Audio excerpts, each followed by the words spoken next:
Phoenix Nights. Chapter 1640. Everyone had something to do and money to earn.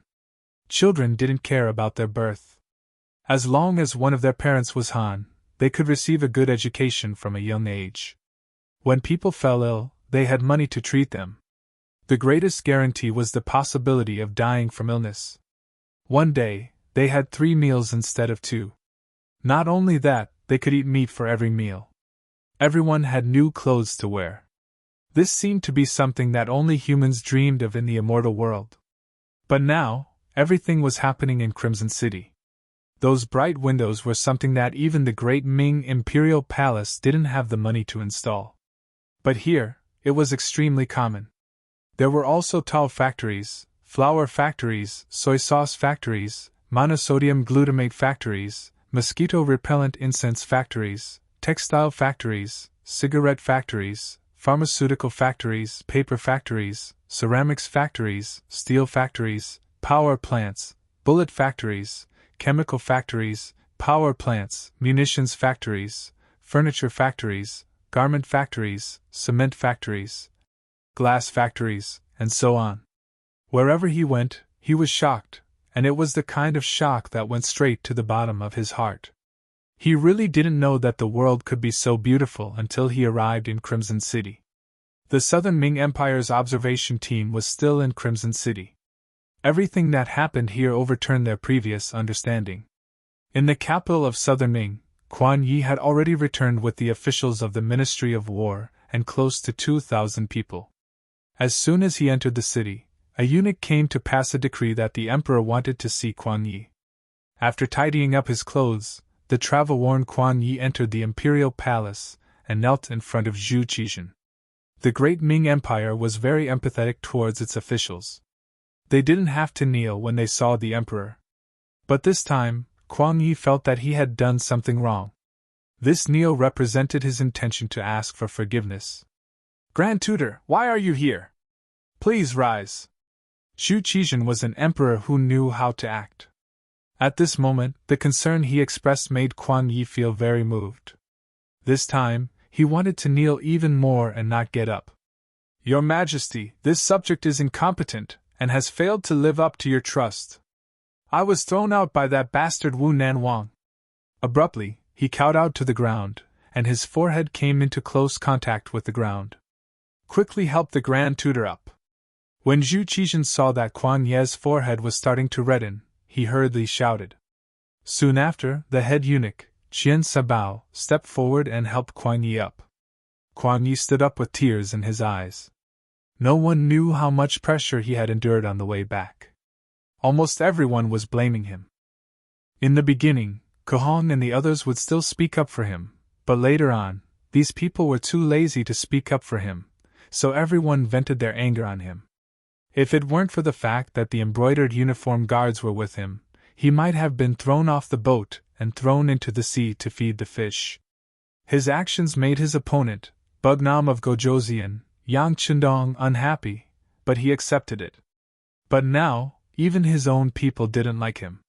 This was really intolerable to him, causing him to have thoughts of suicide. Now that he finally saw Zhu Qizhen, the only person who still believed in him, he cried like a child. Although the embroidered uniform guards had already sent back a message explaining why Quan Yi came back first, it wasn't very detailed. Now that the real person was in front of him, Zhu Qizhen naturally had to ask clearly. He said, "Someone, give the Grand Tutor a seat." After slowly sitting down, Quan Yi's mood gradually calmed down. In the end, under Zhu Qizhen's questioning, he recounted what had happened to him, as well as what had happened to the majority of the Southern Ming Empire's observation group. He especially described Yang Chendong's warm reception in great detail. In the end, Quan Yi said in a tearful voice, "Your Majesty, that brat Yang Hodong is clearly buying people's hearts.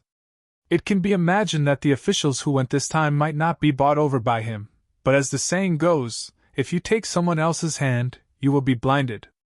I'm afraid that in the following matters, they will be on Bugnam of Gojoseon's side. We have to guard against them."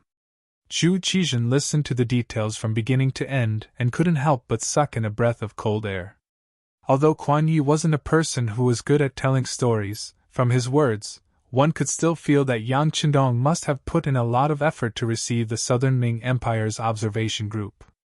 In addition, Yang Xia was indeed very powerful now. As the saying goes, a good official chooses a tree to nest in. He didn't dare to guarantee what would happen in the future. Has Crimson City really become so powerful? After thinking about it, Zhu Qizhen still asked with a trace of doubt. Yes. Because this official's time was still too short, I'm afraid that I only saw the rough outline. The specifics should be more powerful than this official said. In this matter, although Kuan Yi didn't want to admit it, the truth was the truth. He had no choice but to speak the truth. This is really difficult to handle, Zhu Qizhen said with a difficult expression. Just as Kuan Yi said, the officials in the observation group could have been influenced by Yang Qindong. It wasn't impossible for them to have been bribed. However, without any real evidence, he could not just cut them off and do anything to the members of the observation group. There were 3,000 to 4,000 officials in the observation group, accounting for 1/3 of the officials in the Southern Ming Empire. In terms of influence, because the ranks of the officials weren't low, the lowest was at least a 5th rank official. Therefore, their influence was even greater. It wasn't an exaggeration to say that they influenced more than half of the officials. Without any evidence, it wasn't difficult to imagine the consequences of making a move on them. If this was really the case, before the 5-star army attacked, the Southern Ming Empire would be in chaos. If this was really the case, the result was definitely not something that Zhu Qizhen and the Southern Ming Empire could accept. If they couldn't capture people and couldn't make a move, what should they do next? At this moment, Zhu Qizhen had a headache. Naturally, Kuan Yi didn't have any better ideas. He had to face 3,000 to 4,000 officials. That was a huge group. His fellow countrymen, colleagues in the same department, as well as those who were related to his interests or were related to him by marriage. This group was so powerful that it was possible for them to overthrow the Southern Ming dynasty if they were not careful. Facing such a huge force, even the emperor couldn't do anything. This was because even during the time of Zhu Yuanzhan, the founder of the Ming dynasty, although he killed many officials and corrupt officials, he still didn't dare to make a move against 3,000 to 4,000 officials at once. How about the emperor give a decree and have them come back? Then, send someone to communicate with them and make sure they don't talk nonsense. Then, we'll wait and see what happens. Kuan Yi could only come up with this idea. That's the only way. I'll write the decree in a bit.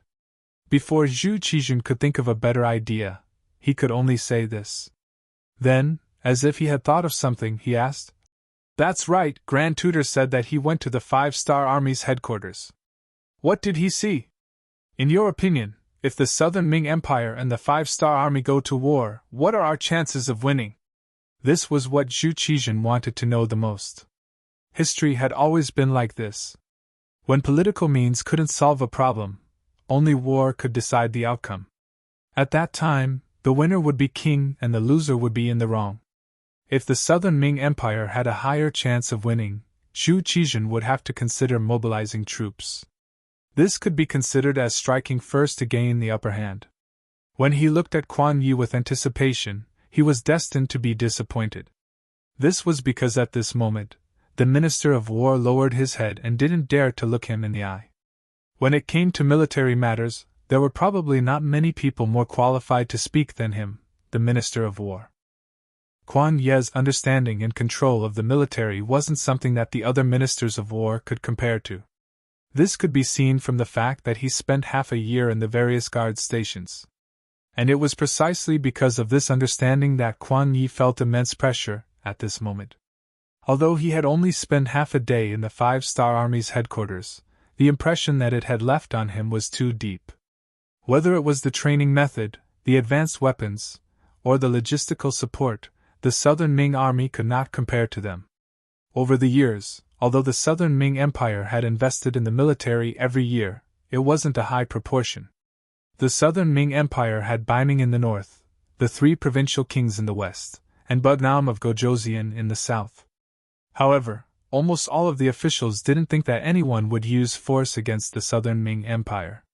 Bai Ming couldn't even protect himself, so if he made a move against the southern Ming Empire, he wouldn't have enough confidence. Facing the pressure of the five-star army, how could the three provincial kings take the initiative to make trouble for the southern Ming Empire? That would be equivalent to seeking death. Only the five-star army posed the greatest threat. However, they had always been active outside of the great Ming Empire's territory and had never taken the initiative to make a move against the southern Ming Empire. Even in the north, Bai Ming repeatedly made trouble for Yang Chendong, but they didn't retaliate. At most, they sent Bai Ming back. Because of this, almost everyone thought that although the five-star army was strong, they didn't have the strength to make a move against the southern Ming Empire. Since this was the case, the southern Ming Empire would protect itself first and wouldn't invest too much in the military. In their own words, they would sit back and watch their opponent die. They would wait for their opponent to panic and reveal an opening before attacking. It had to be said that the southern Ming Empire's imperial court was a strange existence to place their hopes on their opponent. However, this was the general trend. Ever since Xu Qizhen lost at the Tuma Castle, he was afraid of war. His request for the army was to just defend their territory and didn't have the ambition to expand their territory. Even the emperor was like this, not to mention the ministers below. Without enough military funds, the southern Ming Empire's army could only muddle through. Because of the embezzlement of some officials, many soldiers who came from military families had problems eating and wearing clothes. Even if they didn't starve to death, they wouldn't be able to survive. Chapter 1641. They hadn't eaten for a long time and didn't have enough nutrition, causing most of the southern Ming soldiers to look like they were emaciated. In comparison, the logistical support of the soldiers of the five-star army was very good. They could get whatever they needed. All of them were tall and sturdy. In addition, they had reasonable training. Most importantly, Yang Chendong valued them highly. Just comparing them to the army, the difference between the two sides was many levels. Not to mention, in terms of equipment, the five-star army was a pure firearms army. Their firearms could take a person's life from 100 steps away. On the other hand, what about the southern Ming army? They were still using the most primitive weapons. Even if they had firearms, their strength would be greatly reduced due to lack of training. How could they be a match for the five-star army? Facing Xu Qizhen's question, Kuan Yi wanted to tell the truth. However, if he did that, it would make the emperor sad and prove that he was incompetent. Thus, after thinking about it, he politely said, "Emperor, if we really fight, I'm afraid that we only have a 50% chance of winning." 50%? If that's the case, then it's 50%. There's nothing to be afraid of. After all, no one can say that they will definitely win. Alright, since it's like this, Grand Tutor, you can go and prepare. As for how much silver you need, I'll give you an order later. Xu Qizhen didn't know that Kuan Yi was comforting him. He really thought that the southern Ming army was very strong and could fight against the five-star army. After hearing this, Kuan Yi wanted to explain. However, after thinking about it, he didn't say anything. He found that even if he said anything, it would be useless. Instead, it would make the emperor lose confidence. If that was the case, the southern Ming army would be in danger. Moreover, there was no evidence that the five-star army would definitely make a move against them. Just like what the staff officer in the army headquarters of the five-star army said, there, not only the southern Ming Empire, but also the topography of any power would be recorded. Perhaps he was thinking too much? With the spirit of AQ in his heart, Kuan Yi left the palace. He didn't even return home and went straight to the Ministry of War. Since the emperor had already said that he wanted to develop the military, he had to plan it well and get the silver first. Crimson City.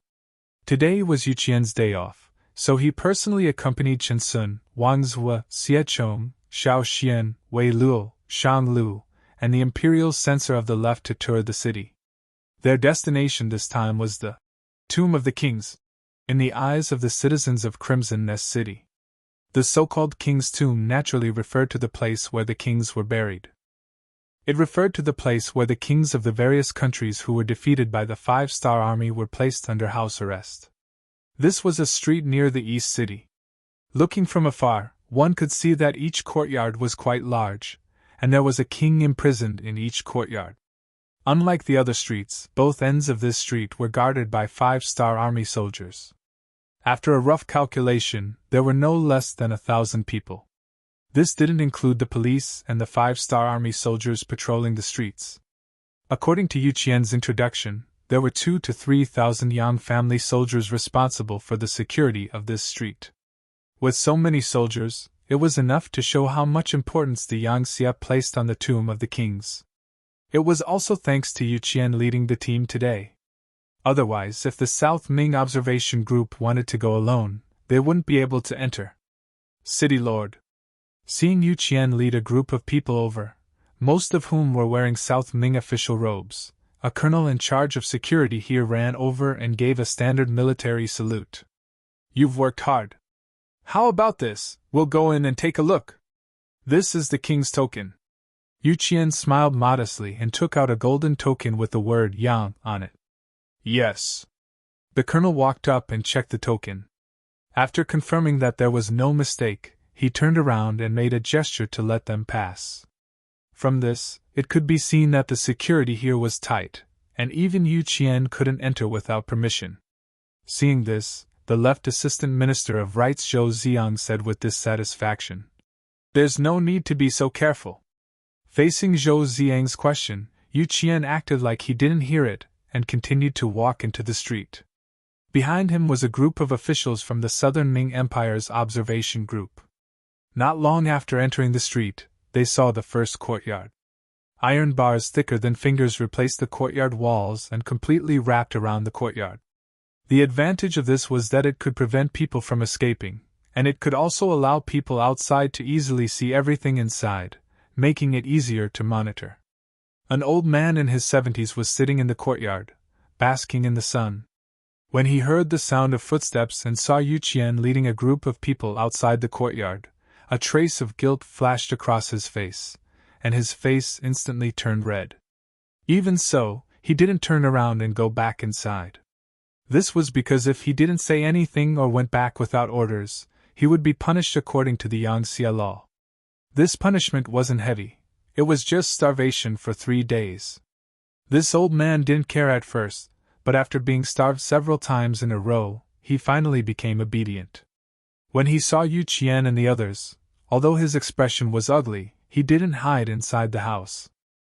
The old man didn't hide, but Yu Qian had already spoken. Lily, how are you? What? He's the original king of Jiaoji, Lily? It would have been fine if Yu Qian didn't speak, but once he spoke, it immediately attracted cries of surprise from the South Ming Kingdom's observation group. If they didn't know any of the other kings, they definitely knew who Lily was. Some of the officials had visited Jiaoji more than 10 years ago and had seen King Lily. It was just that after more than 10 years, things had changed, so they didn't immediately recognize him. Now that Yu Qian called out his name, they carefully identified him. Soon after, Xie Chong was the first to cry out. That's right, he is Lily. This official has seen him before, but I didn't expect him to be so old. AI. With Minister Xie Chong saying this, how could the other South Ming officials not believe him? At that moment, each of them carefully sized up the old man, but the thoughts in their hearts had already flown off somewhere. Lily naturally heard the cries of surprise from outside. However, this wasn't the first time something like this had happened. In the past, other kings would be locked up on the street from time to time. When they first saw him, they were also surprised. Being surprised once was uncomfortable, but after being surprised many times, it became normal. Lily, who was used to it, didn't have any intention of hiding.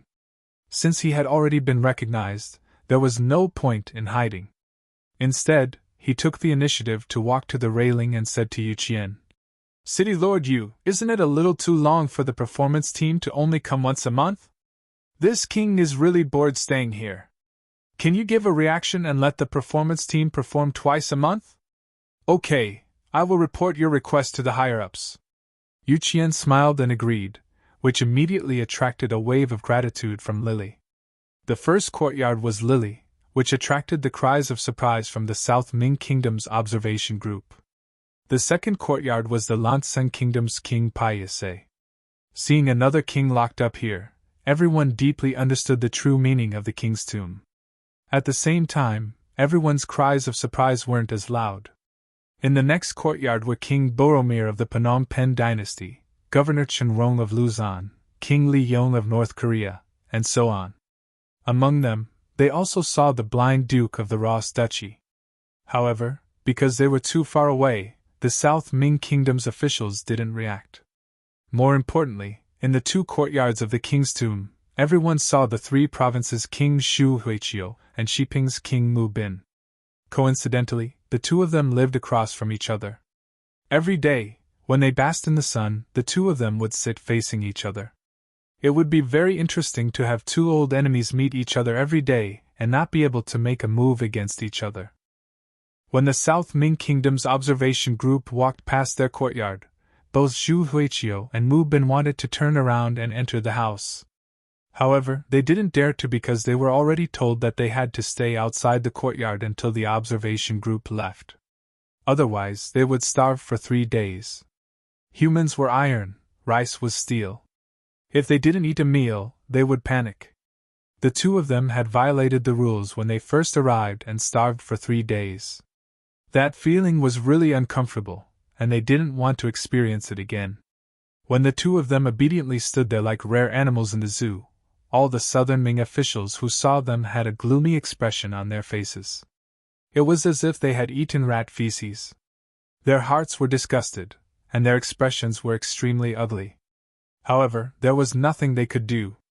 The two of them had been defeated by Bugnam of Gojoseon fair and square. They had brought this upon themselves. Other people couldn't interfere, nor did they dare to interfere. After walking for nearly 4 hours, they walked out from the other end of the king's tomb. Everyone's expression was different. There are still some courtyards that are empty, but it doesn't matter. Bugnam of Gojoseon said that they will be full one day. Yu Qian seemed to explain very casually. However, when these words were heard by the South Ming Kingdom's officials, they didn't mean that at all. What did he mean by it will be full one day? Could it be that the South Ming Emperor and Bai Ming Emperor were also going to be locked up? It was unknown who it was that muttered this in a low voice. However, because everyone was thinking about something, the scene was extremely quiet. Thus, this sentence was quickly heard by everyone clearly. At this moment, all the officials' faces were filled with shock. They suddenly discovered that this assumption wasn't impossible. Since Yang Xie could defeat so many powerful enemies, why couldn't she deal with the South Ming Kingdom and Bai Ming Emperor? As a part of it, what should they do next? Where should they go? Chapter 1642. The trip this time had dealt a heavy blow to everyone's spirits. So much so that when the officials returned to the Yang family hotel, their faces were still as cold as ice. Yu Qian didn't care about this. He only knew that he had done what he needed to do. As for the rest, he would leave it to their king to deal with. Yang Chenong also learned about Yu Qian's trip to the king's tomb. After hearing Beta Persei's description of the reactions of the Southern Ming officials, he couldn't help but laugh and said, "Good, the fire has already been set up. Let's see how the fire will burn." The Bai Ming observation group was still in Crimson City. During this period of time, they went to many places, such as the Yang family school. When these officials saw that the children of the Han people in Crimson City could enter the school for free, they were really shocked. During the Great Ming Dynasty, because the people weren't rich and were exploited by the tyrants, there weren't many people who were literate. Using 1% as a ratio was already a bit exaggerated. Didn't they know that allowing the people to become literate was good for the progress of the people? Of course, they knew, but they still prevented this from happening. This was because they wanted to become a powerful group. They needed to have advantages, and literacy was an advantage. But in Crimson City, this kind of restriction didn't exist. All the children of the common people could enter the school for free. If they learned well, they would be used by the Yang Xie and become an official. They might even have great power. This was somewhat out of the expectations of the southern Ming officials. How could a grassroots person have power? If that was the case, wouldn't it be a mess? But the Yangtze clearly didn't care about this. The advantage of this was that the common people had culture, knowledge, and the ability to distinguish right from wrong. As long as they worked hard, they could become useful to the society, the country, and the people. In this way, although it was a shock to the powerful, it also allowed the Yangtze to have more talents. They wouldn't encounter bottlenecks and various pressures in the process of development. In fact, there weren't any powerful people in the Yangtze. Everyone relied on their own abilities. This was no longer the era of heroes and heroes of the father and son. He had to admit that there were more benefits to doing this. When power no longer belonged to certain people, the intensity of the competition would stimulate everyone to constantly work hard. Otherwise, they would face the danger of being eliminated. When the sounds of studying entered their ears, many of the southern Ming Empire's officials looked pensive. They had a feeling that if they allowed Yangtze to continue developing, it wouldn't be a problem for them to replace the southern Ming dynasty. Not only the school, but after walking around the factories, they realized that Yangtze was already so powerful. A complete light industry was developing into a heavy industry. With self-sufficiency, they no longer needed to rely on others and could still live well. This was also why Yangtze was so confident. It could be imagined that as time passed, Yangtze's workshop, lathe, and programming would pull further and further away from the primitive southern Ming. In the end, the strength of both sides would not be on the same level. In the end, it would be normal for the southern Ming to become Yangtze's subordinate. The more they understood, the more they felt, and the greater the pressure on them. This trip to Crimson City was like opening a new window, making all the officials in the observer group feel great pressure. Everyone knew that the stronger Yangtze was, the more danger the southern Ming dynasty would be in. Their status and safety would be more and more uncertain. After all, no one wanted to see a powerful neighboring country appear. As they understood more, the use of the Yang family's department store and the Yang coins were also displayed in front of all the officials. When they were attracted by the dazzling array of items, they realized that the Yang coins in their hands had been taken away by their family members. Some of them had even been used to buy goods. Especially when a few brand new bicycles appeared in front of the Yang family's hotel, these officials were shocked and angry. The horizons of the officials were naturally different from those of their family members. Although the bicycles were novel, they weren't enough to attract them. On the contrary, things like flashlights, sewing machines, watches, and binoculars were more attractive. In the eyes of these officials, flashlights were high-tech products. They were very practical. Whether it was for civilian or military use, they were good things. They hoped to learn from, understand, and imitate them. Needless to say, sewing machines could increase the production of the textile industry and clothes. It was undoubtedly a great contribution to the progress of society. Watches could accurately tell the time. It was convenient and also a symbol of status. Binoculars were even more useful when used in the military.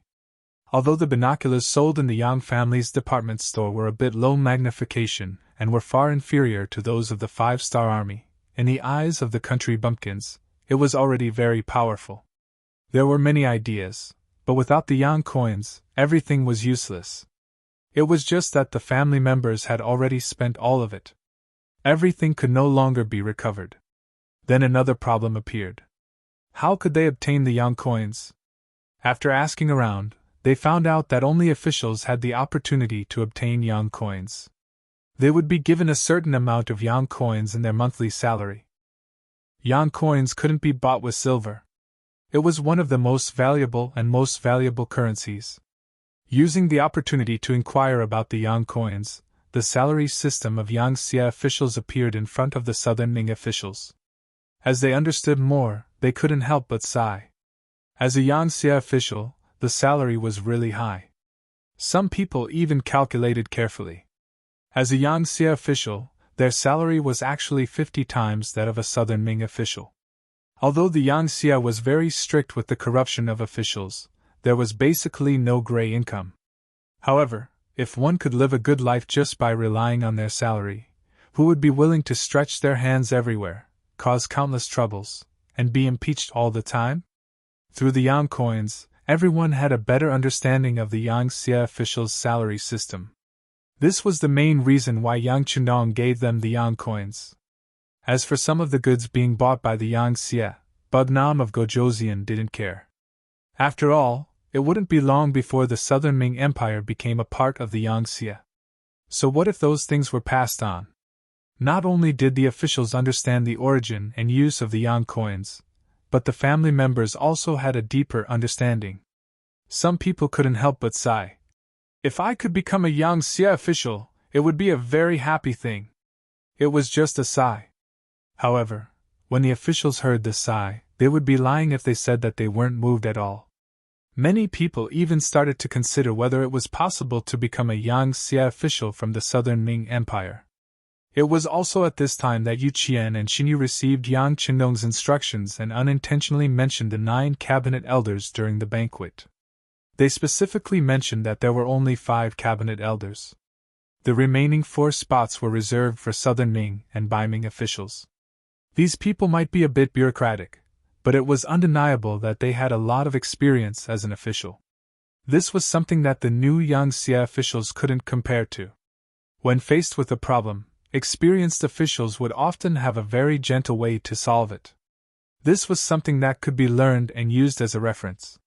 The cabinet elders' empty spot was right there. They couldn't help but think about it. All of a sudden, a few officials became excited.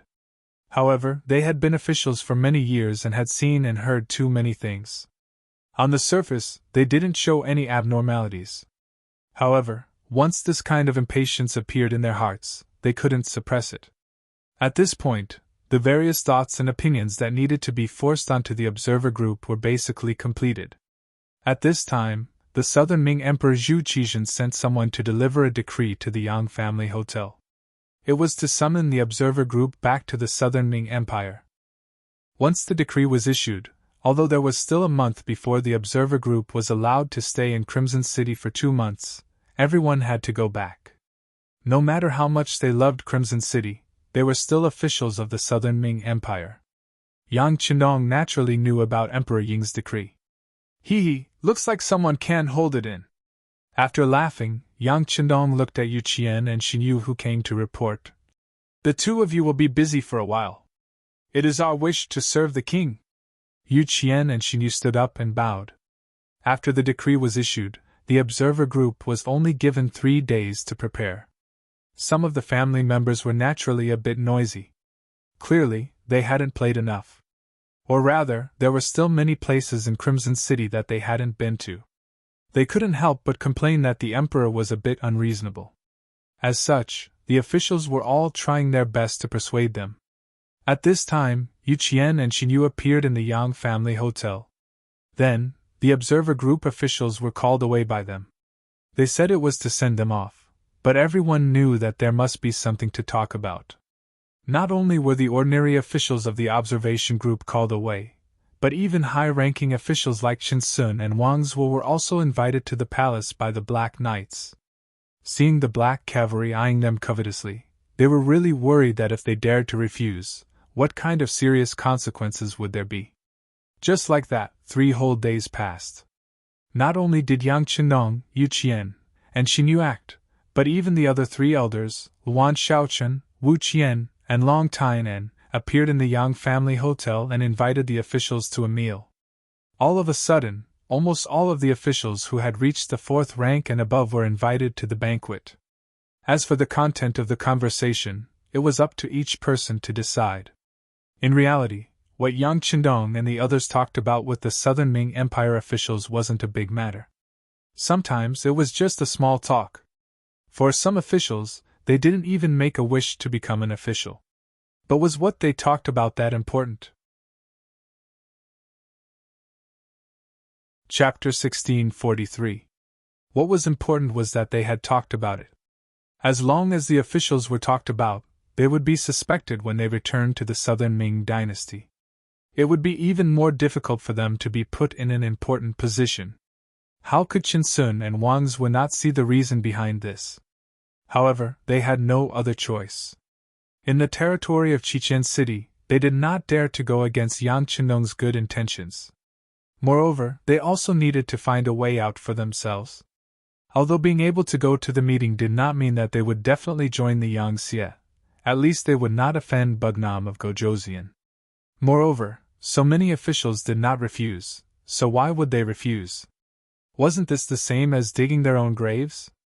No one with political wisdom would do such a foolish thing. In the same small courtyard, Yan Lu was listening to Yang Ying's report. He was talking about the officials of the Southern Ming Dynasty's observation group being talked about.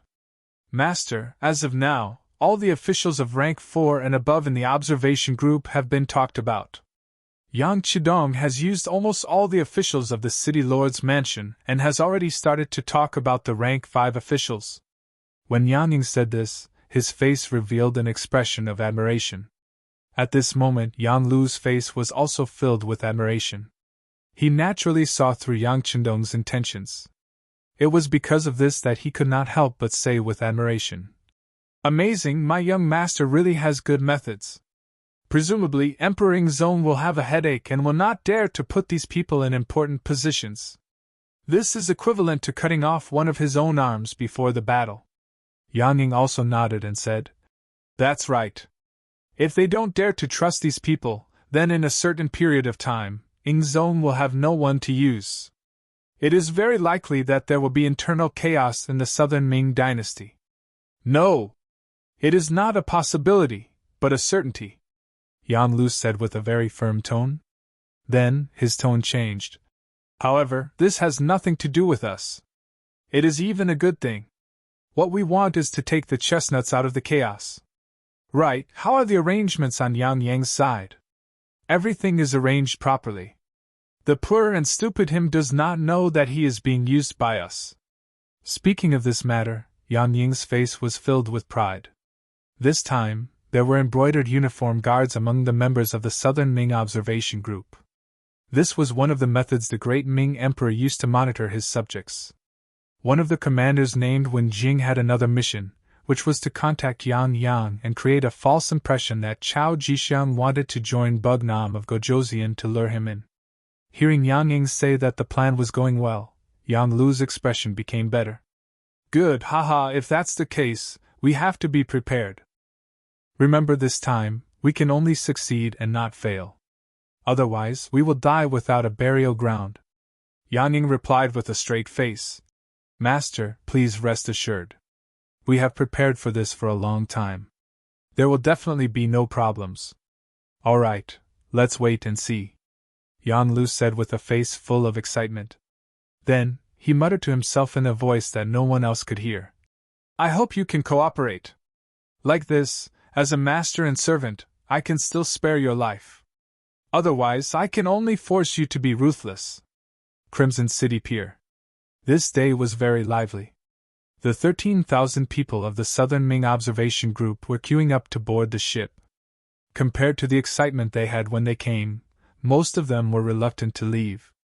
They could eat well, sleep well, and have so many fun things here. It was really hard for them to give up. Now that they were finally going to leave, they were going to return to their previous lives. For a moment, a sense of disappointment filled everyone's hearts. Yu Qian, Xin Yu, and the others also appeared in front of the pier to send everyone off. They were bidding farewell to Qin Sun, Wang Zwe, and the others in front of the pier. With a bitter smile on his face, Qin Sun looked at Yu Qian in front of him and didn't know what to say. Thousands of words turned into one sentence. "Yu Qian, you've really screwed this old man over." "Master Qin, don't say that. Can't you see that our Yangtze is already much stronger than the Southern Ming Empire? This is because our king is virtuous. Otherwise, it would be like dealing with other foreign races and other countries. As long as the army moved, would the Southern Ming Empire be able to stop it?" Yu Qian didn't feel that it was too much. Instead, he spoke the truth. During this time, Qin Sun also went to the 5-star Army's barracks. He looked at the equipment and the training process. He also saw the long line of young people signing up. Chen Sun was very envious that so many people in Crimson City volunteered to join the army.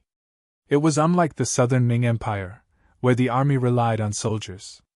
When there weren't enough soldiers, they could only go to the various cities to recruit strong men. One was voluntary, the other was forced. The result was obvious.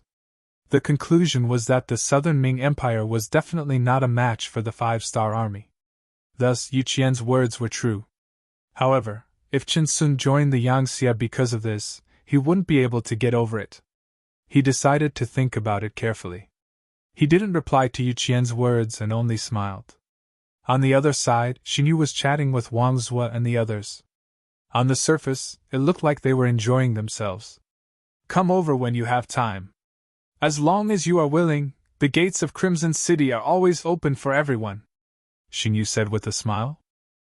Wang Zue and the others naturally wouldn't be stupid enough to immediately nod and agree to this obvious solicitation. They could only chuckle and change the topic. But Nam of Gojoseon has arrived. Just as everyone was waiting to board the ship, a group of majestic cavalry came from not far from the dock. Then, Yang Qindong, who was wearing a golden cape, came from afar under the protection of the Black Knight Dragon Guards. King is here! Yu Qian and Xinyu immediately straightened their bodies and tidied their clothes before walking over. The other southern Ming officials who hadn't boarded the ship also hurriedly stood in several rows with a respectful appearance. Soon, the cavalry arrived at the pier and Yu Qian took the initiative to say, "King, didn't you say you weren't coming? How could that be?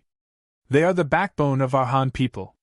If they want to leave, how can this king not send them off?" Yang Qindong said as he dismounted. Then, accompanied by Yu Qian, Xinyu, and the others, he walked over to the group of southern Ming officials and shook hands with them one by one.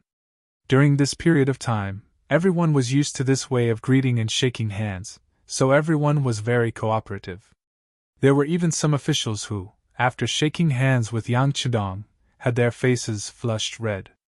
Needless to say, this was caused by excitement. While shaking hands with everyone, Yang Qindong said loudly, "I believe everyone has seen how happy the Han people are living under the leadership of Yang Xie. And we live in this era. Since we have the conditions, what we should do is to let more Han people live a better life. This can't be done by just relying on the efforts of this king and Yang Xie's officials. We still need everyone's support." Well said, well said. The southern Ming officials nodded in agreement. Using the people's livelihood as an example was indeed something that no one could refute. Seeing that the effect was achieved, Yang Qindong smiled and watched as everyone boarded the ships. Ships appeared one by one and left one by one, slowly sailing out of Crimson City's new pier. On the cruise ship, many members of the observer group were still waving their hands towards the shore, looking reluctant to part with them. Wang Jiqing and his sister Wang Shang also waved for a while. When they saw that the pier was far away, they casually found a place to rest in the ship's cabin. Then, Wang Shang's pleasant voice sounded. "Crimson City is so good. It's 10,000 times better than our capital. I really don't know when we will be able to come back." After sighing, Wang Shang said to herself, "Brother, if grandfather comes to Yangtze to be an official, do you think we can live here forever?" Wang Jiqing, who was called by his sister, nodded perfunctorily. "That's right." At this moment, he didn't hear what his sister said at all. All of his attention was on the ship's cabin. In the end, he still won. He borrowed some money from his friends and sister to buy a bicycle and left it there. This was his biggest gain from this trip. He even began to imagine what kind of commotion he would attract when he rode a bicycle through the streets of the capital, and how many envious gazes would look at him. One of the siblings was talking, while the other was thinking about something. They didn't notice that not far from them, 2 embroidered uniform guards had already secretly recorded everything they said and how they behaved. It was written that Wang Shang had an incomparable love for Crimson City and wanted to persuade her grandfather, Wang Zue, to be an official in Yangtze. Her brother Wang Jiqing was also thinking about the feasibility of this and nodded thoughtfully. Strictly speaking, the contents of the records didn't match up, because Wang Jiqing didn't hear what his sister said at all. However, this wasn't important.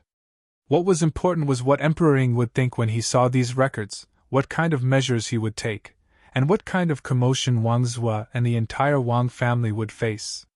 In front of the pier, the last ship had already left. Yang Chendong sighed and said, "Our actions this time will definitely make Emperor Ming unhappy. I'm afraid these officials will be in danger. How about this, you guys immediately come up with a plan. If there's danger, how to save them.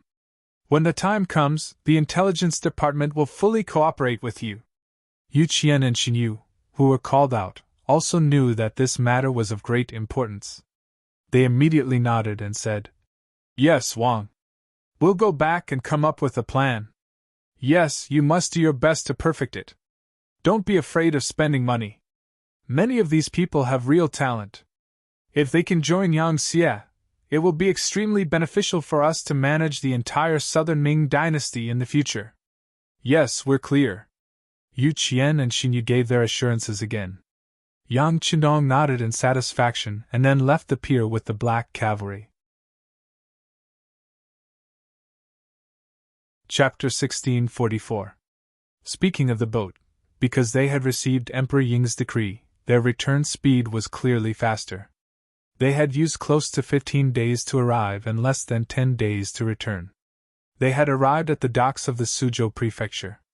Once everyone was ashore, they immediately rushed to Yingtian Mansion, the capital of the southern Ming dynasty, Nanjing Mansion. The officials were all smart people. Since they had returned to the southern Ming dynasty, regardless of what had happened to their mentality, what they needed to do now was see the emperor and then express their loyalty. Wang Jiqing, Wang Shang, and the others also got off the boat. However, for some reason, they felt that the air they breathed was not as fresh as before. It was to the point that everywhere they looked was not pleasing to the eye. The formerly bustling capital was now like a countryside in their eyes. There were flaws everywhere. In particular, when they entered the capital and saw the occasional rice fields on the sides of the streets, they felt a wave of disgust and discomfort. In comparison, the incomparably clean streets in Crimson City, as well as the public toilets 1,000 meters away, seemed more humane. Zhu Qizhen met the members of the observer group one by one in the imperial palace. When he saw that everyone was extremely respectful when they saw him, for some reason, he did not feel as interested as before. He had a feeling that these people's smiles were too fake, as if they were acting with him. After the officials finished greeting each one of them, Zhu Qizhen finally spoke. "Beloved officials, I presume that you have all gained a lot from this trip to Crimson City. Since this is the case, go back and write a memorial to see if there is anything we can learn or imitate. Then we can also make changes, okay? Your Majesty is wise, this official will obey." The officials replied in unison. Then, everyone left the imperial palace and returned home to write memorials. The next morning, in front of Zhu Qizhen's dragon table, there were memorials written by the various officials. Zhu Qizhen looked through them curiously. However, not long after, he angrily threw these memorials to the ground. It had to be said that these memorials talked about many things. For example, the Ministry of Personnel's memorials said that they were going to clean up the officials again. Anyone who was found to be corrupt would be heavily punished. For the sake of governance, officials were not allowed to engage in business. Anyone who took over extra land should also be returned. Anyone who had business in their family should also immediately stop to prevent collusion between officials and business. The Ministry of Revenue reported that they were going to reinstitute the business tax and collect heavy taxes. Regardless of whether one was a grand scholar, high scholar, or elementary scholar, they would still have to pay taxes when doing business. Everyone was equal. Only then would the wealth of the country be abundant. Only then would they be able to do what they wanted to do and benefit the people. The Ministry of Rights Memorial said that they wanted to set up a Nanming newspaper to allow the common people to have a voice. This way, they could eliminate the existence of any undesirable things to the greatest extent. He also wanted to set up public schools, with the imperial court providing money so that the commoners could have books to study and develop their wisdom. The Ministry of Justice's memorial said that they wanted to expand the dungeon and severely crack down on the outlaws among the people, especially those officials with backgrounds, so that everyone would be equal. Only by giving the common people peace and order would the common people feel safe and happy. Only then would the common people truly support the southern Ming dynasty. The Ministry of Works said that they wanted to open more factories. At the same time, they wanted to raise the social status of blacksmiths, carpenters, and craftsmen. Only then would they be able to better display their enthusiasm and build the southern Ming dynasty. Even the imperial censor of the left, Shan Lu, wrote a memorial saying that they wanted to clean up the governance of officials and reduce unnecessary expenses for the imperial court. For example, they wanted to reduce the expenses of the embroidered uniform guard, expand the area of the streets, build more public toilets, and let the common people develop the good habit of not urinating and defecating everywhere. They wanted to change the environment of the entire southern Ming dynasty so that everyone would not have to live in a stinky environment. They could also reduce the occurrence of diseases and so on. Looking at these memorials, if they were not asking for money, they were asking for people, or they were criticizing the southern Ming dynasty's system and bad habits. How could Zhu Qizhen not be angry? It was rare for him to throw a tantrum in the main hall for several hours. His shouts could be heard from time to time from the throne room. Setting up a business tax and taking back the privileges of scholars. What does Chen Sun and the Ministry of Appointments want to do?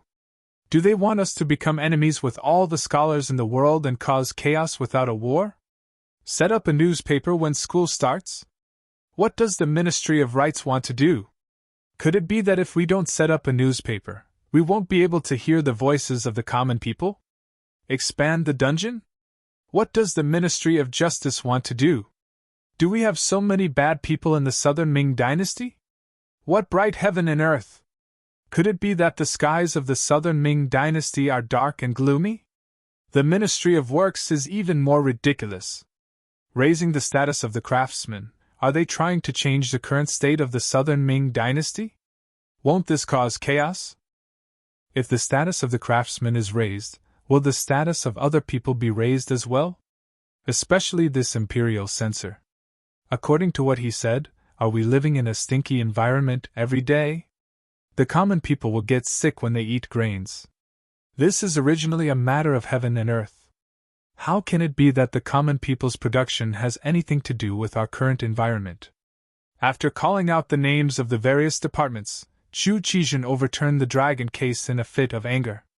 The eunuchs at the side were so scared that they trembled in fear, not daring to say a word. Are they rebelling?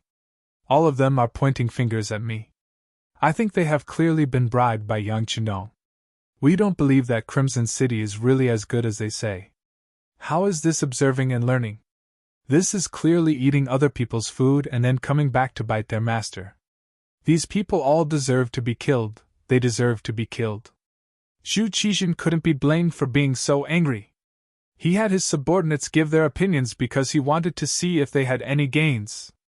If there was, he could make appropriate changes without putting in too much effort. But now, how was this appropriate change? It was clearly overturning everything. The southern Ming dynasty was also degraded by everyone. As the emperor, he naturally had no face. It would be strange if he wasn't angry. After venting his anger, Zhu Qizhen stood there panting. The head eunuch Qian Xingbao finally found an opportunity and hurriedly knelt on the ground. Your Majesty, don't be too angry. Your health is more important. It's not worth it for these officials. Yes, it's not worth it. Zhu Qizhen said in a fit of pique. Then, he said, go, summon beloved official Chao to see us. The so-called beloved official Chao was the guard of the embroidered uniform guard, Chao Jixiang.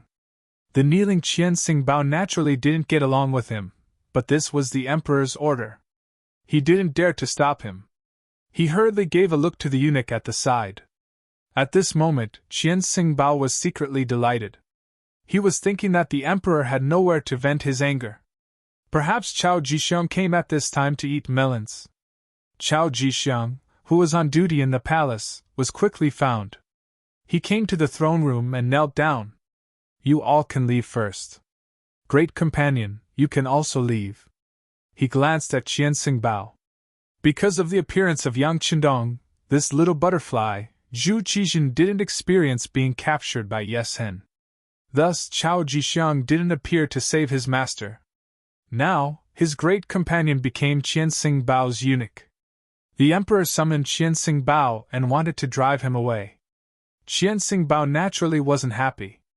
But at this moment, he didn't dare to disobey the emperor's order. He could only agree and leave. After he walked out of the throne room, he stood there in deep thought. Recently, every time Zhu Qizhen saw Chao Jixiang, he was always mysterious. Even his great companion was on guard against him. This made him feel a sense of danger. If Chao Jixiang really replaced him, he was afraid that he wouldn't be able to have a good ending. Internal strife among eunuchs was often the fiercest. Those in power could get whatever they wanted. As for those who were stepped on, it was a fate worse than death. Eunuch Qian, why are you here? Why aren't you serving the emperor? Qian Xingbao, who was in deep thought, was surprised when a voice came from behind him. He looked in the direction of the voice and saw the head eunuch of the empress, Mao Mu. Although they were both head eunuchs, one served the empress while the other served the emperor. The difference in status was too great. Oh, so it's eunuch Mao. What's wrong? Are you leaving the palace? Yes, the empress wants to weave cloth. Aren't I going out to choose? Mao Mu said with a fawning expression. In the entire southern Ming eunuch group, although Mao Mu carried the identity of a head eunuch, his real power wasn't even in the top 10. This was all because the empress's temper was very good, and she never cared about matters. The master was weak, so as the eunuch by the master's side, he naturally didn't have much power. But because of this, Mao Mu became a transcendent existence in the entire group of eunuchs. This person did not fight for fame or profit. Because of the empress, not many people were interested in his position. This made it seem that he had a good relationship with all the eunuchs, and they all seemed to be good. In terms of status, Mao Mu was far from them. But Qian Xingbao was a very smart person. He definitely wouldn't casually offend people for no reason. So when he saw Mao Mu ask him, he chuckled and explained. It's like this. The emperor wants to meet Chao Changwei alone, so I came out to get some fresh air. Oh, so it's like that. It's just that Chao Changwei's thoughts are very big. It's not a good thing for such an ambitious person to always be by the emperor's side. After Mao Mu heard this, he first had a shocked expression on his face. Then, he seemed to say this very casually.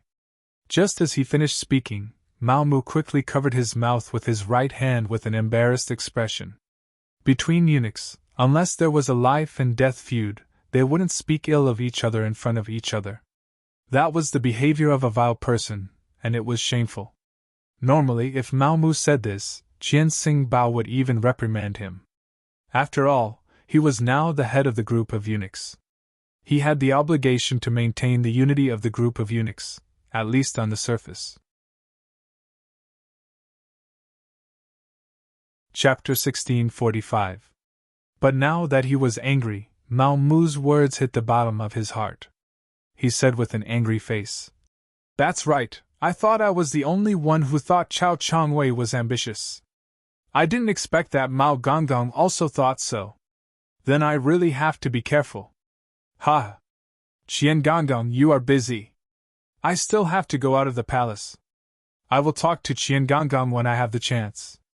Mao Mu didn't say anything this time. Some words were enough to be said once. Saying too much would have the opposite effect. Mao Mu left like this. Along the way, he took the token given by the empress and walked out of the palace with the 6 little eunuchs. Then he walked into the market and looked around. He went to a few shops but didn't buy any suitable cloth. During this process, no one noticed that while he was chatting with someone in a cloth shop, he had spread the news of Zhu Qizhen's rage and summoning Chao Jixiang. In the entire Yangxia, there were no more than 10 people who knew that Mao Mu was Yang Hodong's spy. Among them, there was an intelligence team that was responsible for contacting him.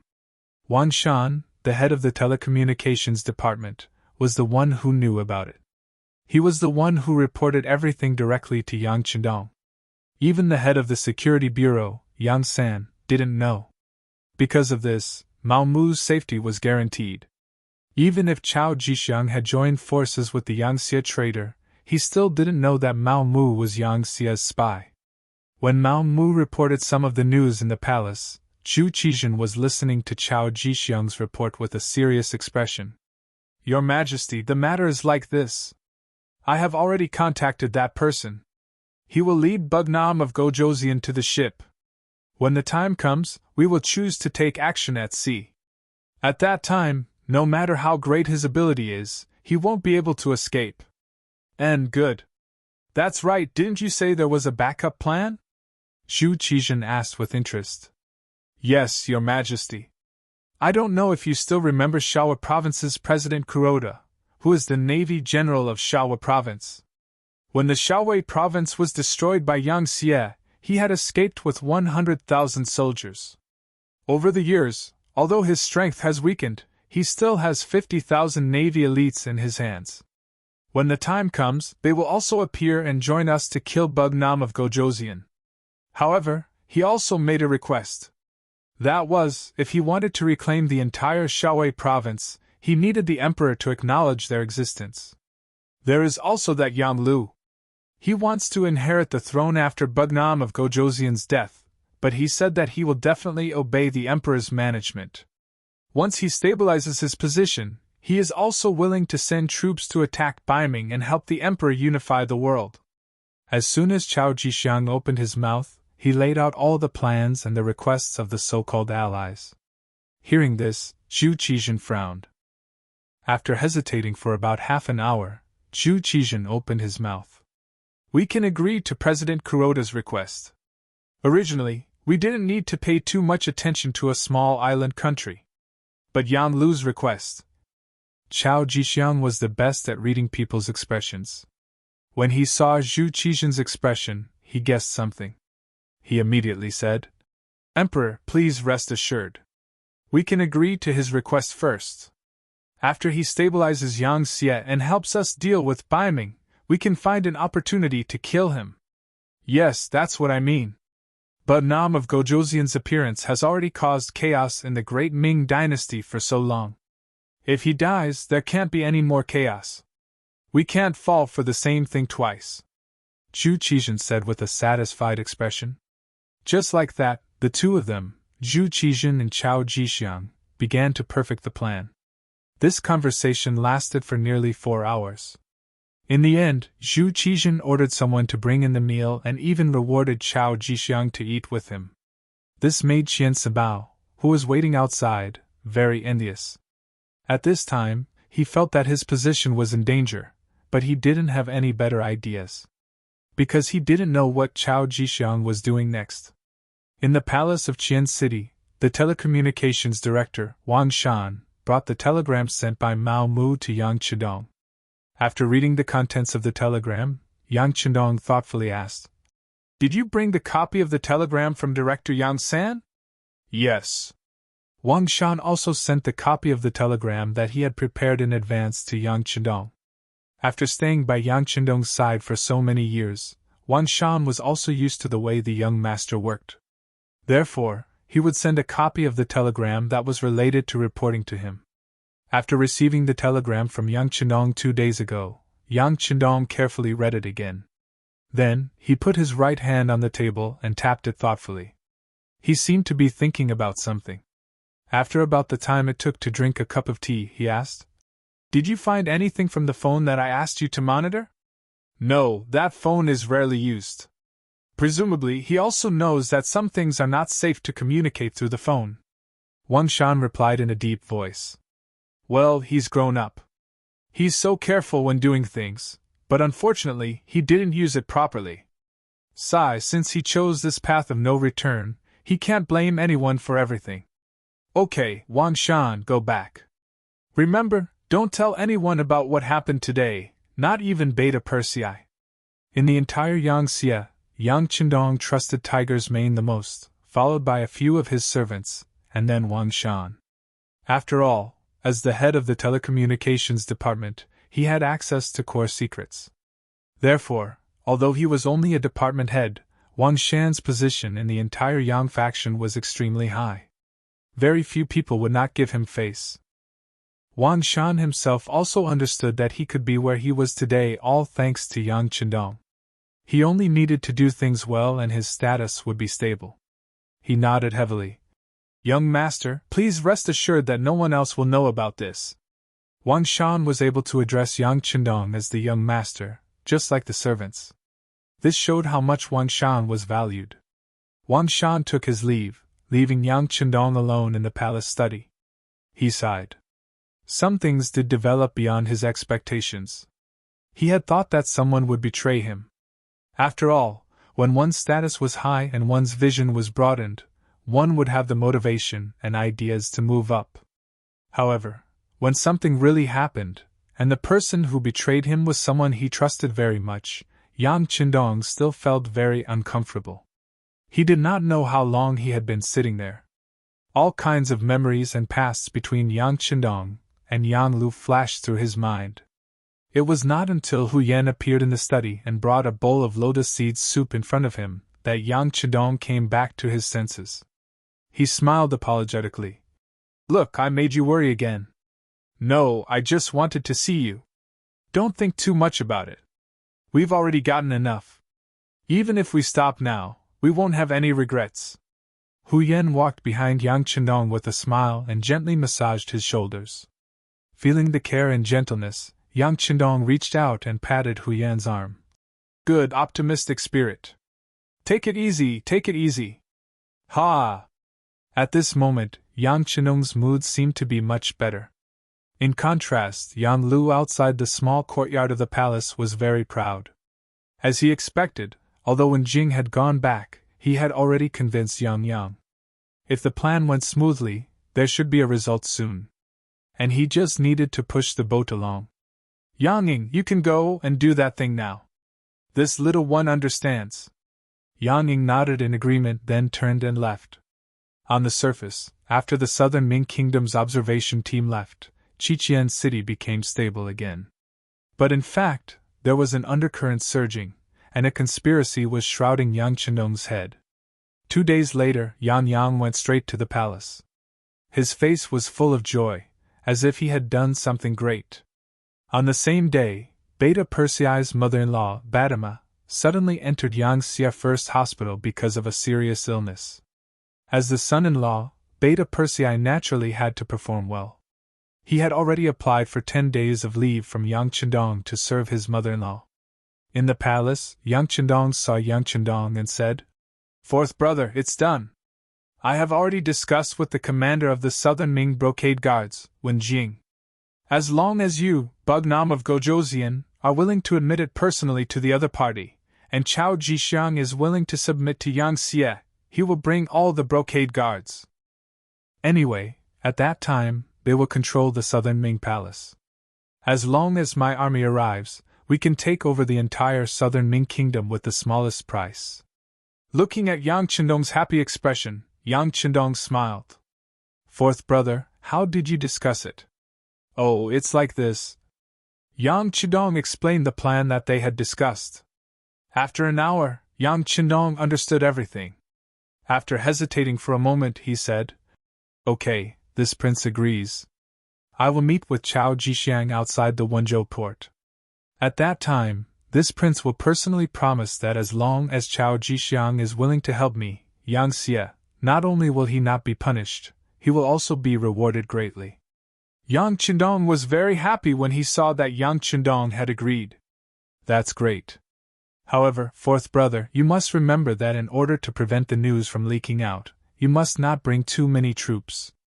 It will not be good if the news is leaked.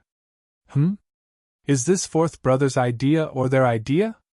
Yang Chendong asked after hearing this. However, his heart was beating very fast because if this was his fourth brother's idea, then he could not help but suspect whether Yang was also involved. Fortunately, Yang quickly gave the answer. Of course it is Chao Jixiang's idea. He is afraid that the news will be leaked. When that time comes, Ingzong will be prepared and he will not be able to complete his mission of controlling the imperial palace. Of course, with fourth brother's current status, even if he cannot bring too many people, he will still be accompanied by the Black Cavalry. After all, one must always be vigilant. Hearing Yang Chendong say this, Yang Chendong was finally able to relax. He nodded and said, "Okay, fourth brother. I understand the matter, and I also agree. Next, you all can set a time together. When there is an accurate time, just inform sixth brother." Chapter 1646. That's the best, ha. Yang Chendong grinned. Obviously, he wanted to facilitate this matter. This was equivalent to him making a great contribution. At that time, no one would dare to look down on him. Who would say that he was relying on his relationship with fourth brother Yang Chendong? He wanted to prove that he was also a capable person. Yang Chendong agreed. The news quickly reached Yang Lu's ears. In the small courtyard, Yang Ning was so happy that he forgot himself. After all, after so many years of hiding, there was finally a conclusion to this matter. He felt that the burden on his shoulders was a lot lighter. Yang Lu, on the other hand, frowned in joy. "Yang Ning, why do you think he agreed so readily? Is there a trap in this? How can that be? Master has been hiding it very well. Besides, this matter was facilitated by Yang. We didn't even show our faces. Even if there is suspicion, it won't fall on us. Master, you have to hurry up. It's best if you can fight to go to the sea with him. This way, our chances of winning will be higher," Yang Ning said without any doubts. "That's right." Yang Lu nodded. He felt that Yang Ying's words were very reasonable. He immediately put down the doubts in his heart and said, "This problem is not difficult. Right now, only Beta Persei, Yan Wu and I are in Qiqian City. Yan Wu has to guard the palace and keep an eye on the officials in Qiqian City. Beta Persei also has to keep an eye on the hospital. With Yang Chendong's habit of sympathizing with his subordinates, he most likely won't bring him this time. So other than me, who else is more suitable?" After this analysis, Yang Ning also felt that this was the truth. He immediately said, "Then I have to congratulate Master. I'm afraid that it won't be long before this little one will call Master King." "Ha, well said, well said." Yang Lu thought that the southern Ming Emperor had promised him that once Yang Chendong died, he would inherit the position of Bugnam of Gojoseon. He immediately laughed happily. At this moment, Yang Chendong had already agreed to meet Chao Jixiang in private. The meeting at sea seemed fair to everyone, but Yang Chendong knew that there was a great conspiracy behind this seemingly fair meeting. If it was just him alone, he wouldn't be afraid of any conspiracy. It was still the same sentence, with Datsang in hand. As long as they didn't kill him immediately, it would be impossible for them to kill him. But this time, he was not alone. There were many black cavalry following him. He could not leave his brothers to the side. That would be irresponsible. If he did not bring the black cavalry with him, it would definitely arouse suspicion. In this case, it was necessary to make some preparations in advance. So he went to the Navy headquarters. Deputy Commander Gao Xiong had already left with the Navy, and not long ago, he sent a report of victory. In front of the leading ships of this world, whether it was speed or firepower, they were several times stronger than the other side. The expansion of the Navy can be said to be very smooth. With the cooperation of the Navy's Cold Vanguard Division, so far, they haven't encountered any difficult bones. Yang Chendong even knew that even in the future, when the Yangtze Navy enters the Western Europe, there won't be any decent opponents. At this time, the West was far from being as developed as the future. There were even many places that didn't have their own civilization, let alone technology. With this opportunity, Yangtze can really unify the West. Otherwise, once they really start to rise, even if they send several times more troops, it will be difficult to accomplish. It can be said that now is the best time. Yang Chendong came to the Navy headquarters. Of course, he didn't ask about the Navy's overseas expeditions. If there is any news, someone will report it to him. He came here to make some arrangements for the meeting with Chao Jixiang. Although Yang Chendong has already seen that this is a trap, he doesn't know how many people the other side has, how many preparations, and how many people are involved. He didn't even let people inquire about it, fearing that it will alert the enemy. That is, Yang Chendong dared to take such a big risk without knowing anything. I'm afraid that if he said that he is second, no one would dare to say that he is first. This time, he came to the Navy to make the corresponding arrangements. Although he doesn't know the other side's means, he should prepare something that can't be neglected. Now in charge of the work here is the commander of the Navy's Cold Vanguard Division, Nie Tong. He is also one of Yang Xie's old men, and also one of Yang Chendong's trusted Navy generals. In the room of the commander-in-chief of the headquarters, Yang Chendong and Nie Tong sat facing each other. After that gaze constantly scanned Nie Tong's body, Nie Tong's forehead was oozing with cold sweat. Today, with Yang Chendong's power, few people can face him calmly. Perhaps only people like Yu Qian who have a lot of experience can do it. Can I trust you? These words caused Nie Tong to stare blankly for a moment before he abruptly stood up. With an incomparably confident tone, he said, "Sixth young master, this subordinate is at your beck and call. I am willing to serve you at any time." From the results of the investigation of the Intelligence Department, the Navy's department is still very pure. There is a war to fight, there is something to do, there is no time to think about other things. Coupled with the investigation of the Intelligence Department, Nie Tong has won his trust. "Very good, Commander Nie. This king asks you, what is the largest speed of the warship in the Navy?" The so-called speed refers to the speed of the ship at sea. About 1 knot is equal to nearly 2 kilometers. For example, the speed of the Ming dynasty's ships is about 5 or 6 knots, which is equivalent to about 10 to 12 kilometers per hour. For example, the speed of the later Liaoning warship is 29 knots, which is less than 60 kilometers per hour. Because the Yangtze Navy ships use steam cars, now the maximum speed can reach between 10 to 12 kilometers per hour.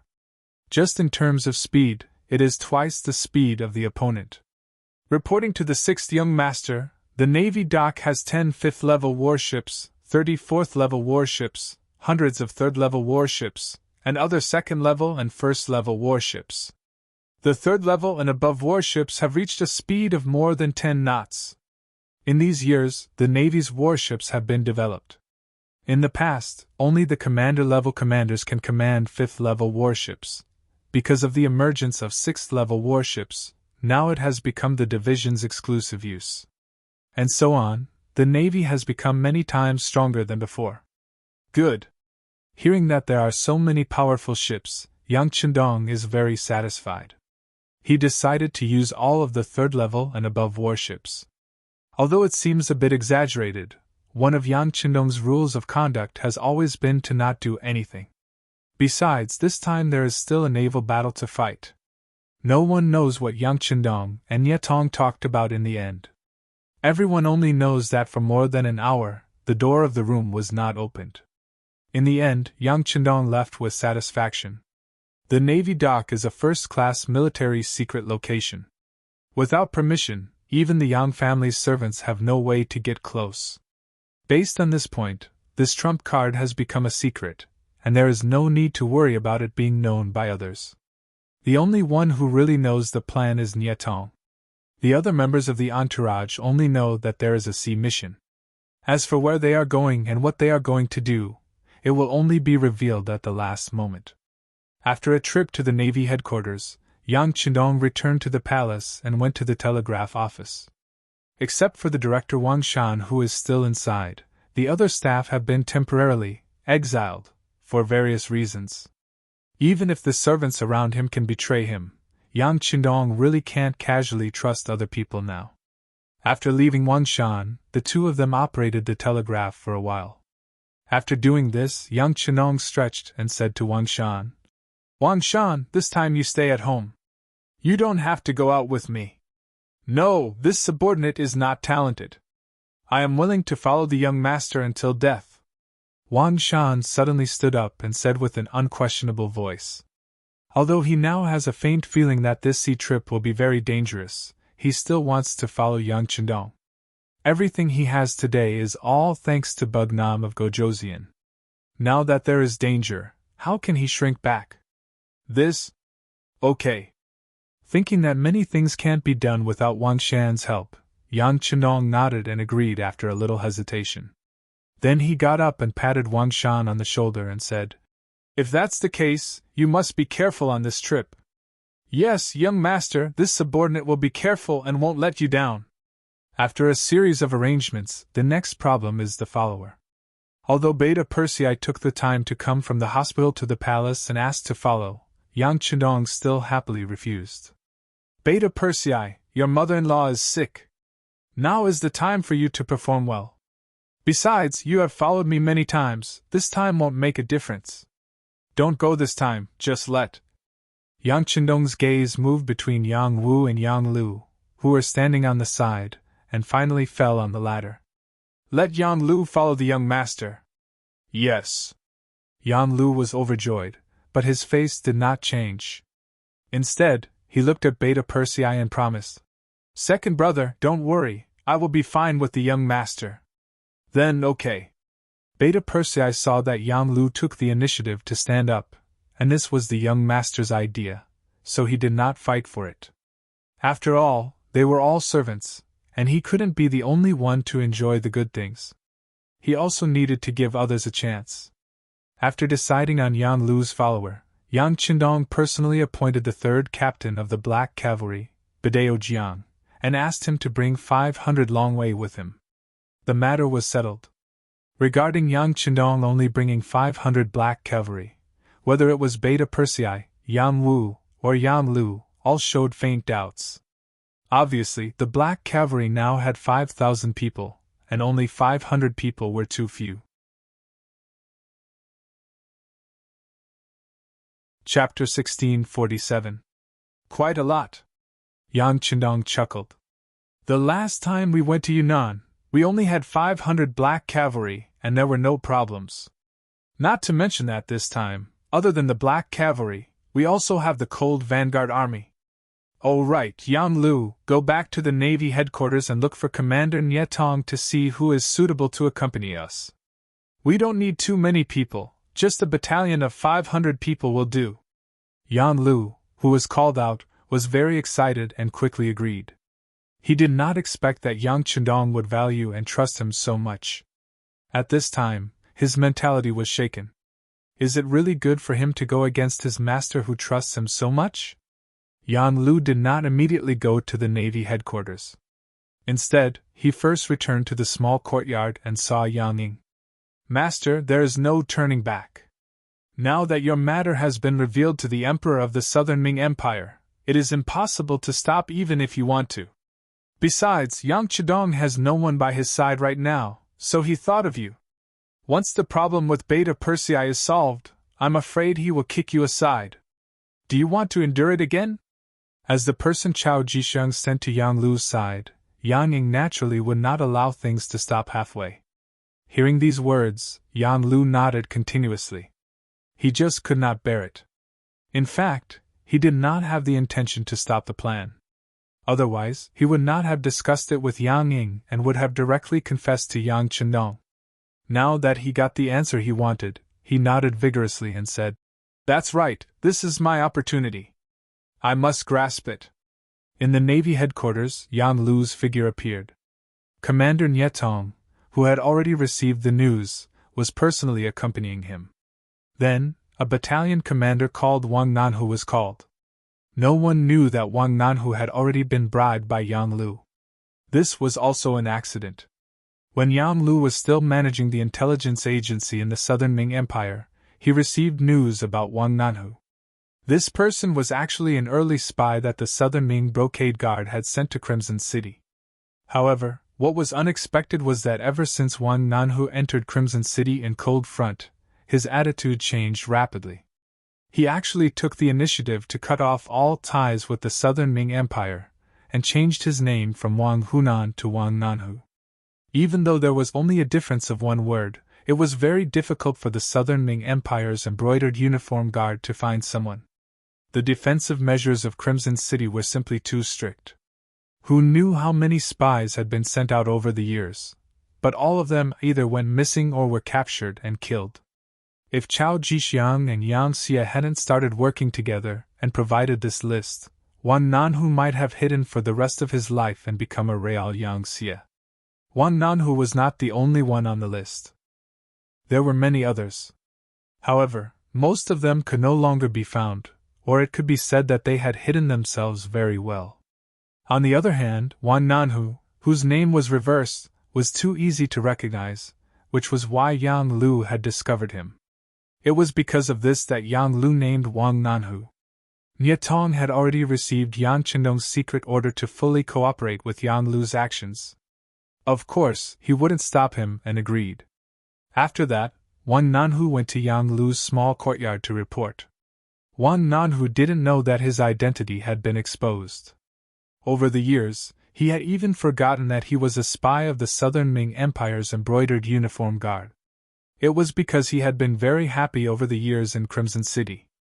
This was because he had confirmed the strength of the Yangxie. He was also certain that only the Yangxie could truly let the Han people live a luxurious life without worrying about food or clothing. Over the years, Wan Nanhu had also done his best to integrate himself into this life. Because of his efforts, he had now become a battalion commander of the Navy's cold front. It could be imagined that his future was bright and promising. When he came to the small courtyard with this thought, he first saw Yang Lu sitting on the chair. He knew that this was one of Bugnam of Gojoseon's most trusted servants. He immediately gave a military salute and said with an excited tone, "The Navy's Cold Front's 1st Army's 1st Division's 3rd Regiment's 2nd Battalion Commander Wan Nanhu has come to report. Leader, please ask for instructions." Your spirit is not bad." Looking at Wan Nanhu, who was standing there like a pine tree, Yang Lu chuckled. This was considered a compliment. Wan Nanhu, who was in his 30s, also laughed embarrassedly. But Yang Lu's next words made him suddenly feel as if he had fallen from heaven to hell. His whole body was covered in a layer of cold sweat. "But I don't know, seeing you like this, what will Chao Jixian's guild think?" Yang Lu, who seemed to say this casually, stared at Wan Nanhu without turning his gaze away. Like a thunderclap in his mind, Wan Nanhu suddenly realized that he once had another identity, a secret agent of the Southern Ming Empire's embroidered uniform guard. At this moment, the past flashed through his mind like a movie, causing his face to turn red and white. Wan Nanhu was still struggling as his expression kept changing. He was betting that Yang Lu was trying to trick him. Perhaps this was a test before he was given a mission. Therefore, he tried his best to calm himself down. Then, he chuckled and said, "Chief, what are you talking about? This subordinate doesn't understand." Seeing that Wan Nanhu was still struggling, Yang Lu laughed and said, "Is that so? That's right, Wan Nanhu can't understand, but Wan Hunan should be able to, right?" Boom! Another thunderclap flashed through his mind. At this moment, Wan Nanhu no longer had any illusions. Even his real name was found out. This was no longer a coincidence. The other party already knew his true identity. Since the other party already knew, Wan Nanhu didn't deny it. Instead, he looked around and thought that there must be soldiers lying in ambush. He should be taken down soon. "All right, there's no need to look around. There's no ambush. I'm the only one who knows your current identity." Of course, Yang Lu could tell what Wan Nanhu was thinking. He smiled casually and threw another bomb. "Wan Nanhu, I know that you really want to cut ties with the Southern Ming Empire, so I can give you a chance. Not only will your identity not be known by others, but you can also be a true Yangxie from now on. No one can talk about your past. What do you need me to do?" Wan Nanhu's eyes were filled with hope again. "You don't need to know now.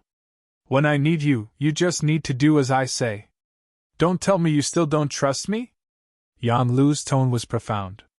"All right, then I'll listen to your orders." Wan Nanhu agreed because he knew Yang Lu's identity. He really hoped that his relationship with the Southern Ming Empire could be severed. Now that the opportunity was in front of him, he naturally had to seize it. "Very good." Seeing that Wan Nanhu agreed, Beta Persei finally had a smile on his face. "Next, gather your battalion and prepare to follow Bugnam of Gojoseon to carry out missions. Remember, you have to listen to my orders. You only have one chance to perform. If you don't seize it, don't blame others. Please don't worry, Chief. I will definitely seize the opportunity, Wang Nanhu said without hesitation.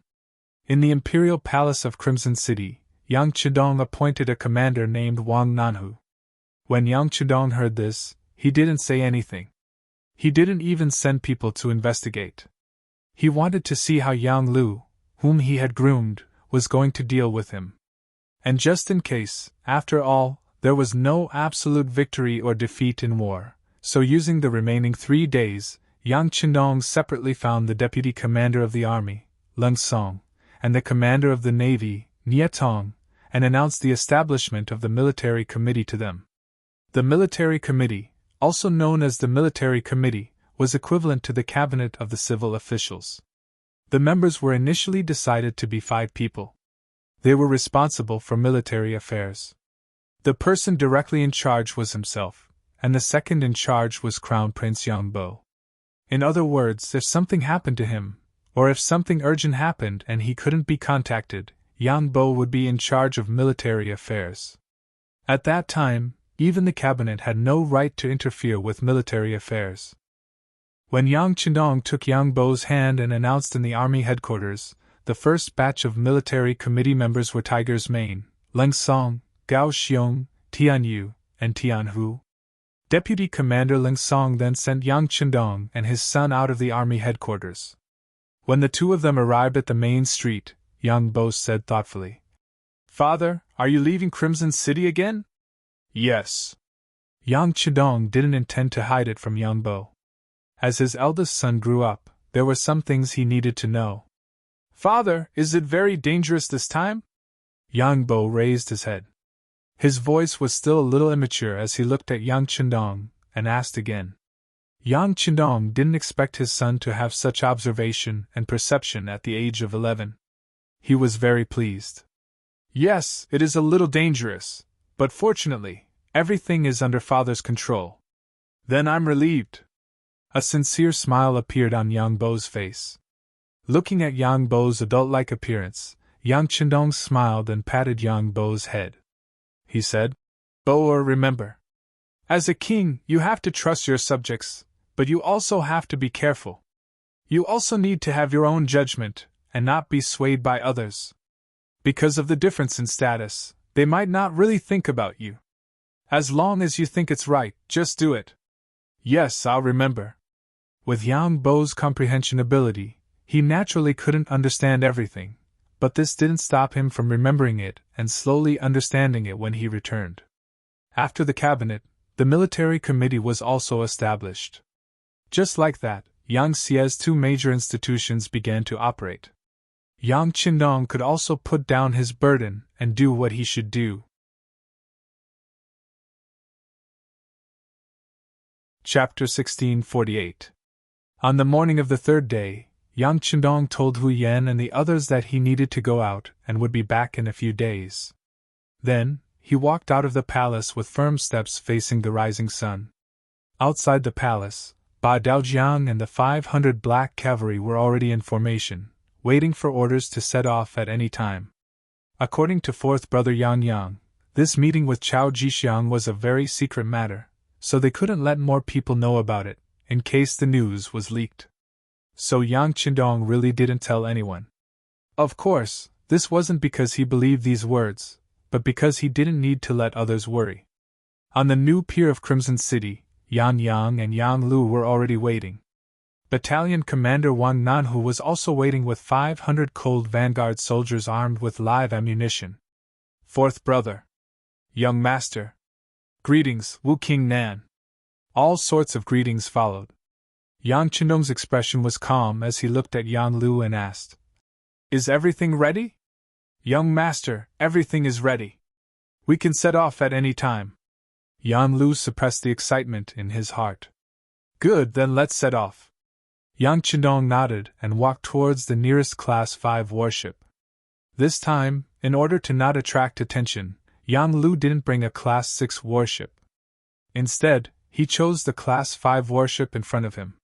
Soon, the black cavalry boarded one by one. Then, the ropes were retracted and the 3 warships left the pier. At this time, at the pier, Nye Tong was leading the 1st, 2nd, and 3rd regiments of the 1st Division. Because outsiders were forbidden from approaching the pier, no one knew that they had left. In addition, the 4th Regiment was left behind to guard the pier. From the outside, it didn't look any different from before.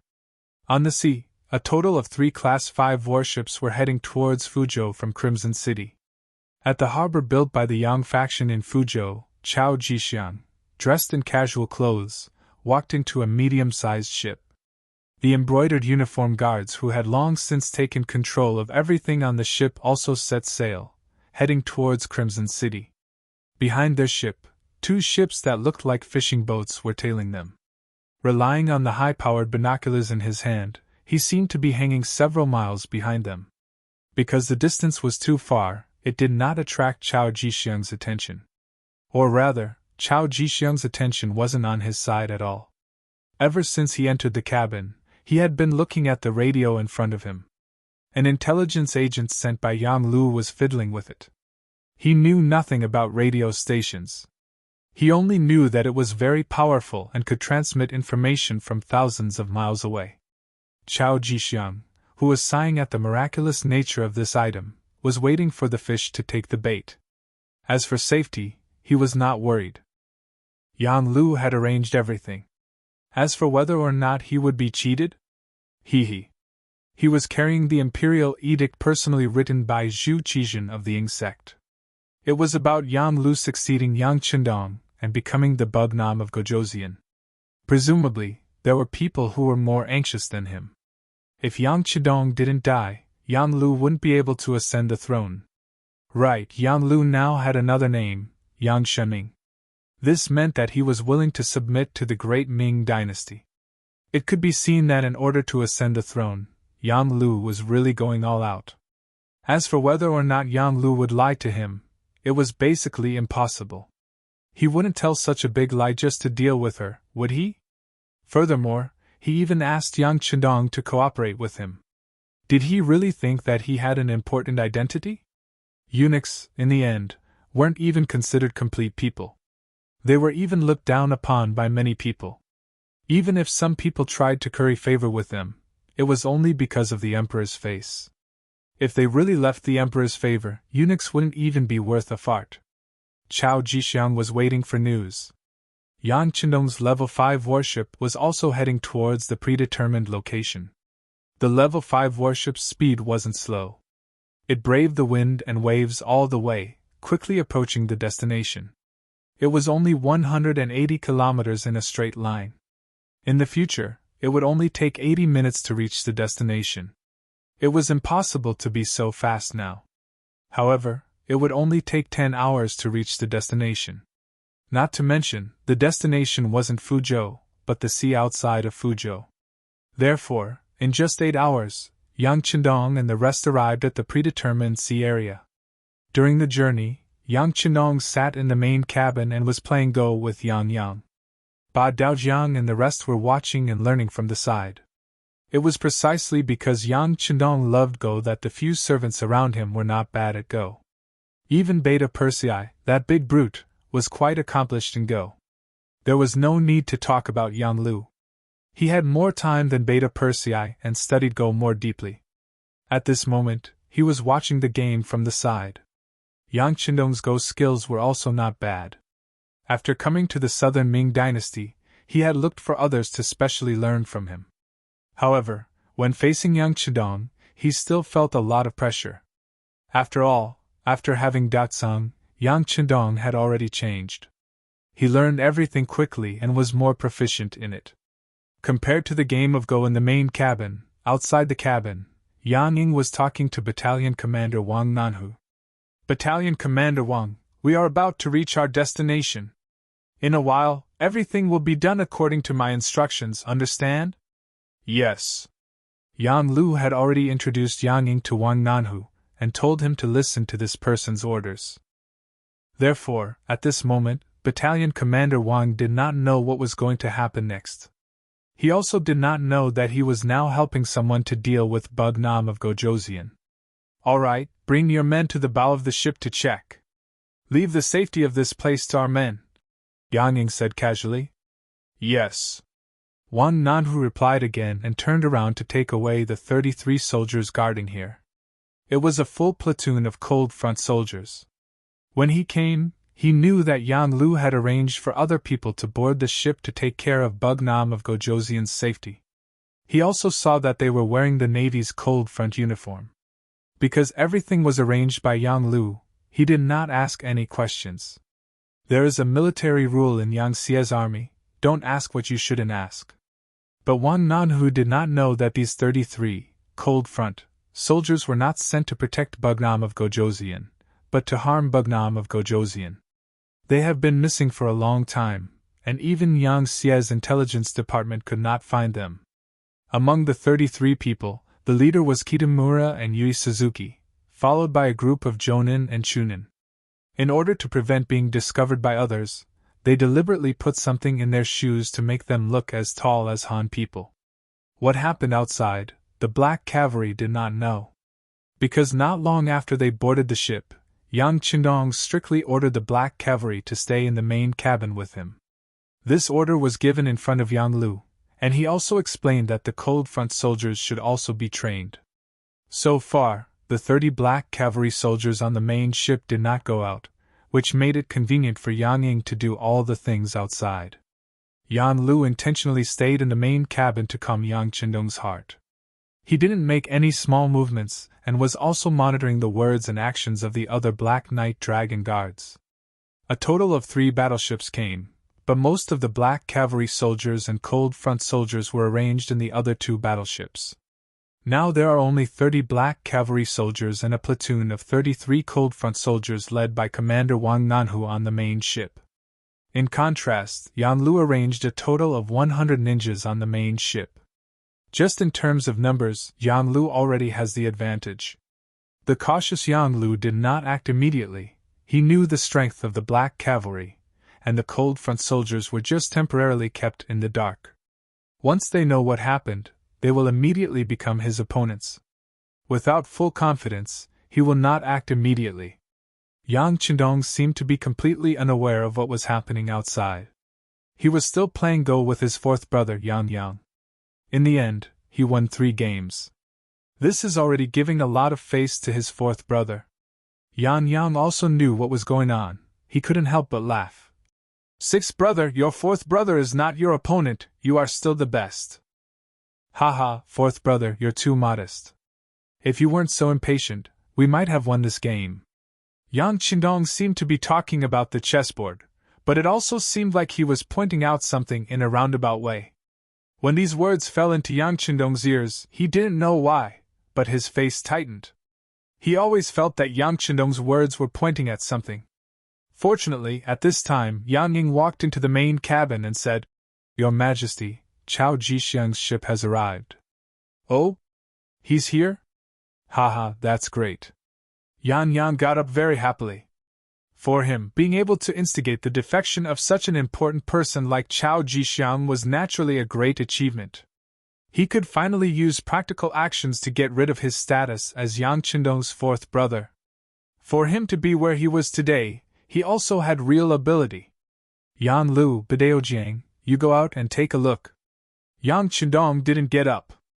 With his current status, perhaps if Shu Qijun came, he would only go out and welcome him. After all, it was just a eunuch, it was really nothing. Yang Lu and Bideojiang nodded in unison, then went out of the main cabin with Yang Yang. As expected, they saw a small boat sailing over. In the distance, Chao Jixiang, who was wearing clothes embroidered with fierce dragons, appeared in front of them under the protection of more than 10 imperial guards with embroidered spring sabers at their waists. That's right, it is Master Chao. When he saw the person, Yang Yang's smile grew wider. Although Bideojiang had never seen the real person, he had seen many portraits in the past. In addition, Yang Yang had verified the identity of the other party, so of course he didn't suspect anything.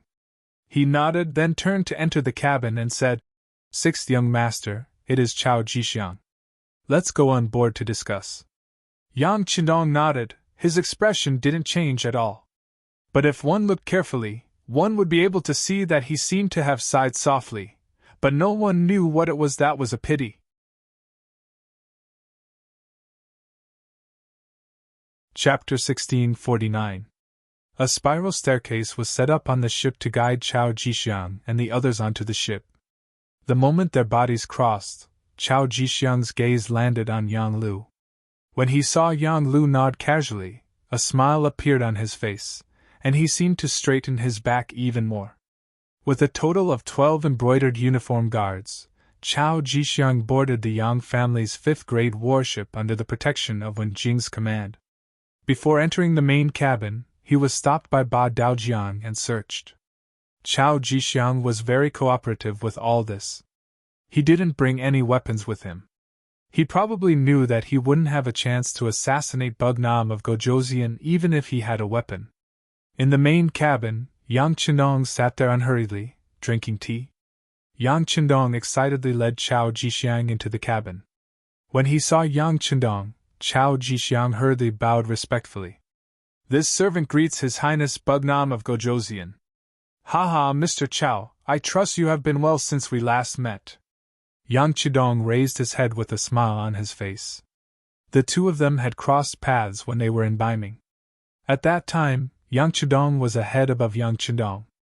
Now that so many years had passed, he was still a head above Yang Qindong. Chao Jixiang couldn't help but blush when he heard Yang Qindong's words. However, when he thought about how Yang Qindong might become his prisoner, he could step on Yang Qindong's head and do whatever he wanted. He suppressed his embarrassment and said respectfully, "Bugnam of Gojoseon is wise and mighty. How can this servant compare to you? If there was a eunuch's greatest skill, it would be flattery. As long as you wanted to hear it, you would listen to it. Otherwise, how could you make the emperor happy and entrust them with important tasks?" Yang Qindong, who already knew this, didn't believe Chao Jixiang's words at all. Thus, his expression didn't change as he said, "All right, don't show your tricks in front of this prince. Let's get down to business." "Yes, His Highness Bugnam of Gojoseon," Chao Jixiang replied and stood there with a bitter expression. Chao Jixiang originally wanted to sit down and speak, but Yang Qindong didn't say anything. Naturally, he didn't dare to overstep his boundaries. At this time, he could only stand and speak his request. Among them, he emphasized how his brothers from the embroidered uniform guards would be placed if they joined Yang Xie. It could be seen that Chao Jixiang was well prepared. After he spoke, he didn't have any intention of stopping. He spoke one sentence after another, quickly attracting everyone's attention. At this time, no one noticed that Yang Lu had already left the main cabin. He looked at Yang Ying standing outside and nodded lightly. Then, he returned to the main cabin as if nothing had happened. After receiving the signal, Yang Ying immediately waved at Bei Muraku and Yu Suzuki, who were standing outside the main cabin. The two figures quickly left. After a dozen breaths of time, a fragrance drifted with the wind and enveloped the Class 5 warship. All of this was done unknowingly, without attracting anyone's attention. In the main cabin, Chao Jixiang hurriedly spoke for nearly half an hour.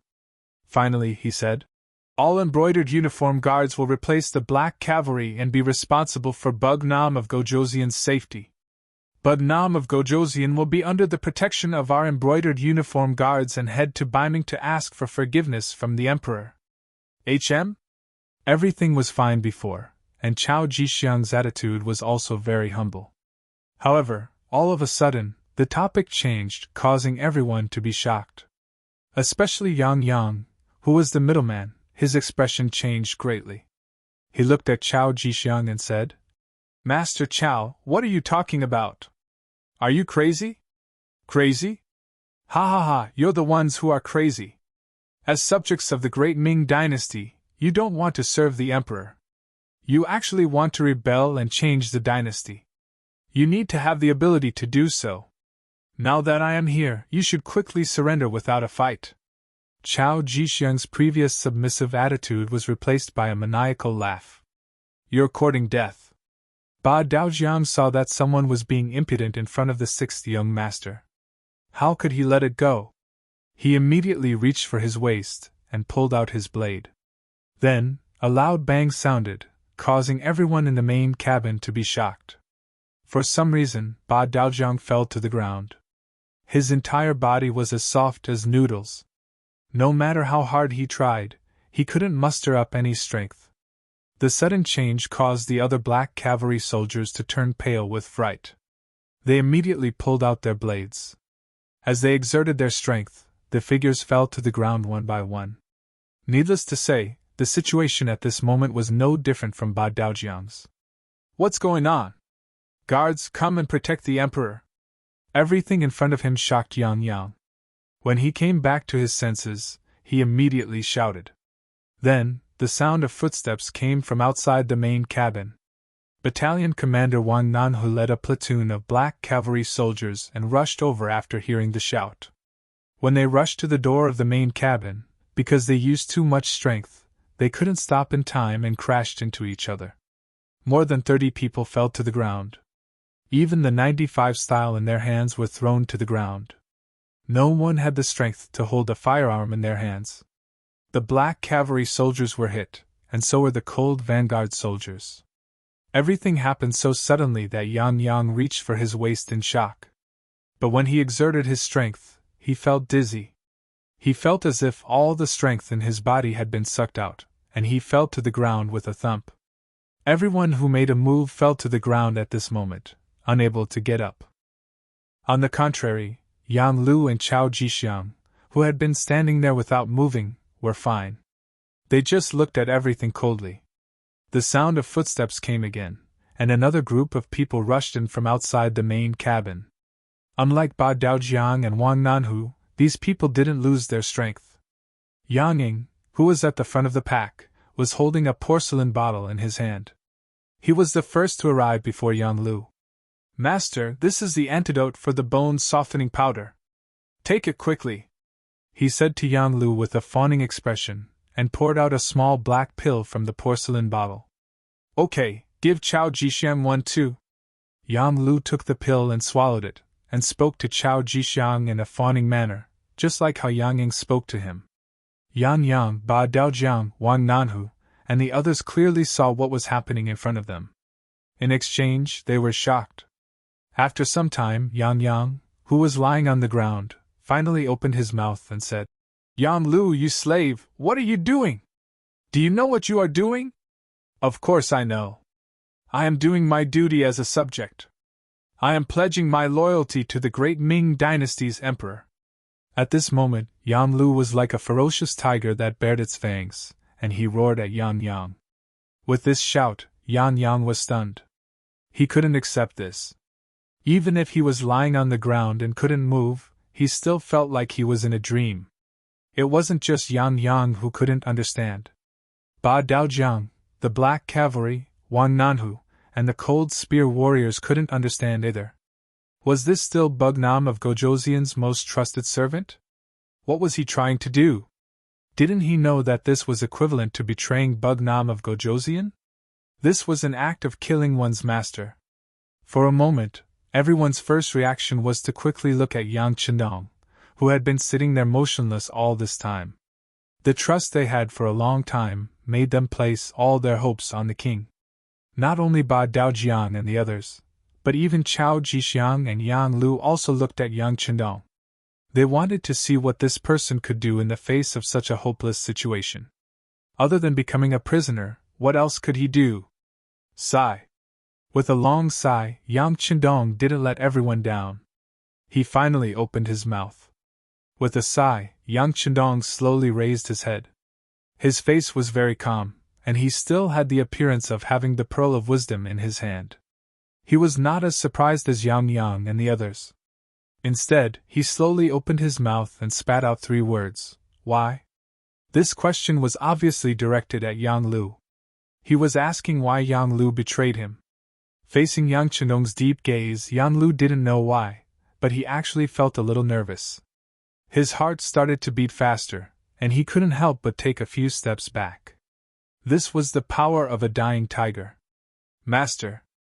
Yang Ying hurriedly stepped forward and supported Yang Lu, who was retreating. At this moment, Yang Lu felt that his performance just now was very embarrassing. But who could be blamed for this?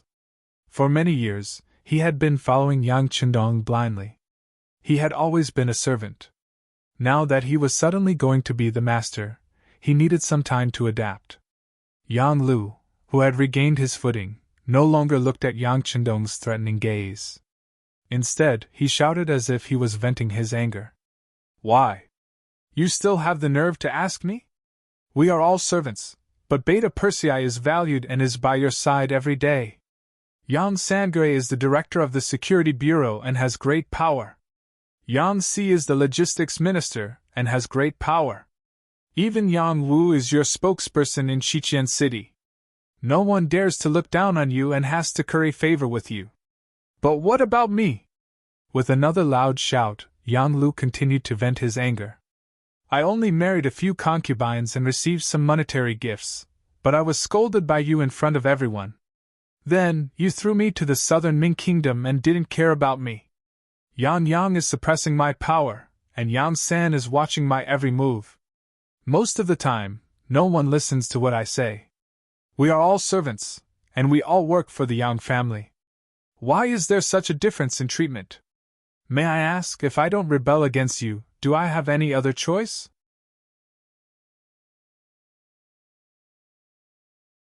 Chapter 1650.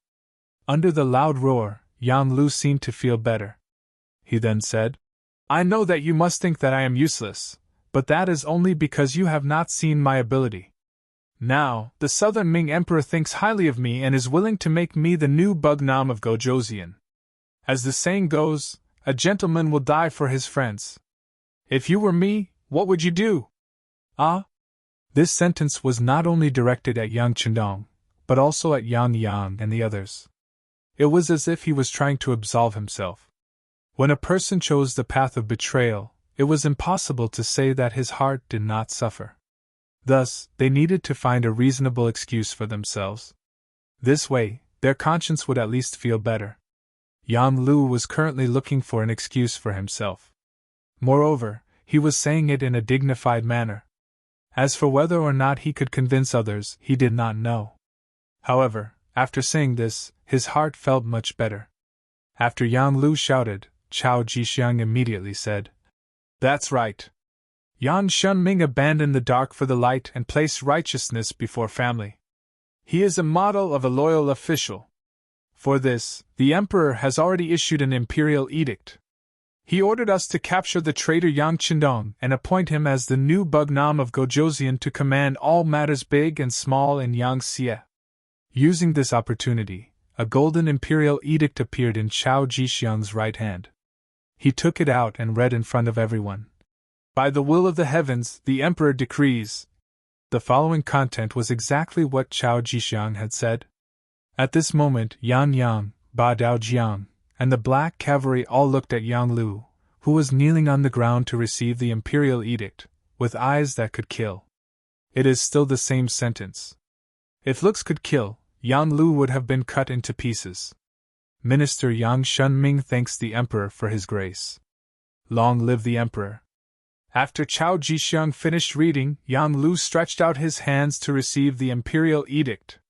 Then, he kowtowed 3 times to the ground.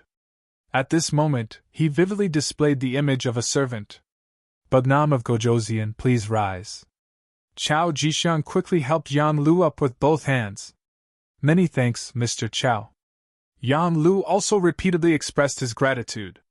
The two of them displayed an expression of mutual appreciation.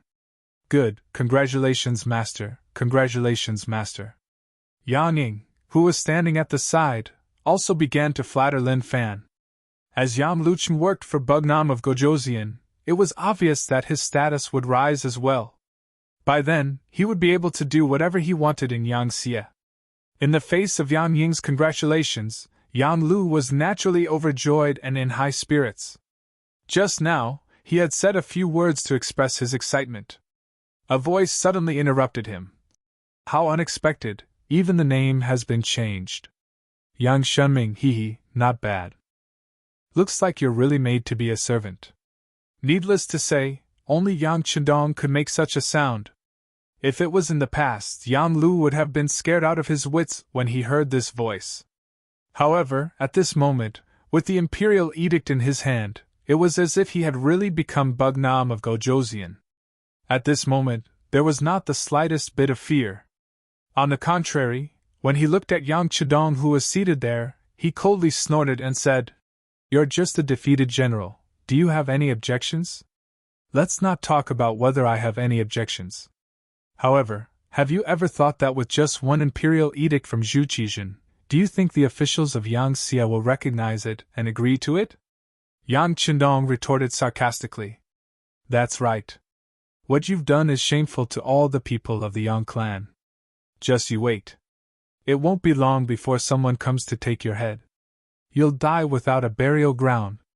Jiang Baoqiang roared with all his might. Seeing that someone still dared to threaten him at this time, Yang Lu couldn't help but laugh loudly. He didn't seem to be angry at all. It was clear that he had already considered this matter. With a wave of his hand, Yang Ying received a radio from the ninja beside him and respectfully handed it to Yang Lu. After receiving the radio, Yang Lu skillfully turned it on and then began to broadcast the contents of the telegram in front of everyone. As he spoke, he also narrated the contents of the telegram. Yang Qindong has already been captured by the Southern Ming's embroidered uniform guards outside of Fuzhou Harbor. Anyone who receives this telegram is to submit a form of surrender to the Southern Ming Empire within 3 to 30 days. This way, you and your family will be safe. The Emperor feels that everyone is working hard for the glory of the great Ming Empire and has only been deceived by vile people. Those who surrender are allowed to bring all their family assets and move to the capital of the Southern Ming Empire. Those who do not surrender within the time limit will be regarded as traitors of the Southern Ming Empire and can be killed by anyone. At the same time, Yang Qindong, Ding Lu of the family of the guilty official Yang Qindong, will be appointed as the new Bugnam of Gojoseon, commanding all of the troops under Yang Xia.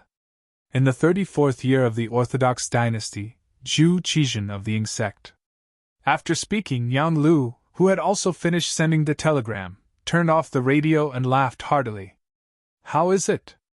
This telegram has already been sent and can be received by anyone who has a telegram?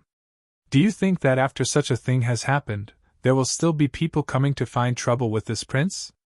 Every unit's radio had their own communication codes, but once a telegram was sent, even the Yang Xia's department or the army could receive it. It was easy to imagine what kind of chaos this telegram would cause after it was sent out. This was equivalent to the great Ming Empire's soldiers running to various cities and shouting that the emperor had been captured by the enemy. After the telegram was sent out, Yang Yang, Badeo Jiang, and the others were naturally infuriated. They hated the fact that they were powerless right now and couldn't do anything even if they wanted to. At this time, on another Level 5 battleship not far away, Telecommunications Director Wang Shan also received the telegram. Although Wang Shan was allowed to follow Yang Qindong, for safety reasons, he didn't board the main ship. Wang Shan also knew that this was the biggest concession the sixth young master could make. Considering that staying on another ship would ensure his safety and control of the situation, he agreed. Now that he saw the telegram, his expression changed greatly, and he instinctively wanted to reply with a coded telegram to explain everything. However, considering Yang Qindong's previous orders, he could only suppress this thought and send out a few secret telegrams. On the main ship, Yang Lu, no! Yang Shunming was looking at Yang Qindong with a smug expression. He was looking forward to seeing his former master's panicked expression. It would definitely give him a great sense of satisfaction. Unfortunately, he was destined to be disappointed. This was because Yang Qindong's expression didn't change at all. Instead, he looked at Yang Lu as if he was looking at a clown. "What? Is this all you've got? Isn't this enough?" Yang Shunming instinctively asked. "Do you think you can overturn the heavens when you're here? Come on, you can come in!" Following Yang Lu's shout, Kitamura and Yui Suzuki in their Marine Cold Front uniform led a few jonins into the main ship. "Bugnam of Gojoseon, how have you been? Do you still recognize us?" "Clown, you're just a loser." Yang Qindong's expression didn't change at all. Instead, it was filled with disdain, as if he was already prepared for the appearance of these two special jonins. Yang Qindong's expression didn't change, which greatly disappointed Yang Shunming. This was completely different from what he expected. He couldn't help but shout. "What? At this time, you still want to be stubborn? You still want to act all high and mighty? Who are you trying to fool? That's right, you're already a prisoner. If you immediately kneel and beg my master, you might be able to suffer less. When Yang Ying saw that Yang Shunming was angry, he took half a step forward and said in a threatening manner, "Oh? What do you think I am? Oh right, you're the uncleling that Emogay mentioned, right? Ha ha, I really underestimated you. To think that Yang Lu could get to where he is today, you must have contributed a lot, right? Let me guess, you shouldn't be as simple as Yang Lu's butler. If I'm not wrong, you should be a lackey of the Imperial Secret Service. Your real master should be this Chao Changgong, right?" Seeing Yang Ying jump out, Yang Chenong's voice was still filled with disdain. Yang Ying's expression changed constantly as Yang Chenong's words. He didn't expect that this Bugnam of Gojoseon was so powerful that he actually knew his background. However, he didn't know if there was real evidence or if it was just a casual remark. But no matter what the reason was, he couldn't let him go on. Yang Ying immediately shouted, interrupting Yang Chenong's words. "What's wrong? At this time, you still want to drive a wedge between us? That's right, he's just spouting nonsense. Brother Yang, let's not talk nonsense with him. Let's cripple him first." Chao Jixiang couldn't bear it anymore. Some secrets couldn't be made public, otherwise it would affect his future plans. "Shut up!" Yang Shunming shouted, interrupting Chao Jixiang and Yang Chendong's words. He looked carefully at Yang Chendong and asked, "How do you know all this?" "Haha, not only do I know all this, but I also know that once something happens to me, Yang Xia will become chaotic. When he is no longer as strong as before, they will make a move on you. After all, you are a chess piece. Of course, you will be thrown away." Yang Chendong laughed. This Yang Lu was really stupid. He thought that he could control his own fate, but he didn't know that he was just a puppet that had become another puppet. If Yang Chendong could think of this, Yang Lu naturally knew as well. At this moment, he realized that his own fate was never in his control. He couldn't help but turn around and stare fiercely at Yang Ying. When he noticed the murderous look in Yang Lu's eyes, Yang Ying couldn't help but take 2 steps back. With a nervous expression, he said, "Master, I am already loyal to you. Don't listen to the instigation of this lowly person." "Haha, loyal? How was the previous Yang Lu disloyal in front of this prince?" Yang Chendong added in a timely manner. This also made Yang Lu, who was soft-hearted, harden his heart. "Kitamura, please help me kill him. Don't worry, your country's Princess Junko will be fine. I will definitely rescue her and send her to you."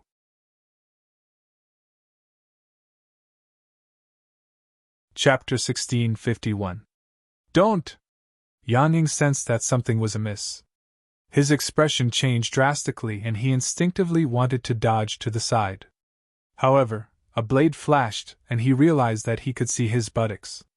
Then Yang Ying, whose head had been chopped off, fell to the ground. He was as dead as a doornail. "Not bad, you're ruthless." Looking at Yang Lu's performance, Yang Chendong praised him. After dealing with Yang Ying, Yang Lu turned to look at Chao Jixiang. Chao Jixiang's face was pale. He was clearly frightened.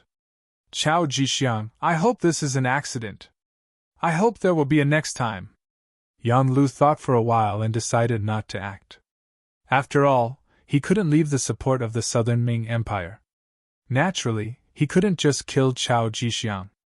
Chao Jixiang, whose expression had changed drastically and even wanted to shout for Wen Jing to rush in, could not help but let out a long sigh of relief. He knew that this was not because the other party had let go of his plot against him, but because no one could leave each other now. He said gratefully, "Thank you for not killing me, Your Majesty." Chao Jixiang's attitude made Yang Lu very satisfied. He nodded his head lightly and accepted this gratitude. Then, he turned his gaze and looked at Yang Chendong, who was sitting there. Yang Chendong didn't even move a finger. With just a few words, he killed his most trusted butler. It had to be said that just thinking about this method alone was enough to make one feel shocked. It was precisely because of this that this person absolutely could not be left alive. Although for the sake of the greater cause, he would not go so far as to kill the other party, but he still had to capture the other party alive and control him. Kitamura, Suzuki-kun, do it! The two special ninjas, who had been waiting for a long time, nodded at the same time and walked to Yang Chidong. This scene made Bideo, Yang, Wang Nanhu and the rest anxious. However, they were poisoned by the bone-softening powder and couldn't use their strength. There was nothing they could do. Wait! At this critical moment, a voice rang out. Although it wasn't loud, it caused the two ninjas to stop. Only Yang Chindong could cause such trauma to Kitamura and Yu Suzuki. The words "wait a minute" had also come from his mouth. As soon as he spoke, Yang Chindong raised his head and looked at Yan Lu. What's wrong? Was it that urgent? Or are you afraid of me from the bottom of your heart? Afraid of you? Why should I be afraid of you? Don't you know that you're the meat on my chopping block? Although Yan Lu was very afraid of Yang Chindong in his heart, and this was a habit that had been cultivated over the years, he still stiffened his neck and said these words. Since you're not afraid, let's just talk about it. Otherwise, I'm afraid we won't have a chance to talk in the future, Yang Chindong said unhurriedly. However, the more he acted like this, the more he could emit a calming aura that affected the people around him, causing them to not dare to act recklessly. Say what? Yan Lu was still reluctant to admit his mistake. Let's talk about Emoge. Oh, by the way, there's also the radio station with serial number 9826. Yang Chindong squinted his eyes. When he talked about this, there was even a slight smile at the corner of his mouth. Other than Yang Chindong, no one else knew that it was the radio station that Emoge thought was abandoned that attracted Yang Chindong's initial suspicion of Yan Lu.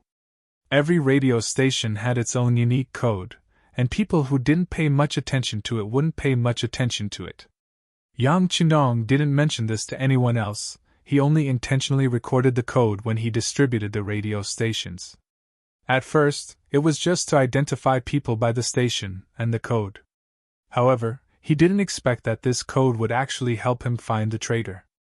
Yan Lu didn't know about this, and when he heard Yang Chindong mention the code 9826, he was still confused. What do you mean? Looking at Yan Lu's confused expression, Yang Chindong laughed. You've been with me for so many years, but you haven't learned much. Alright, then I'll tell you. Every radio station has its own unique code, and Emoge's code was 9826. When I brought people to attack the 3 provinces, Emoge saw that he had no chance of winning, so he committed suicide and buried the radio station. What he didn't know was that even though he destroyed 80% of the radio station, the code was still clear, so…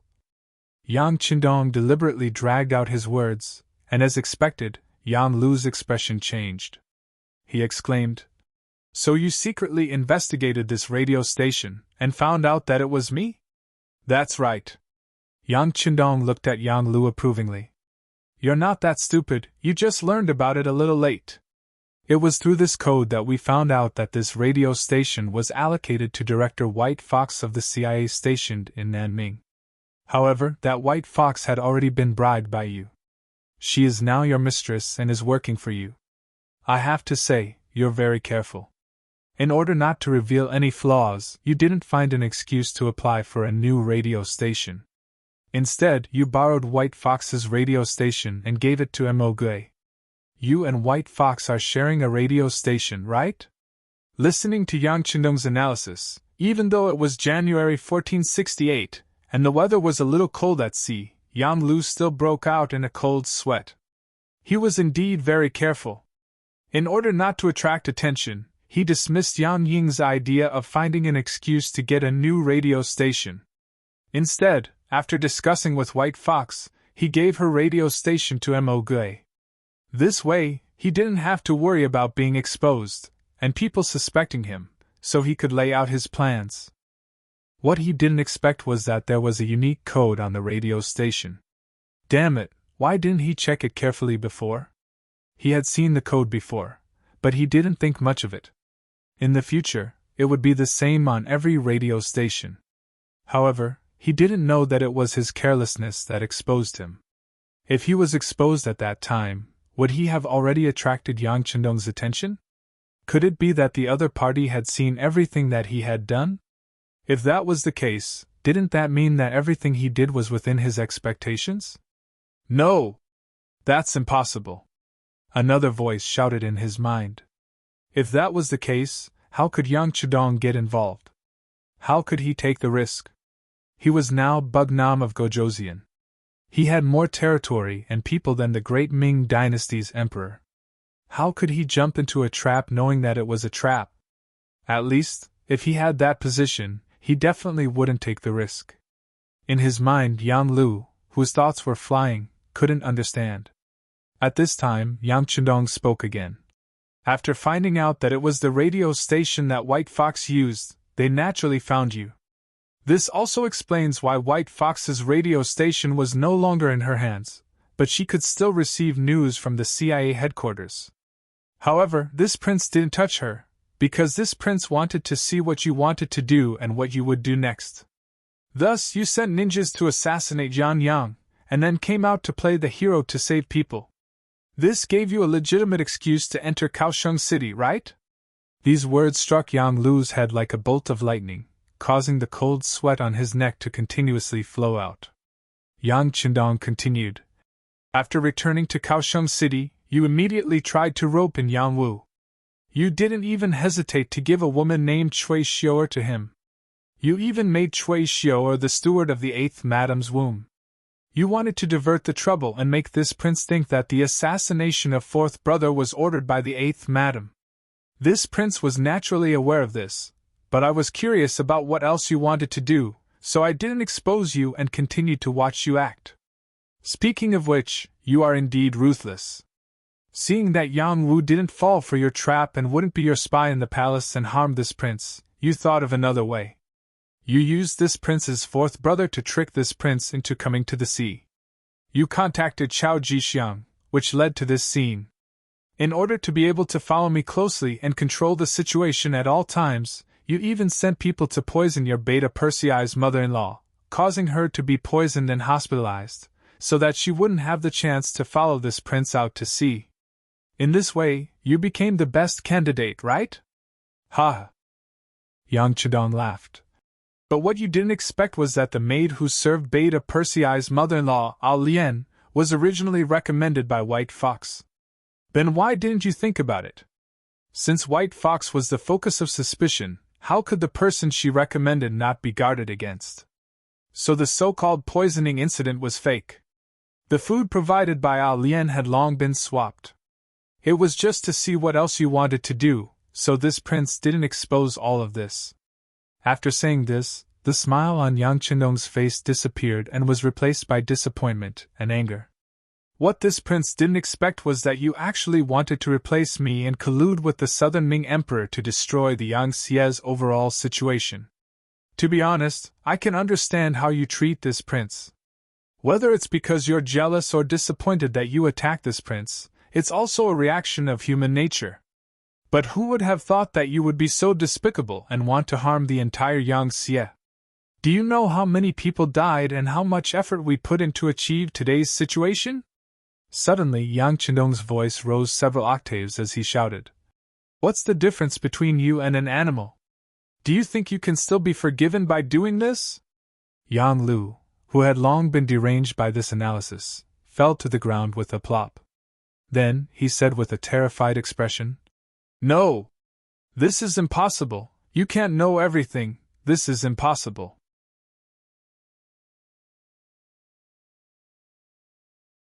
Chapter 1652. If you don't want people to know, then don't do it in the first place. Yang Chendong shook his head and said as he stood up. When Yang Chendong stood up, both Kitamura and Yui Suzuki couldn't help but take a step back. As the saying goes, a person's reputation is like a tree's shadow. Yang Chendong had always brought them great pressure, like a heart demon. It wasn't something that would disappear just because you didn't think about it, and it wasn't something that could be forgotten just because you wanted to. Yang Chendong was already dumbfounded. He didn't know what to do with Yang Chendong's analysis. Chao Jixiang also widened his eyes in shock at these words, but he was still rational. Although he knew that things wouldn't go as smoothly as he thought, at least the Yang Chendong in front of him was real. That was the most important thing. As long as he could control Yang Chendong, then the situation would still be under control. Even if the other party had a backup plan, he wouldn't have the chance to show it. So when he looked at Yang Chendong, his eyes were filled with killing intent. He had to control this person immediately, then he would be in an invincible position. "Where's Wenjing? Why aren't you going to capture the traitor Yang Chendong?" After the shout, Wenjing rushed in with a few embroidered uniform guards from outside the main cabin. Then, the embroidered spring saber drew a beautiful circle in the air and went straight for Yang Chendong. There were many rumors that Yang Chendong was not only unparalleled in intelligence, but his personal strength was also unparalleled in the world. Normally, they wouldn't dare to make a move. But now, the fragrance of the bone-softening powder had already taken effect. Yang Chendong was probably a soft-footed prawn, unable to resist. With such confidence, one of the embroidered uniform guards swung his saber. But it was obvious that he didn't use his full strength, and the way he attacked wasn't the kind that would take a life. His target was the neck, and he wanted to knock him out. Scram! With a harsh shout, Yang Chendong stretched out his leg and struck the Imperial bodyguard's chest. Under the powerful kick, it directly hit the person's chest. Immediately, the sound of bones cracking rang out, and the embroidered uniform guard's chest naturally caved in. How is this possible? The embroidered uniform guard, who had charged forward quickly but retreated even faster, landed beside Chao Jixiang. Seeing the blood bubbling out of the corners of his mouth, it was obvious that he was breathing in more than he was breathing out. Everyone in the room was so shocked that their eyes widened. Shouldn't he have been poisoned by the bone-softening powder? But why was nothing wrong with him? No one knew that Yang Chendong's biggest secret was in the big warehouse. It was just a bone-softening powder. When he felt it, it was led into the big warehouse and completely digested. How could it be a threat to him? It was because of the big warehouse that Yang Chendong dared to enter the tiger's den with a fearless face. The reason why he didn't make a move immediately was because he was waiting for the Wolf Fang Special Forces to make a move. After all, he wasn't the only one on the ship. There were also fourth brother Yang Yang, Badeo Jiang, and the other black cavalry, as well as the brothers from the Navy's cold front. And just when Yang Chendong kicked an embroidered uniform guard to death, there were sounds of fighting outside the main cabin. Needless to say, the Wolf Fang Special Forces had arrived. They had followed Chao Jixiang all the way from the Fuzhou Pier. In order to let Yang Chendong boldly carry out his plan, Yang Chendong didn't ask where exactly he would meet Chao Jixiang. He only knew that it wasn't far from the Fuzhou Pier. From this information, the Wolf Fang Special Forces analyzed that Chao Jixiang would depart from the pier and follow him all the way. It was indeed correct. There were already sounds of fighting outside. Knowing that things weren't going well, Chao Jixiang's face changed as he urged Wenjin and the others to make a move. At the same time, he pulled the frightened Yang Chendong and said, "There's no time, you must let your ninjas make a move immediately. If we can't control Yang Chendong, we will all die here. Yes, let's do it now." Yan Lu seemed to have come back to his senses as he shouted at Kitamura and the others. Originally, Kitamura and Suzuki didn't think much of Yan Lu. In their eyes, this person was just lucky to follow a good master. However, if they wanted to develop and even revive the small Japanese province and make it independent into a new Japanese empire, they needed financial support. On this point, Yan Lu happened to be able to satisfy them. In addition, they knew very well that if Yang Chendong didn't die, all their ideas would just be a dream. At this moment, they shouted and pounced on Yang Chendong. He had already reached the Grand Master level. It was quite difficult to hurt him face to face. Although Wenjin and the other brocade guards had also practiced martial arts since they were young, their methods were not bad. However, when faced with Yang Chendong, it was still not enough.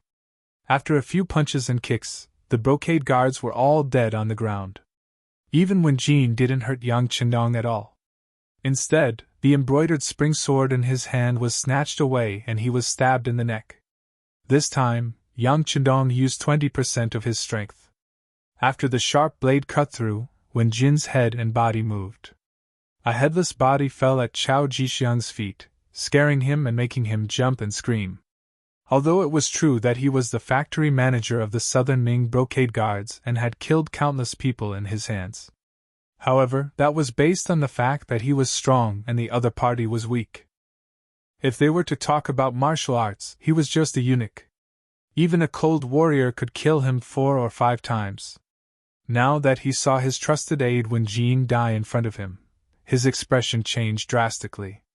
He instinctively jumped behind Yang Lu. In the main cabin, the death of Wen Jin and the others did not end the battle. When Kitamura and Suzuki Wei rushed towards Yang Chendong from left and right, this was the most exciting part. The blades of 2 ninja swords slashed from left and right, carrying a threatening killing intent. Those who didn't have enough eyes could only see the flash of the blades. As expected of special ninja, their foundation was very good and their strength was not bad. In addition, they didn't have to worry about food and drink in the past few years. As long as they trained wholeheartedly, not only did they recover from their original injuries, but their own strength had also become stronger. Now that the two of them were working together, they had a lot of momentum. The blades flashed, without the slightest bit of fanciness. The first thing they did was to take a person's life. Obviously, they didn't want to capture Yang Chendong alive at all, but to kill him. The 2 blades slashed from left and right, suddenly changing from a slash to a slash. The change in the path was so fast that Amadeo Jian and the others who were lying on the ground couldn't help but cry out in alarm. Yang Chendong was already prepared to fight back. Although the attacks of the 2 special ninjas were sharp, they weren't really in his eyes. After all, he was already prepared.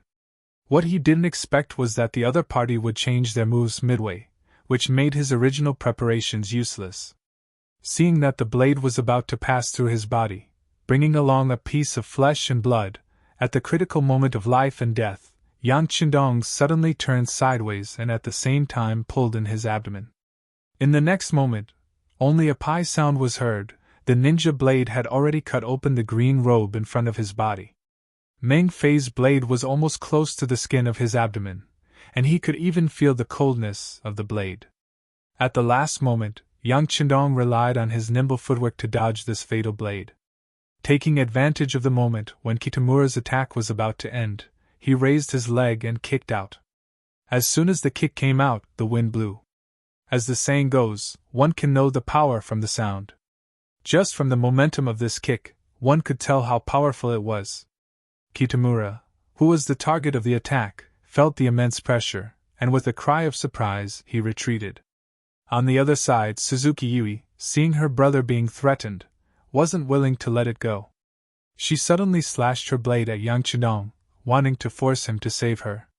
This slash was quite ferocious. Perhaps even a wooden stake as thick as a bowl would be sliced in half by it. Facing this blade, Yang Chendong's mouth flashed with disdain. Then, his right hand moved forward, and the embroidered spring blade met Yui Suzuki's blade. At the same time, he didn't retract his right leg, and it was still aimed at Kitamura's chest. For a moment, Yang Chendong's body formed a character. His left leg didn't move, and his right leg kicked forward. His entire body leaned back, and the scene looked very beautiful. Clang! The blade collided with the blade, and a crisp sound was heard. When the powerful arm strength was transmitted from the embroidered spring blade to the ninja blade, Yui Suzuki felt her right arm go numb, and she almost gave up her blade and retreated. While forcing Yui Suzuki back, his right leg also landed on Kitamura's chest. However, the opponent had the strength of a special ninja, and his body was abnormally agile. In the end, he still managed to dodge. But even so, the wind from his leg still brushed past Kitamura's chest, tearing his clothes, and leaving a bleeding wound on his chest. Just the wind from his leg could cause such damage, making Kitamura and Yui Suzuki speechless. In the past, they only knew that Yang Chendong was very powerful, but no one knew how powerful he was, because no one could really force him to use his full strength. But now, they finally had a clear understanding in their hearts. Such an opponent wasn't someone they could deal with. Because they were on a ship, there was nowhere to retreat. Ninjas were indeed powerful, and they could rely on many things in the surrounding environment to hide themselves and achieve a one-hit kill. But this didn't mean that they weren't afraid of water. In this vast sea, once they entered the water, without any protection, who knows how long they could last? There was no way out. Although Yang Chendong was very powerful, Kitamura and Yui Suzuki still had to make a move, and continued to attack Yang Chendong from left and right. But this time, they were clearly at a disadvantage. Just now, Yang Chendong just wanted to see how strong these two were, so he didn't give them any pressure. Since he saw through these two's methods, how could he give them a chance to perform? Yang Chendong moved. No one saw exactly how he did it. They only saw a figure flash to the side of the north village. Then, a sound of la la entered their ears, and the figure disappeared.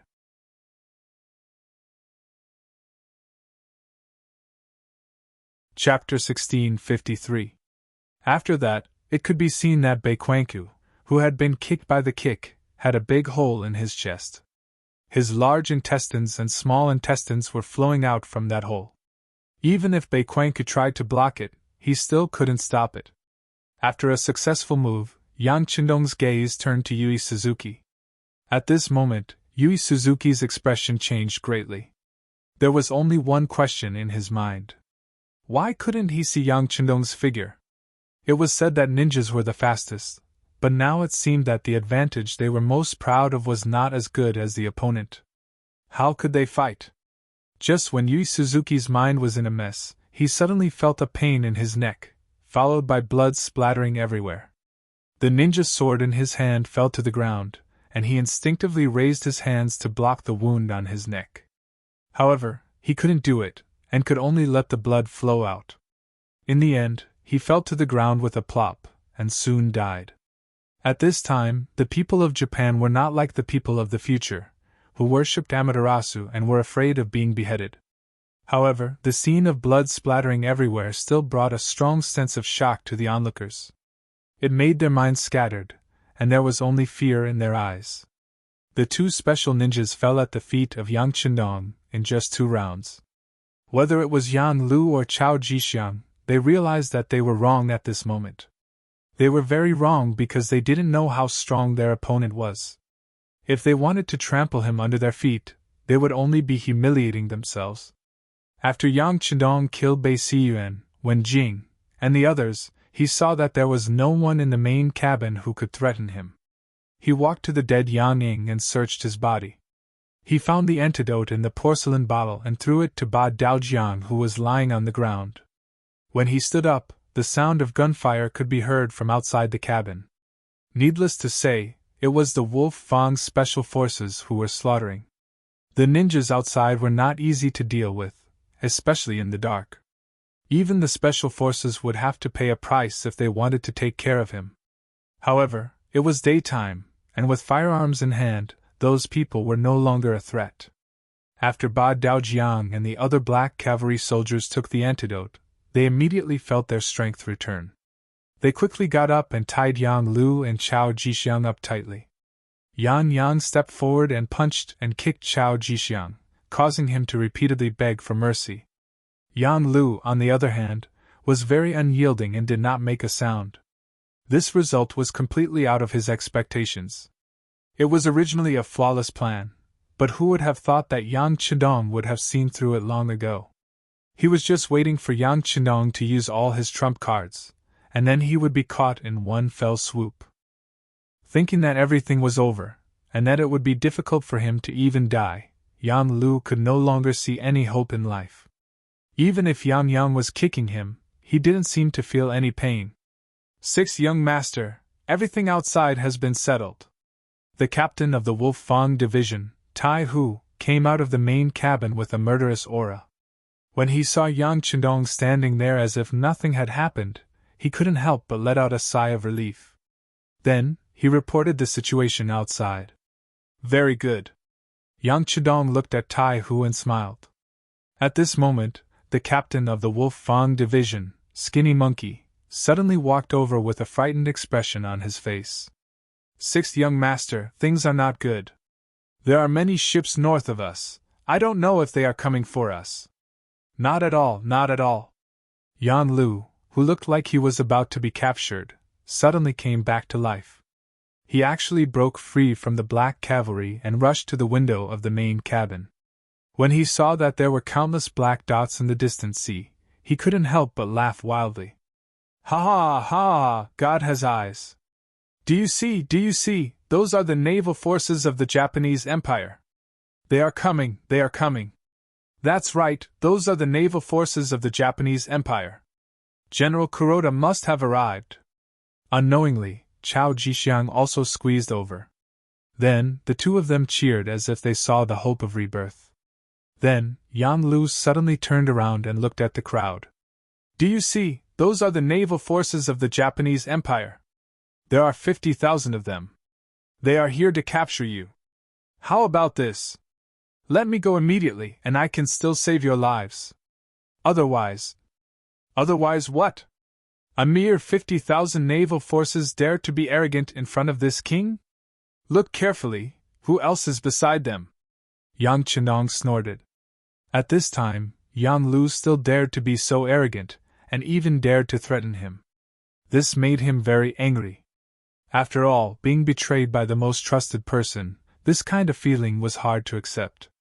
When Yang Chendong said this, the others couldn't help but look at the battlefield. Then, they noticed that there were more black dots in the periphery of the black dots. Then, the sound of cannons sounded. Flames appeared on the distant horizon. That was the reflection of the sinking of the warships. Needless to say, Nyaton led the Navy's Cold Vanguard Division to attack.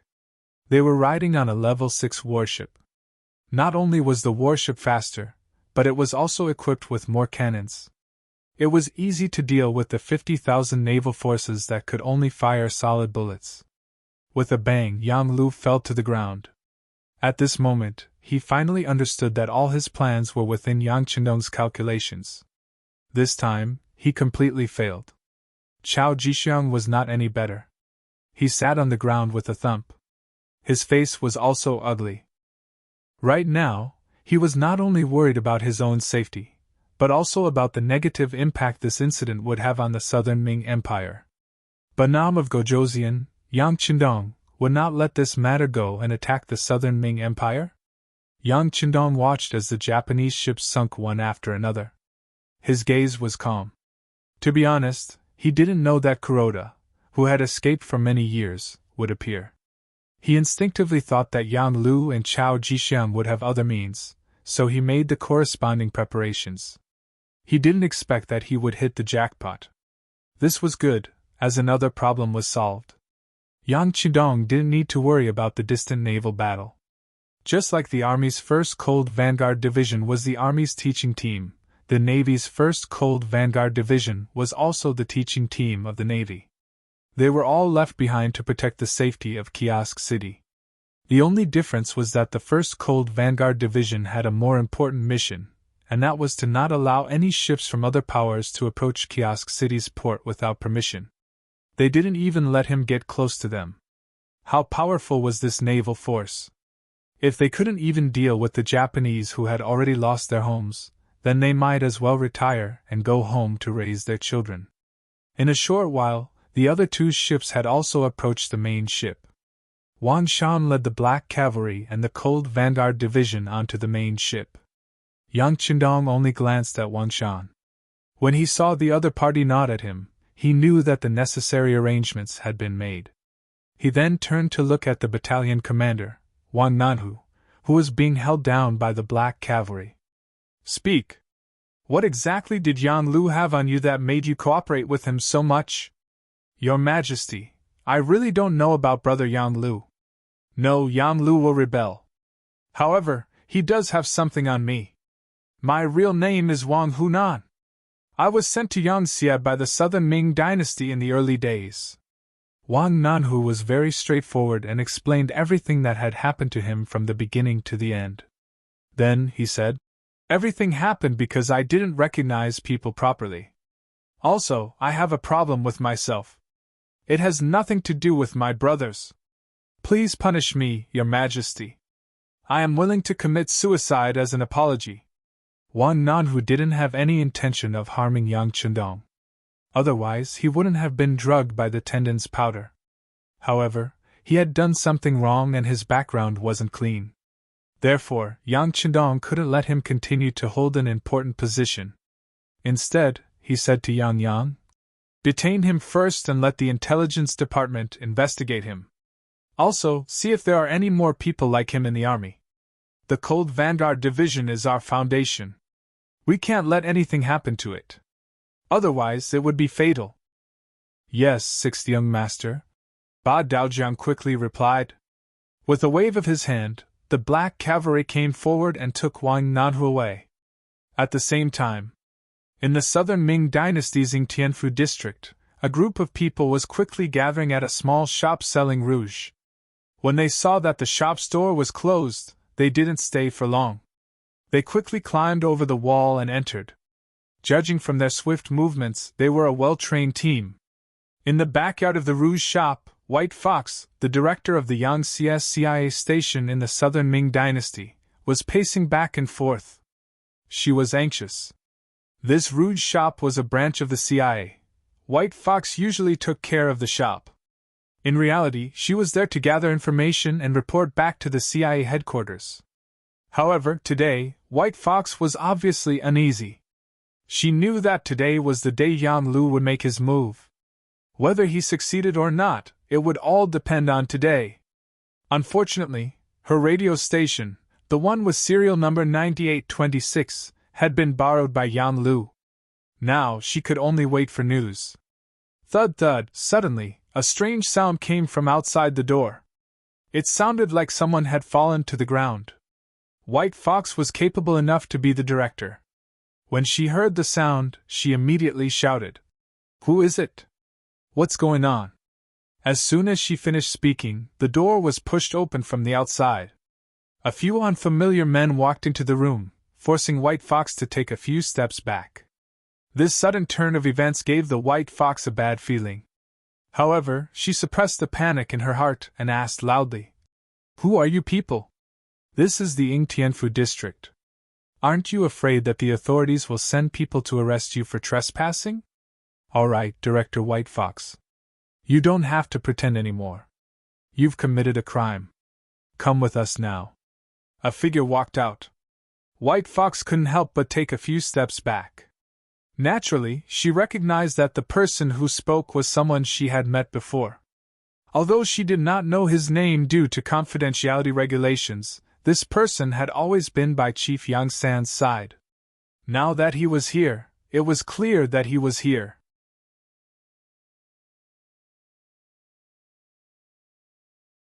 Chapter 1654. She knew that something might have happened to Yang Lu.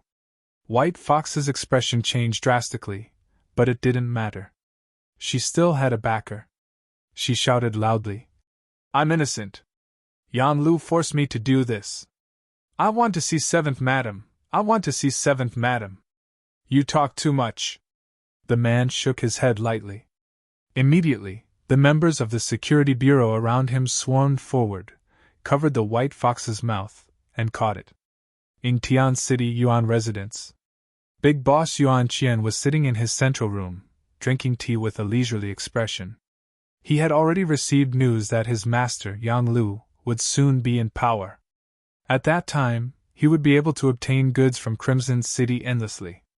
At that time, he would become the wealthiest merchant in southern Ming. Once he thought of the countless silvers that would fall into his hands, Yuan Qian couldn't help but smile. But soon, he couldn't smile anymore. A group of strangers suddenly rushed into his house. Without any explanation, they tied him up and took him away. After that, when his family reacted and went to report it to the authorities, where was he to be found? Crimson City, in a courtyard in a bustling area. At this moment, a woman with a good figure was boiling a medicinal soup. Beside her, a younger girl was helping to add fuel to the fire. Dang, dang, dang. Someone knocked on the door. Then, without anyone's permission, the door was opened from the outside, and a group of policemen in black uniforms entered the courtyard. "What are you doing?" The woman turned around and saw the scene behind her. She couldn't help but frown, displeasure appearing on her face. She didn't notice that the girl beside her was much more nervous than her. After the policeman entered the courtyard, they didn't move around. They just stood there. It wasn't until another person walked out from behind him that the policeman stood at attention. At this moment, the woman saw the person who came. Elder Long? That's right. The person who came was Yang Xie's chief of police. At the same time, he was one of the 5 elders, Long Tainan. The woman who called out to her was Chichiga, the wife of Beta Persei, Yang Qindong's servant. It was precisely because of this that Kikij was very surprised to see Long Tainan. Then, she instinctively thought of something and couldn't help but say, "Could it be second brother Yang?" "No, brother Beta Persei is fine." Long Tainan quickly shook his head. When she heard that it was not Beta Persei who was in trouble, Kikij became even more worried.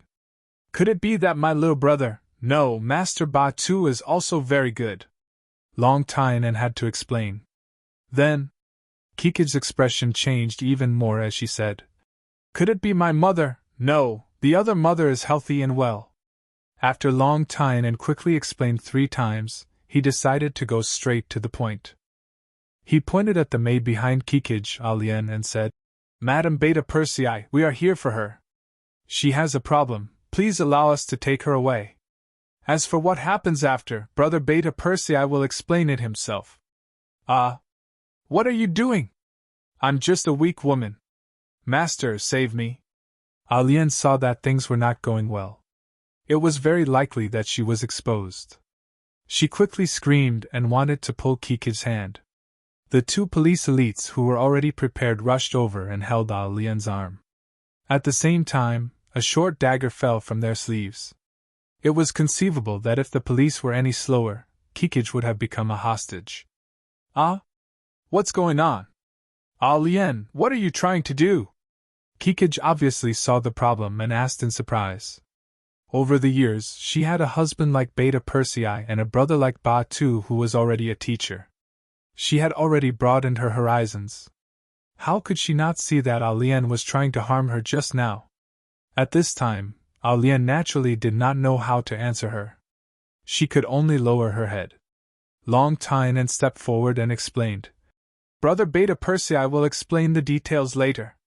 The task I received was to take this person away. I hope Madam Beta Persei can make things easier."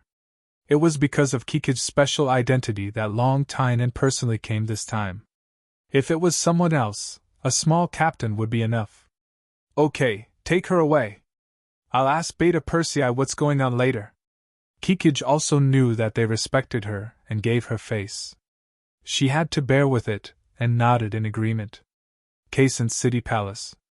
When Yang Qindong left the palace and went to the dock, Queen Huyen led a group of people to the 8th Madame Junko's bedroom. The sudden arrival of the queen made the maids panic, and they all knelt down to greet her. 8th Madame Junko also came out with little Yang Xian to greet her. "Good sister, please get up. You have been wronged." Seeing Junko about to kneel, Huyen quickly strode forward and helped her up. "Sister, I don't know." Hearing that she had been wronged, Junko's tears almost flowed out. Although Yang Qindong had come to see her more than once during this period, he always came secretly at night and left secretly. The other people in the palace didn't know about it, so she suffered a lot of disdain these days. Now that the queen had appeared here openly, did it mean that she had to clear up her problems at this moment as well? Seeing the hope in Junko's eyes, Huyen smiled and nodded. Then, with a wave of her hand, Tomiko appeared from the crowd. The appearance of Tomiko's personal maid, who was also the head maid, immediately attracted a lot of people who didn't know about it. Wasn't Tomiko's problem already dealt with? But now she appeared here, and it seemed that nothing happened. What was going on? Many people didn't understand, but some people knew. For example, Cui Xiao, who was kneeling on the ground, at this moment, her eyes were already flustered. She was obviously scared. "Capture her." When Tomiko appeared, Huyan's voice suddenly became cold. As soon as she finished speaking, A few tall and sturdy maids walked out and came to the side of Cui Xiao, who was kneeling on the ground, pressing her down firmly. What are you doing? I want to see fifth brother Yang. I want to see sixth brother Yang. Thinking of the two backing behind her, Cui Xiao couldn't help but shout. You will see them. Take her away. Hu Yan's voice was still cold. In the presence of many maids, Cui Xiao was taken away like this. Then, Hu Yan announced in public that the rumors about 8th Madame Junko's problem were just rumors. Now that it had been investigated, no one was allowed to talk about it anymore, otherwise the palace would punish them. With the queen's words, all the maids agreed in unison. Tears flowed out of Junko's eyes uncontrollably. She knew that her innocence was finally revealed to the world. On the other side of the palace, a telegram was in little Yang Bo's hand, and a pile of loose telegrams were placed in front of him. They were all asking what to do. Yu Qian, Wan Xiaochen, Xin Yu, Wu Qian, Long Tine, and who had just returned from a mission, and the only military member left in Kikian City, Ling Song, all stood in front of little Yang Bo. Everyone looked very nervous. The coded telegrams sent by Yang Lu had now spread to all the Yangtze units and departments with radio stations. Because of this, it caused a huge commotion. Especially the army. Now all the provinces, regions and forces under the Yangtze had sent telegrams, asking what was going on. Did something really happen to Bug Nam of Gojoseon and so on? The 5 elders also didn't know where Yang Chendong went. They only knew that Bug Nam of Gojoseon was no longer in the city after receiving the telegram. After discussing with each other, they came to the palace to see the eldest son, who was also Yang Chendong's designated successor, Yang Bo, to find out what to do. Yang Bo held the coded telegram in his hand, and the words that his father, Yang Chendong, said to him the last time they met appeared in his mind. If you think it's right, just do it. Thinking about Yang Chendong's words, Yang Bo suddenly seemed to have gained confidence. His eyes suddenly opened wide, and he asked, How's the situation in Kikian City now? Answering the prince's question, everything is fine. With us here, there won't be any problems. But as time goes by, the one who answered him was the most senior Yu Qian. It was obvious that they could use their prestige to suppress the situation for a short period of time, but if something really happened to Yang Chidong, then it would be hard to say. What about the army? This time, Yang Bo looked at the only member at home, Ling Song. Ling Song, who had been promoted to first-rank general, immediately saluted and answered. The soldiers in Kikian City are fine. Although there are some emotions, they are stable. But many generals outside have sent telegrams, asking what's going on. If time goes by. Ling Song didn't say much after that. However, everyone could understand what he meant. The army wasn't like the army. There was a saying. When a general is outside, he can't give orders. If Yang Chidong wasn't prepared and something happened to him, then the other forces would inevitably try to rope him in. Some ambitious generals might even reveal their confidence. If that was the case, then who knows what would happen? Yang Bo nodded after hearing this. Although he was only 11 years old, his experience since young made him more mature than his peers. Not to mention, when he was free, Yang Chidong would bring him to deal with all kinds of things. Previously, Yang Chidong had purposely said something special to him, so he was somewhat prepared. Yang Bo, who was more confident than the others and trusted his father a lot, finally said, Everyone has seen the telegram. I believe in my father, he will be fine. You should also believe it, so do what you need to do. At the same time, we also need to pay special attention to the reactions of the people below, especially those generals who hold great power. Immediately have the intelligence departments in various places take action, and keep an eye on their every move. Also, my father will be fine. We must believe that even if something happens to my father, I will still be here. Don't worry about anything, understand?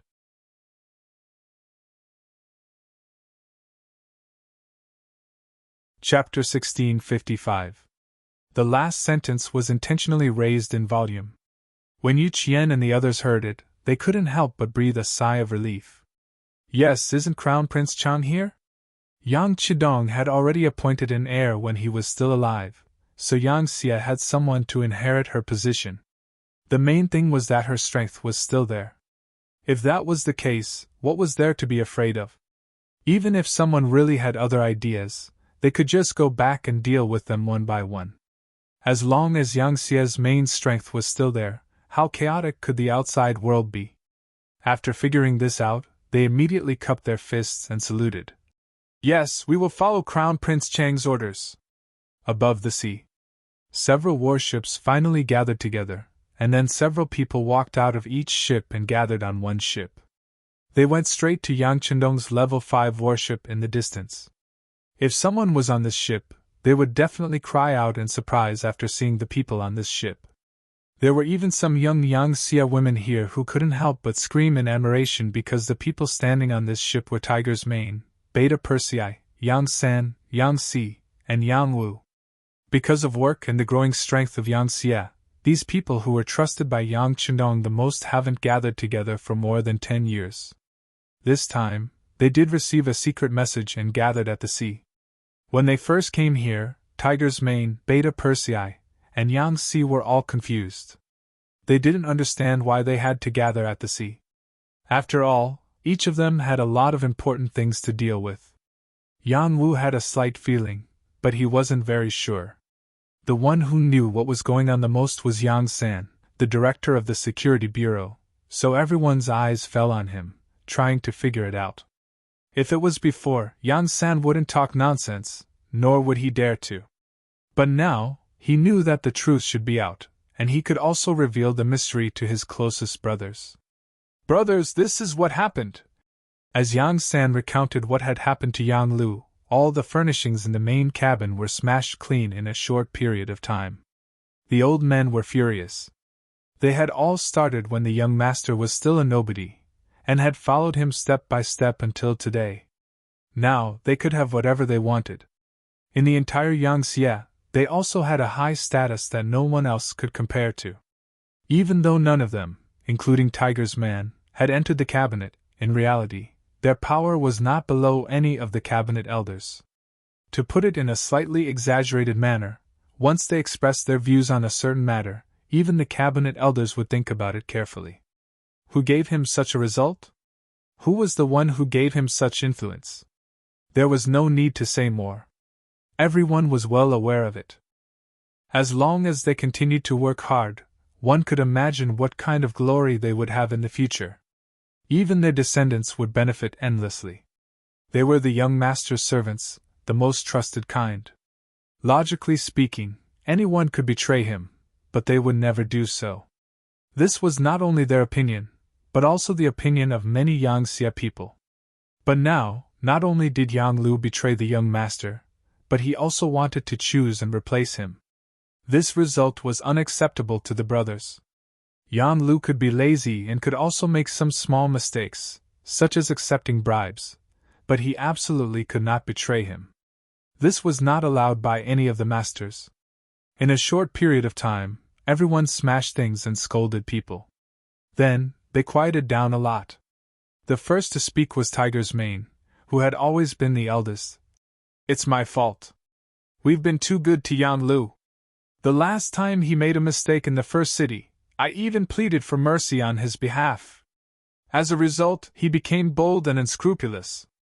When Beta Persei saw that his eldest brother had admitted his mistake, he immediately said, I'm also responsible for this matter. I also pleaded for mercy back then. I thought that since we're all brothers, I would definitely help if I could. But now, it seems that our indulgence has made Yang Lu overestimate himself. If I had known this would happen, I would have dealt with him back then and locked him up so that he wouldn't be able to do any evil. Let me remind you that it's not a matter of locking him up now. The matter is far more important than this. If the young master hadn't been prepared, I'm afraid that today would have been really dangerous. Even the entire Yang Xie would have been implicated. Yang San could only remind his two brothers when he saw that they were still avoiding the important matters and dwelling on the trivial matters. They still had a glimmer of hope to save Yang Lu. As brothers, why would Yang San want to deal with Yang Lu? This matter was really too big, especially after the coded telegram was sent.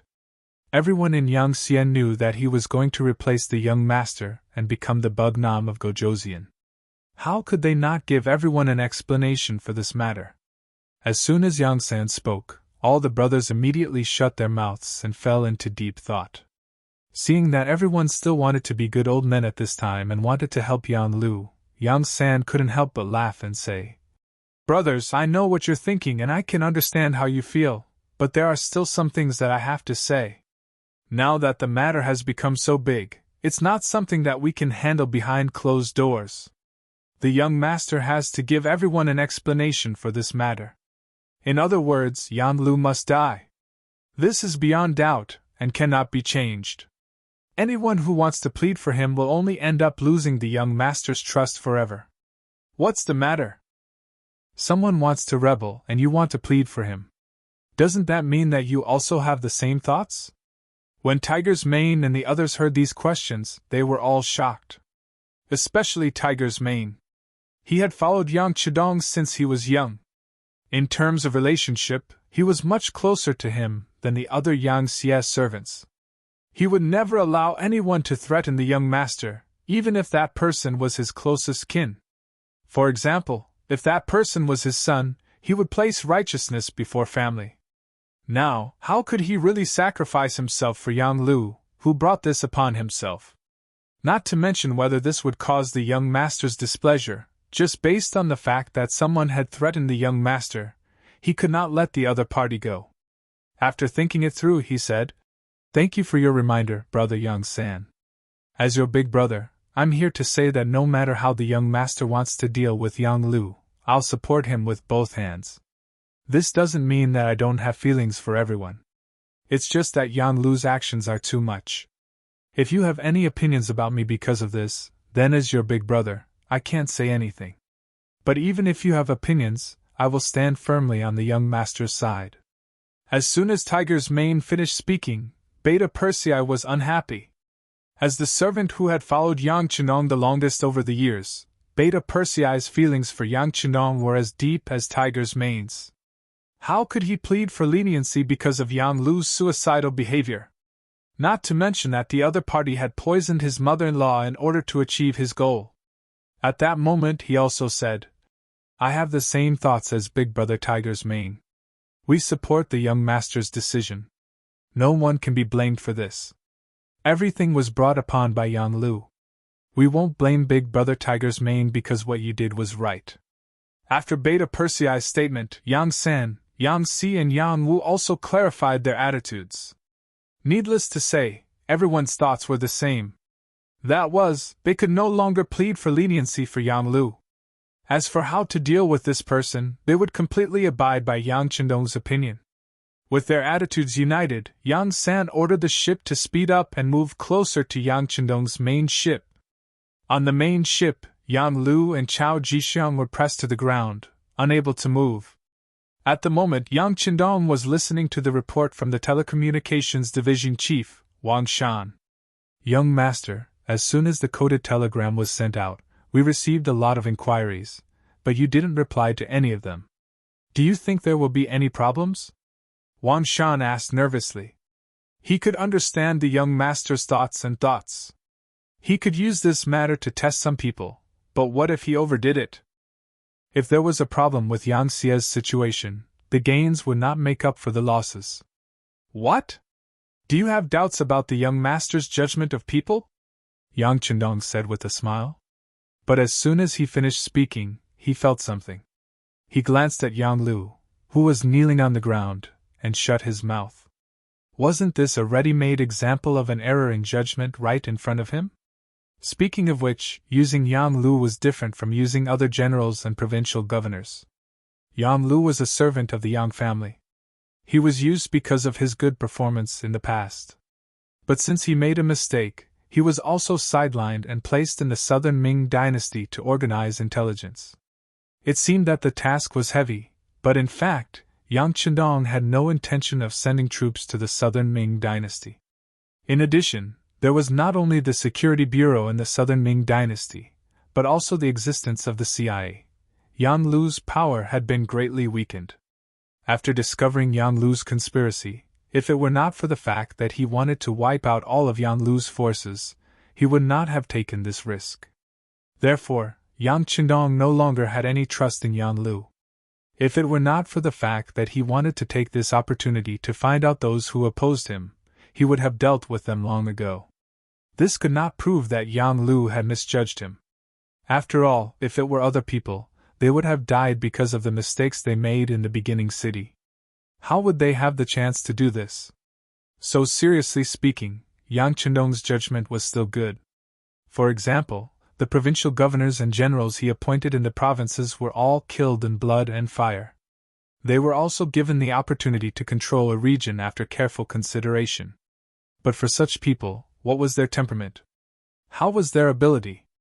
Yang Qindong couldn't say that he knew everything, but he could be considered to have seen through 80% of it. As for the remaining 20%, there were two major departments, the Security Bureau and the CIA, monitoring their performance at all times. This also made Yang Qindong feel more assured to use them.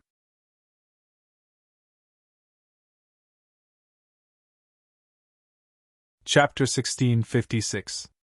Because of this, Yang Qindong didn't believe that they would betray him. Perhaps one day, when it was proven that he was no longer around, some of them would be tempted by others to betray him. But now, they definitely wouldn't. And this time, the main target of his probing wasn't them, but his successor, Yang Bo. Theoretically speaking, Yang Bo was only 11 years old, and shouldn't be under so much pressure. This was because people of the same age were playing happily, and many of them were even acting spoiled in front of their parents. But so what? Different people's fates were different. Since you had to bear so much, you had to be able to withstand the pressure. Keep an eye on Yang Bo's movements and the others. Report back immediately if there's anything. Yang Qindong thought for a while and said to Wang Shan. He wasn't in a hurry to go back, but he wanted to watch the show from the sidelines. He wanted to observe everyone's performance as a bystander. Wang Shan immediately agreed. At this moment, there was a sound from the telegraph machine. The staff beside him immediately translated the contents of the telegram and sent it to the director, Wang Shan. After reading the contents, Wang Shan was delighted. He immediately presented the telegram to Yang Qindong and said, Young master, there's news. Tian Hu sent a coded telegram. Oh? Hearing that it wasn't from his son, but from the world's first cavalry army's commander, who was also one of the 5 members of the military commission, Yang Qindong was curious. He took the telegram and read it. When he saw the contents, he couldn't help but laugh. It was also a coded telegram. Tian Hu's main idea was that he firmly supported Crown Prince Yang Bo. Before there was any news from Bugnam of Gojoseon, he represented the world's first cavalry army, and the army's 2nd division to support all of Crown Prince Yang Bo's orders. And if anyone dared to have other thoughts at this time, as long as Chang Shitzi gave the order, he would lead the army and come. At that time, no matter who the opponent was, he would not let go of anyone who caused trouble. He would kill them all and clean up the family. Tian Hu was not only Yang Qindong's student, but also a fierce general. In terms of battle prowess and influence, he was one of the best in the entire army. There wasn't a single Yangtze general who didn't know about Tian Hu and the reputation of the world's #1 cavalry army. Many of the original leaders of the #1 army in the world had now become the backbone of other armies, especially Bai Shuang, Tian Feng, and the others. They had even become first-rate great generals, and had become existences akin to feudal officials. In a way, Tian Hu's incident also represented their attitude. This made Tian Hu's influence even more rare. Now that he had made a name for himself and brought the 2nd Division of the Army's Cold Front Division to fame, his influence was naturally huge. It was not hard to imagine that anyone with some ulterior motives would become obedient after seeing this coded telegram. And with Tian Hu being the first to take the lead to support Yang Bo, presumably, there would be more and more people who would respond. This way, the overall situation would be stable. The reality was just as Yang Qindong had expected. Soon after, the governor of East Europe and the commander of the new 2nd Army, Shibi, also sent a coded telegram, making the same decision as Tianhu. Not only that, she also expressed that she would, like Tianhu, attack anyone who wanted to harm Yang Xie, including those ambitious officials in Yang Xie. It had to be said that back then, Yang Qindong had thought that she had a good political vision, and now, it had come true. Next, it was lively. The governor of East Asia and the commander of the First Army, Bai Shuang, the governor of India and the commander of the Second Army, Gong Feng, the governor of the three eastern provinces, Liaodong region, Lu Ji, the general Yi Ligong, the governor of Shaowei province, Yao Yingjun, the governor of the three southern provinces, and so on, all sent a coded telegram to express their attitude. Then, some individual leaders, such as the Army's Cold Front Division, the Navy's Cold Front Division, including Yang Xie's military commission member, the Navy's deputy commander, Gao Xiong, the Army's deputy commander, Leng Song, the Air Force's deputy commander, Tian Yu, Yu Mian, the new Army's commander, Su He, and so on. They all expressed their support for Yang Bo and attacked him. They also publicly stated that they would not accept the so-called decree of the Southern Ming Emperor. Telegrams after telegrams were sent to Yang Qindong. As Wang Shan read them out word by word, his expression naturally became better and better. On the other hand, Yang Lu and Chao Jixiang, who were kneeling on the ground, had ugly expressions. Especially the latter, he had even begun to think about what kind of pressure the failure of this plan would bring to the Southern Ming Empire. If it was him, he could use this as an excuse to send troops to the Southern Ming Empire. After all, Shu Qizhen's personally drafted imperial edict was now in Yang Qindong's hands. Just based on the fact that Shu Qizhen wanted to establish Bugnam of Gojoseon, it was enough reason to send troops. Young Master, all the cabinet elders have also sent telegrams to express their support for Yang Bo. Then, eldest Crown Prince Yang Bo also sent a coded telegram. Wan Shan looked at the newly received telegrams and his face was filled with joy. Oh? What did Boer say? Yang Qindong was interested. Eldest Crown Prince said that he firmly believes that Imperial Father will be fine. He wants all the military departments to carry out their duties and not be disturbed. If something happens to Imperial Father, he will take up the heavy responsibility and send troops to the Southern Ming Empire first. Wang Shan read the contents of the telegram. Yang Qindong nodded continuously after listening and said, "Not bad, he knows that the conflict has shifted. Very good." Yang Qindong was indeed very satisfied with this move. By sending troops to the Southern Ming Empire to avenge himself, he would have enough time to sort everything out.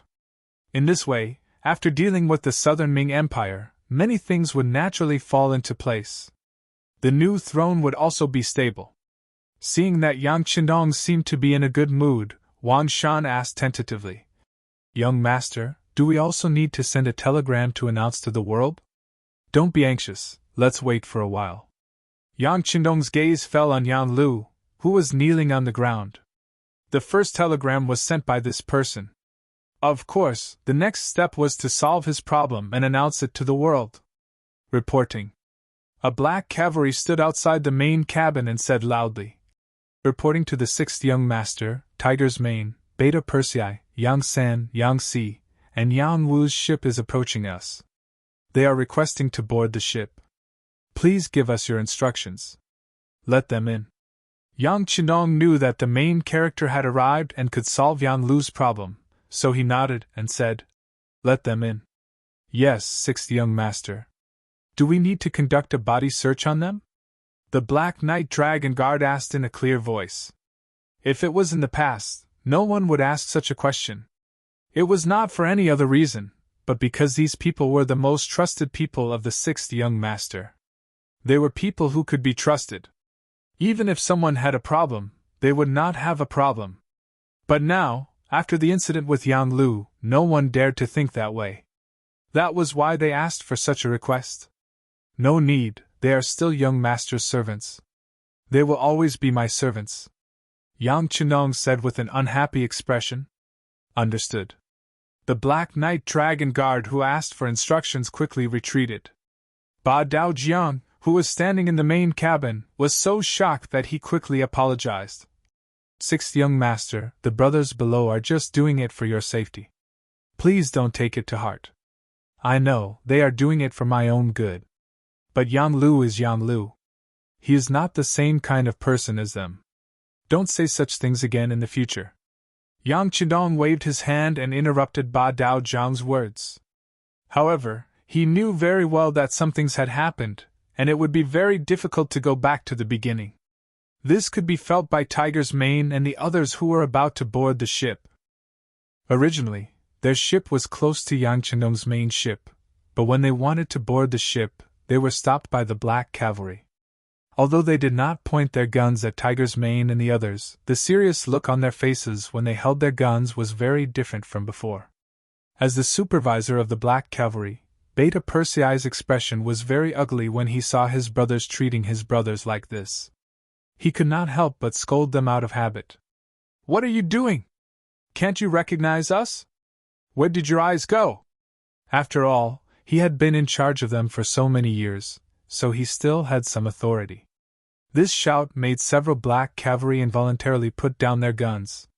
However, there were still some Black Cavalry who were still holding their guns and staring at Beta Persei and the others. Their gazes were more of scrutiny. Seeing that there were people who were not convinced, Beta Persei was unhappy. He wanted to board the ship and kick the Black Cavalry. Of course, he would not really kick them, but he should at least teach them a lesson. Okay, second brother, things are different now. Yan San, who was always clear-headed, shook his head and reached out to grab Beta Persei. Yang Si also came forward and whispered, Sixth brother has put us all in a lot of trouble. As soon as these words entered Beta Persei's ears, he remembered something and his expression became a little ugly. But in the end, he suppressed the impulse in his heart and stood in place, waiting for orders. Tiger's Mane looked at everything that was happening in front of him and could not help but feel sad. This was something he had never thought would happen. But now, because of Yang Lu, it really happened. At this time, he had to admit that he had brought this upon himself. Fortunately, they did not have to wait for long before the Black Cavalry came and invited them to board the ship. As the leader, Tiger's Mane did not board the ship immediately. Instead, he asked carefully, Do we need to be searched? This sentence sounded like a joke, at least Beta Persei thought so. They were the young master's servants, and could directly address Yang Qindong as young master. In the entire Yangtze, only they and the telecommunications director Wang Shan, who was later trusted, could do so. Was this search not a joke? Who would have thought that the Black Cavalry would actually answer? Logically speaking, it should be done, but the sixth young master said that there's no need. He said that you are still the most trusted people.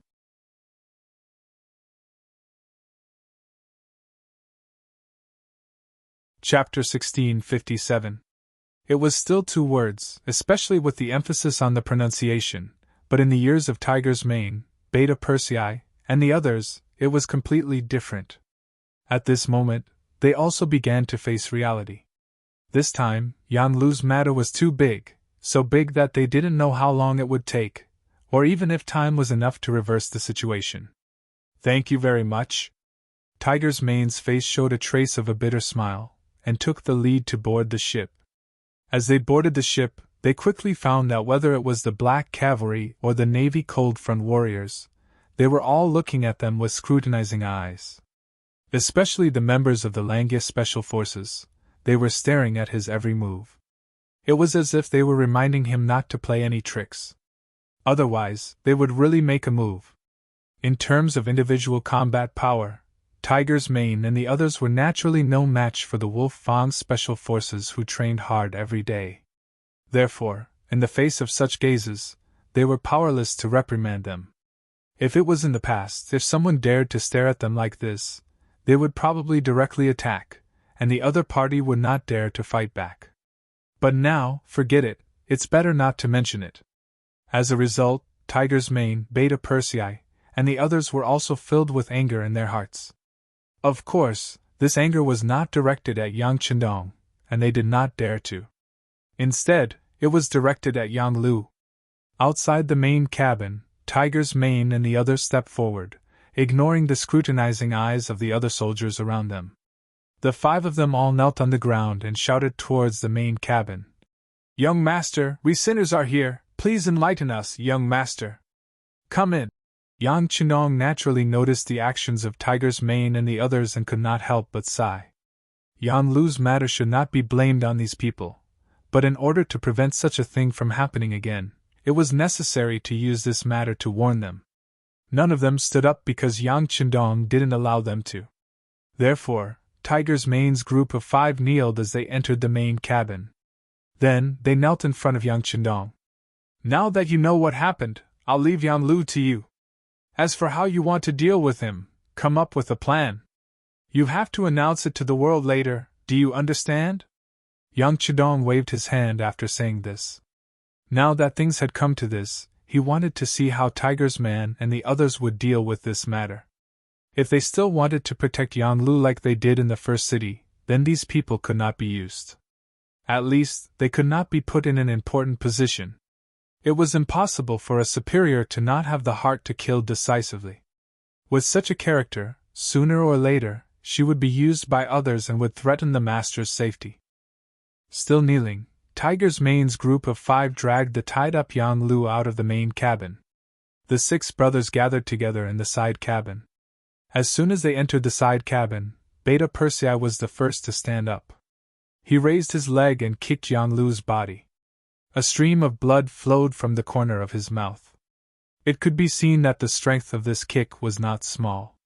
After Beta Persei, Yang San, Yang Si, and Yang Wu also stepped forward. After a series of punches and kicks, Yang Lu knelt on the ground and kept wailing. He shouted loudly, "Brothers, don't hit him anymore. If you continue to hit him, he will die. We won't have a brother like him anymore. Who still treats you as a brother?" Beta Persei became even angrier when he heard this. He kicked him a few more times, causing Yang Lu to wail in pain again. Seeing that the brothers had beaten him up, Tiger's mane walked forward and helped Yang Lu up. Seeing Tiger's mane appear in front of him, Yang Lu immediately begged, Tiger's mane, I was really confused for a moment. I was deceived by Yang Ying. He turned out to be a spy from the southern Ming Empire. I was deceived." Looking at Yang Lu's pleading face, Tiger's mane shook his head first and then said, "You used to be rootless duckweeds. You had no food, clothes, and a place to live. It was the young master who pitied you and took you in. He gave you glory and wealth and gave you everything. But do you really think you're that strong? Let me tell you, without the young master you're nothing. You don't even think about repaying his kindness and even want to kill your master. You're a complete bastard. Tiger's mane's voice grew louder and louder. The more he spoke, the angrier he became. He raised his hand and slapped Yang Lu twice. Yang Lu's teeth flew everywhere. Yang Lu's face instantly became red and swollen like a big loaf of bread. "That's right. You're really a disgrace to us. Do you know, after this incident, how can we let the 6th young master trust us? I'm afraid we won't even be able to repay his kindness. And all of this is because of your wishful thinking. Now you still want to say that you were confused for a moment, and that you're afraid that we'll kill you. Do you know that you're destined to die? Who cares about your life?" Yang San walked forward and said earnestly. Then, he kicked Yang Lu, who had just knelt down, to the ground. Originally, Yang Lu only had a look of regret on his face. He still had hope in his heart that with the help of these brothers, he would be fine. At least his personal safety would be guaranteed. Didn't something like this happen before? Wasn't he fine? Moreover, this time he didn't cause any substantial harm to Yang Chendong. Everything could be saved. But now, after Tiger's mane and Yang San's words, he suddenly felt that things weren't as good as he thought. He might die. He couldn't help but cry. If his hands weren't tied, he would probably hug Yang San and the others' legs and cry. However, crying wasn't the way to solve a problem when a person did something wrong. Especially when Yang Lu made such a big mistake. He actually wanted to capture the young master, and even wanted to kill the young master to replace him. This wasn't something that could be saved by others. Just like what Yang San had said before, if anyone dared to plead for Yang Lu this time, the person who pleaded for him wouldn't have a good ending. If he was in the young master's shoes, would he forgive Yang Lu's actions? Yang Lu cried, crying like a child. At this moment, he was extremely regretful. He thought about what Tiger's mane had said. In the past, they were all children who didn't have enough to eat and wandered around. They were always thinking about when they could have a warm home. They were already very satisfied. If they could eat hot meals, it would be a great gift from the heavens. But he didn't know when it started, but his ambition became bigger and bigger. Eating good food, drinking good wine, and having different women serve him every day. These were no longer enough to satisfy him. He wanted more. He even dreamed of becoming a king with a different surname. He even wanted to take the powerful Yang Xie as his own. Now that he thought about it, if this wasn't wishful thinking, then what was? If it wasn't for Yang Chendong's reminder, he wouldn't even know that his most trusted butler, Yang Ying, was actually a spy from the southern Ming Empire. Thinking about how terrifying it was, he was afraid that if he really became a king with a different surname, he wouldn't be far from death. Would Chao Jixiang and Yang Ying keep him alive once the Yang faction was completely destroyed and he was no longer of any use to them? Also, he realized that he had thought of things too simply. Even if Yang Chendong was no longer around, could he become a king? His master had a descendant. With such a promising eldest son like Yang Bo, his ambition would not be realized. This could be seen from the coded telegrams that he had just heard. At this moment, Yang Lu realized that he was like a clown who had been daydreaming all this time. To think that he was still wandering in his dreams, unable to extricate himself. Now, he had become a prisoner. Even his brothers who doted on him the most wouldn't care about him anymore. He could imagine what kind of end he would end up in. He probably couldn't even ask for a quick death. When he thought about death, he thought about how his brothers didn't save him. At this moment, Yang Lu started to become stubborn. He suddenly stopped crying and raised his head to look at Tiger's mane, Yang San, and the others. He said angrily, "You are all people who are afraid of death. You didn't save me when I was dying. You are heartless and ungrateful. Today I, Yang Lu, have such an end. I'm afraid it will be your turn next time. So, saving me now is saving yourselves. Do you understand?" Death was at hand. He was still thinking of threatening others. Looking at Yang Lu's current state, he didn't look like the usual obedient younger brother. Tiger's mane and the others couldn't help but shake their heads. They knew that their younger brother was hopeless. Even if they worked together to save him this time, they didn't know what kind of mistakes they would make next time.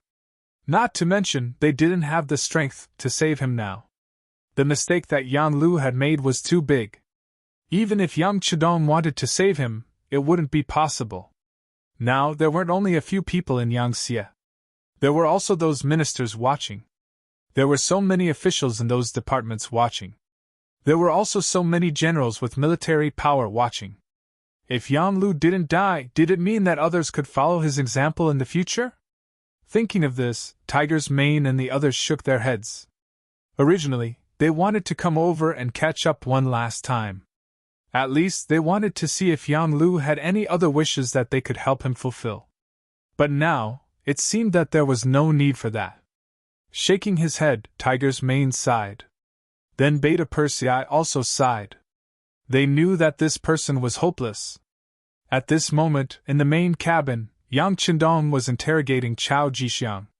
From time to time, Chao Jixiang would come up and punch and kick him. The other party was already covered in bruises and teeth all over the ground. Yang Chendong was very angry. He was actually used. If it weren't for his sixth brother, Yang Chendong, who was prepared, the consequences today would be unimaginable. From now on, the Yang family was completely finished, and all of this was obviously because of him. As a result, one could imagine how much he hated Chao Jixiang now. Whenever he was faced with Yang Chendong's questions, he would be severely beaten if he answered even the slightest bit slowly. This caused Chao Jixiang to answer whatever Yang Chendong asked without the slightest delay or hesitation.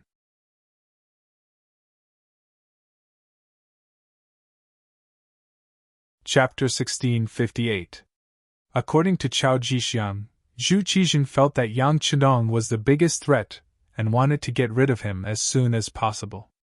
Including the previous 3 provinces' king, Zhu Huihua, who used troops against Yang Chendong, it was actually the result of Zhu Qijin's connivance. Left with no choice, after Chao Jixiang accepted the mission, he thought of ways to rope in Yang Lu, using Yang Ying, who was arranged to be by his side to help him fall step by step.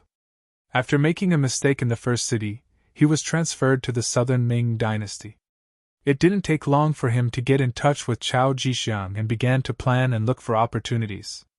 Relying on his identity as Yang Chendong's servant, Yang Lu wantonly raked in money during his time in the southern Ming dynasty. The businessman named Yuan Qian was his spokesperson. With his relationship with Yang Lu, most of the goods transported from Kaisan City to the southern Ming dynasty were sold by him. With money in his hands, the next thing was easy to do. Yang Lu funded Zhu Huihua and asked him to find trouble with Yang Chendong. He also tricked the other party into entering the southern Yun mansion. It was a pity that this Zhu Huihua was ambitious but incompetent. Yang Chendong escaped and was caught instead. As a last resort, Yang Lu used his identity to find the training place of the ninjas in the northern village and rescued them. He gave them money to maintain their training and promised that as long as Yang Chendong was killed, they would be allowed to stand on their own. It was equivalent to finding a big helper. Seeing that Yang Lu was working so hard, Chao Jixiang didn't stay idle. He spent a lot of effort to find General Kuroda, who had escaped from the Japanese Navy, and asked him to lead the army to kill Yang Chendong. However, he never thought that everything was within Yang Chendong's expectations. In the end, Chao Jixiang failed and became a captive in the hands of others. Now, he only regretted being enemies with Yang Chendong. He even knelt at the feet of Yang Chendong and said that he was willing to recognize him as his master and return to the southern Ming dynasty to help Yang Xie deal with the southern Ming dynasty. For someone like Chao Jixiang, it was no different to call him a dog. It would recognize whoever fed it as its master. Yang Chendong, who was at the side, was also convinced. He looked at Yang Chendong with an expectant gaze. Obviously, he felt that releasing Chao Jixiang as a spy for Yang Xie would be very beneficial for dealing with the southern Ming Empire. It was a pity that Yang Chendong ignored his hopeful gaze. Instead, he turned to Ba Daojiang and said, "Take him away and continue interrogating him. Make him spit out everything he knows. If you discover any southern Ming spies hiding in Yang Xie, record them all." "Understood," Ba Daojiang hurriedly replied and was about to carry the kneeling Chao Jixiang out. Unexpectedly, Yang Chendong added, "The interrogation can be more intense as long as he doesn't die. If he really dies, then so be it. Just don't let him play any tricks." "Yes." This time, Ba Daojiang was considered to have received an imperial sword. Naturally, he knew what to do. He had long heard that the Langya Special Forces were very good at interrogating people. This time, he would be able to learn and observe properly. After Ba Daojiang left, Yang, who was left behind, was puzzled. "Fourth brother, why don't you let Chao Jixiang work for us? He's an ingrate. This kind of person is born with a rebellious nature. It's impossible to trust him. All right, fourth brother, you must be tired. Go to the side cabin and rest for a while." Yang Chendong interrupted his fourth brother. In history, Chao Jixiang was a rebellious person. When he was under Zhu Qiyu, he wanted to save Zhu Qijin from the insect. In the end, he did it and rose to a high position. However, in the end, he still rebelled against Zhu Qijin and was killed. Knowing that he was such a person, he still used him. Wouldn't that mean that he had to be on guard all the time? How tiring would that be? Not to mention, Yang Chendong had already arranged for Mao Mu to stay in the southern Ming palace. This person had been hibernating all these years. It wasn't that he didn't have the ability. It was just that he didn't want to show off. Now that Chao Jixiang was no longer around, the eunuch group would probably have to be reshuffled. At this time, as long as Mao Mu was given a sum of money, this person might be able to play an important role. Since that was the case, what was the use of keeping a despicable person like Chao Jixiang? Yang Qindong didn't know about this. He only knew that his suggestion wasn't accepted. In addition, this time, he trusted the despicable person so easily that something almost happened to Yang Qindong. With this, if it was someone else, even if they didn't die, they would be half dead.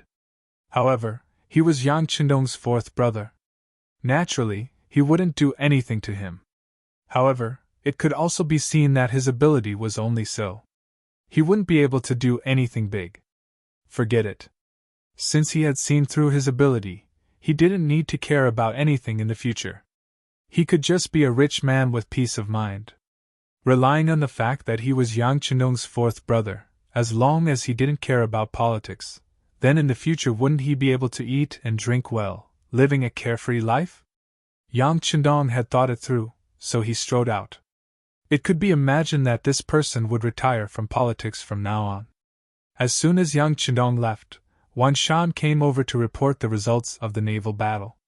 Under the early preparation of Commander Nyetong, under the attack of the powerful artillery, 50,000 Japanese Empire's naval forces were completely annihilated. At this point, another problem was completely solved. Now, Commander Nyetong had brought the fleet close to Yang Qindong. Tell Nyetong that he did a good job. Yang Qindong nodded. For this battle, he already knew that whether it was the power of the artillery or the attack range, it was several times the opponent's. If this battle couldn't be won, then there was no need for Nyetong to be the commander of the navy. He should just go home and take care of his children. While the two were talking, outside the main cabin, the voices of the 5 Tigers' main brothers came out. They wanted to see Yang Qindong.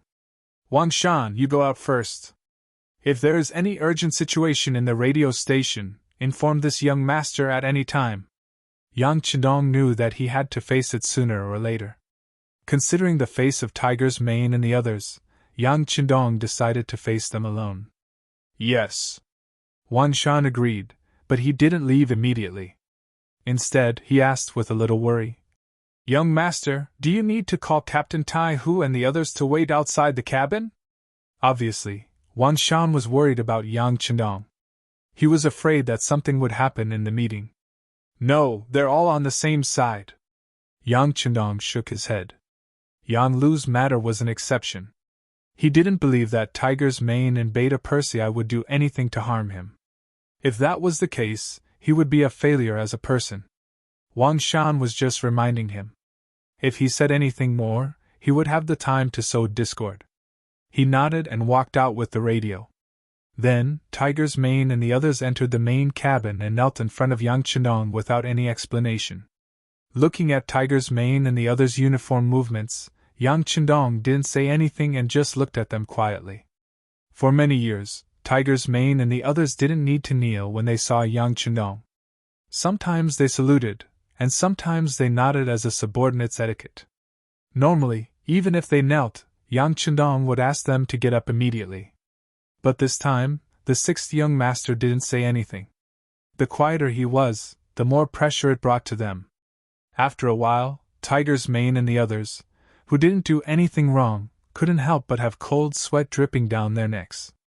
In this regard, Yang Qindong didn't say anything as if he didn't hear anything. The room was so quiet that even a pin drop could be heard. However, this wasn't the worst part. The worst part was that outside the main cabin was also quiet. Badao Jiang, Tiger's Mane, and the others had already removed all their defenses. The nearest black cavalry was also standing 20 meters away, making it even quieter. If it weren't for the waves hitting the ship, it would give people the impression that there was no one here. The silence continued. A quarter of an hour passed, half an hour passed, about 2 hours passed. Seeing that Tiger's Mane and the others' clothes were drenched in cold sweat, and even Yang Si, who had the worst physical fitness, was a little unsteady, Yang Qindong finally said, "If you have something to say, stand up and say it." Yang Qindong asked them to stand, so they had no choice but to stand. Tiger's Mane and the others hurriedly helped each other to stand up. Then, they quickly straightened their bodies, but their heads were still lowered. Looking at Tiger's Mane and the others, Yang Chendong couldn't help but sigh and say, Speak your mind. If you want to plead for mercy for Yang Lu, you can speak now. No, we won't plead for mercy. Yang Lu deserved to die. Tiger's Mane and the others spoke in unison. At this moment, no one dared to plead for mercy for Yang Lu. If they really did that, wouldn't they be disrespecting Yang Chendong? If that was the case, then they wouldn't be far from death. No one pleaded for mercy for Yang Lu, which was within Yang Chendong's expectations. The reason why he arranged for these people to come to the sea in advance was not to let them plead for mercy, but to let the brothers see each other one last time. It could be considered that he had done his last duty as brothers on behalf of Tiger's Mane, Beta Persei, and the others. Of course, there was also a serious intention behind it. As Yang Xie's influence continued to expand, it became very difficult to threaten Yang Chendong. But this didn't mean that it was impossible. For example, if a few of the family's servants really joined forces, they could still threaten him. If they really did that, due to their status as the Yang family's servants, even if they mobilized their troops, no one would immediately say anything. Then, a disaster might form. This was definitely something that Yang Chendong didn't want to see. After following him for so many years, it was a little unrealistic for Yang Chendong to abandon them. He still needed to use them, so he could only use them. Now, it seemed that the effect was quite good. Well, young master knows your loyalty. Yang Lu is different from you. Some people are always insatiable. For such a person, even if you give him a mountain of silver, it won't be enough to satisfy his desires. He will definitely rebel. But fortunately, you are all kind-hearted people and won't do such a thing. This young master is very clear on this point. You just need to take this as a warning and do what you should do in the future.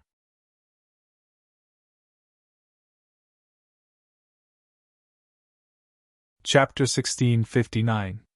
Hearing this, Tiger's Mane and the others were touched. Tears flowed down their cheeks as they agreed in unison. Good.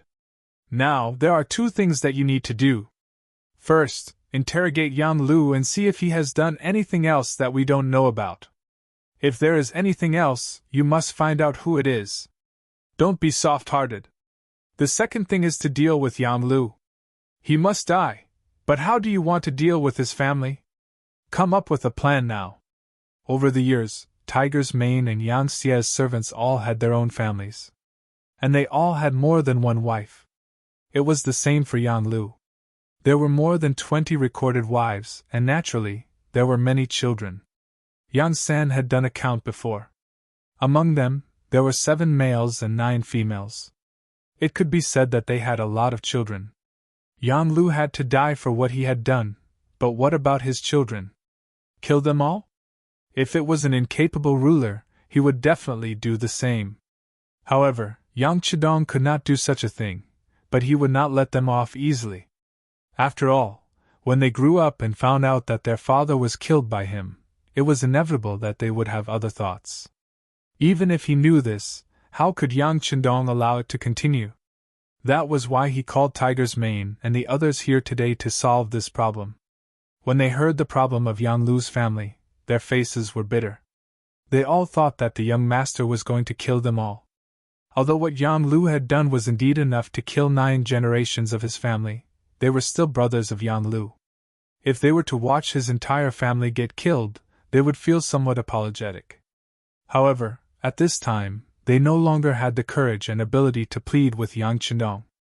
It could be said that Yang Lu's matter had nothing to do with them, but was that really the case? If they were not the servants of the Yang family, how could Yang Lu have the ability to set up such a big plan? With Yang Xie's strong supervision methods, how could these things not be discovered? In the end, it was Yang Xie's identity as a servant that played a role. It made people believe that what they did was beneficial to Yang Chendong. That was why no one investigated it. Because of this, Yang Chendong had stripped them of all their privileges and even demoted them to commoners. It wasn't too much. At that time, they were all bound together for good or ill. Unable to open their mouths to say anything, the 5 of them didn't know what to say. For a moment, the main cabin fell into silence. Why aren't you talking? Let's talk. Otherwise, when it's the young master's turn to speak, I'm afraid you'll regret it. Yang Chendong knew what everyone was thinking. Therefore, he directly threatened them. Only in this way could he force them to express their stance. Hearing this, the 5 of them panicked. They could imagine what the consequences would be once Yang Chendong expressed his stance. Therefore, after exchanging glances with each other, Ming was the first to speak up. Young master, logically speaking, what Yang Lu has done is not overboard with his family. But I think his family should not know what he did. After all, we're brothers, so can't you be lenient? With Tiger's man taking the lead, Beta Persei also begged. Yes, just leniency. His family can choose to be exiled. Yes, they can even be exiled separately. The further they are exiled, the better. They can go to a place where no one knows them. They can even remove their Han nationality identity. Yang San was afraid that Yang Chendong would not agree, so he added. I agree with the 3 brothers. We can separate all our family members and send them to a remote place. Yang Si and Yang Wu also expressed their opinions. Basically, they all had the same idea. After the 5 of them expressed their opinions one after another, they fell silent again. They only looked at Yang Chendong nervously, waiting for the young master's final decision. Yang Chendong did not say anything immediately. Instead, he first looked at the 5 of them with a scrutinizing gaze. No matter who his gaze fell on, that person quickly lowered their head, as if they had done something wrong and did not dare to look at him. After an unknown amount of time, Yang Chendong finally sighed and said, Forget it. Since you all care so much about your brotherhood, I can't say anything about the young master. I'll allow it. Yang Chendong finally expressed his stance and agreed with the 5 of them. Tiger's man and the others also breathed a sigh of relief. Then, they kowtowed non-stop to express their gratitude at the moment. But you have to remember that this matter is not over. If any of you have any delusional thoughts in the future, I won't let you off easily. Not only that, I won't spare any of Yang Lu's family members. Also, don't try to play any tricks. The young master will send someone else to supervise you. As for who it is, you don't need to know. If you find out that any of Yang Lu's family members are being taken special care of, then the 5 of you can just wait to be locked up and never see the light of day again. He still had to give them a warning. Yang Chendong could spare Yang Lu's life on account of his contributions and Tiger's man and the others' pleas. But if these people still wanted to play any tricks, then sorry, he could only bear the pain and take action. We don't dare. At this moment, Tiger's man and the others did not dare to play any tricks. It had to be said that the servants were all good people. Other than Yang Lu's betrayal, the 5 of them were all loyal and devoted, even until death. Seeing that the beating was almost done, Yang Chendong knew that he had to comfort them. Otherwise, if everyone worked with emotions, then he would be the one at a loss. Then, he changed to a peaceful tone and said, If you want to talk about Yang Lu's matter, it's purely his own fault. Now that we've found out that the 5 of you did not participate, this makes the young master feel very gratified and happy. No matter what, it proves that you're all loyal and trustworthy. Next, I hope that you guys will continue to work hard. In the future, there will be a lot of opportunities for you guys to show off your skills in Yangxia. Take Tiger's man for example. After this, it'll be time for us to deal with the North and South Ming dynasty. For stability, we'll prepare to deal with them one by one. First, we'll start with the South Ming dynasty. Yu Mian is more familiar with the situation here and was once an official of the Great Ming dynasty. He needs to be transferred over. Speaking up to here, Yang Chendong ordered Tiger's man. Yu Mian will be transferred over. You'll be in charge of the matters of the beginning city. Yang Si will also be transferred over to assist Yu Mian. After all, this is the land of the Han. Not only do we have to reclaim this place, but we also have to let the people here live a better life. Yang Si has always been good at logistics. This time, we'll have to continue to work hard. Is there any problem? Go all out, no problem. Tiger's man and Yang Si both replied. Also, Yang San, the intelligence department will have to fully cooperate with the army. This time, the South Ming dynasty sent an observation team to Crimson City. They've gained quite a lot and the people's hearts are fluctuating. However, this will definitely arouse Zhu Qizhen's suspicions. Therefore, it's inevitable that there will be some cleansing and chaos. At that time, you guys will have to do your best to save some useful officials. After all, if we want to manage this huge Yangtze, we still need Han officials. Understood, young master, I promise to complete the mission. Yang Sen also replied respectfully. Yang Chidong nodded, then his gaze landed on Yang Wu and said, The South Ming dynasty's observation team will come to Crimson City soon. You're already familiar with how to arrange and protect their safety. This time, you have to do a good job of receiving them. Yes, young master, don't worry. Yang Wu immediately expressed. Finally, Yang Chenong looked at Beta Persei and said, You can continue to follow the young master. There are many things that I'm not used to without someone following me. Yes, yes. Beta Persei happily replied. Letting him stay by the young master's side was enough to prove that they were still trusted. This also made everyone feel at ease, as they didn't have to carry burdens to work. After having a heart-to-heart talk with Tiger's Mane and the other four, Yang Chidong seemed to be a little tired and waved his hand. Then you can all go and do your own things. Yan Lu's matter must be resolved today. Tiger's Mane and the others already knew this result, but when they heard that Yan Lu was about to die, they still couldn't bear to see it happen. However, they also knew that this was already the best result. At least their families' lives would be saved. This was already Yang Chindong's mercy. They immediately answered in unison, and the five of them left together. The matter of the servants was finally resolved, and the troublesome traitor was also eliminated. Next was to deal with the matter of the South Ming dynasty. At this moment, Yang Chindong's gaze seemed to have crossed the sea and landed on Yingtian Prefecture. He really wanted to know how Zhu Qizhen would react after knowing that Chao Jixiang's mission had failed. South Ming dynasty's capital palace. Zhu Qizhen had been restless since he woke up in the morning. He knew very well that today was the day he would have a showdown with Yang Chindong, and he hoped that Chao Jixiang would succeed. In that case, Yang Chindong would no longer be a threat, and the mountain above the South Ming dynasty would be gone. Not only could he continue to be the emperor of the South Ming dynasty, but he could also find a way to unify the great Ming dynasty. A while ago, he received news that the Beiming emperor, Zhu Qiyu, had not attended morning court for a while due to health reasons. This was definitely a good opportunity for Zhu Qizhen. He could imagine that without Yang Chenong and Zhu Qiyu as opponents, who else in the world could go against him? Speaking of which, Zhu Qizhen also had some confidence in himself. At least he could be considered a capable emperor. He was able to bend and stand tall, and was good at national affairs. This was what history recorded about him. Just like when he was captured by Yesen of Wara, he could use his charisma to make others not dare to offend him, and even worship him like an ancestor. This was the display of a gentleman and an emperor.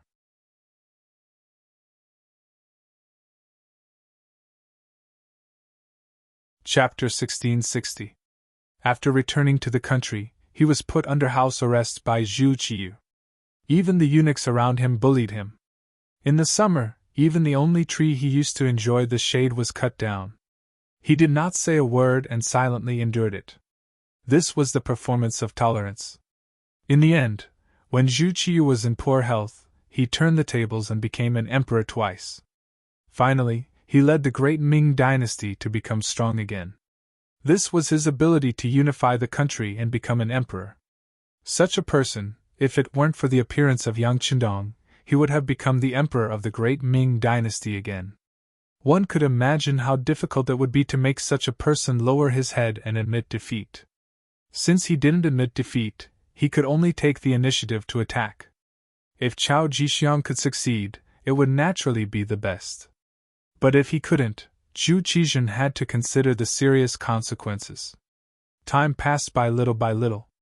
Slowly, noon passed, and the sky slowly turned dark. There was still no news.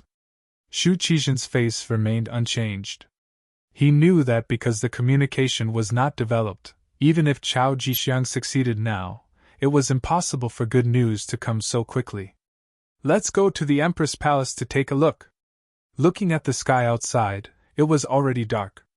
Zhu Qizhen called senior eunuch Qian Sabao and went straight to the harem. In the Empress Palace, the chief eunuch, Mao Mu, was arranging everything in an orderly manner. He seemed to be no different from usual. But if someone observed carefully, they could still find that his hands were trembling slightly. This was caused by excitement. In the afternoon, Mao Mu went out to buy some silk under the order of the Empress. He was able to meet with the intelligence team that specially contacted him. He learned that Chao Jixiang was captured and that Yang Xia would soon make a move on the southern Ming dynasty. In other words, after enduring for so many years, Mao Mu was finally going to see the light of day.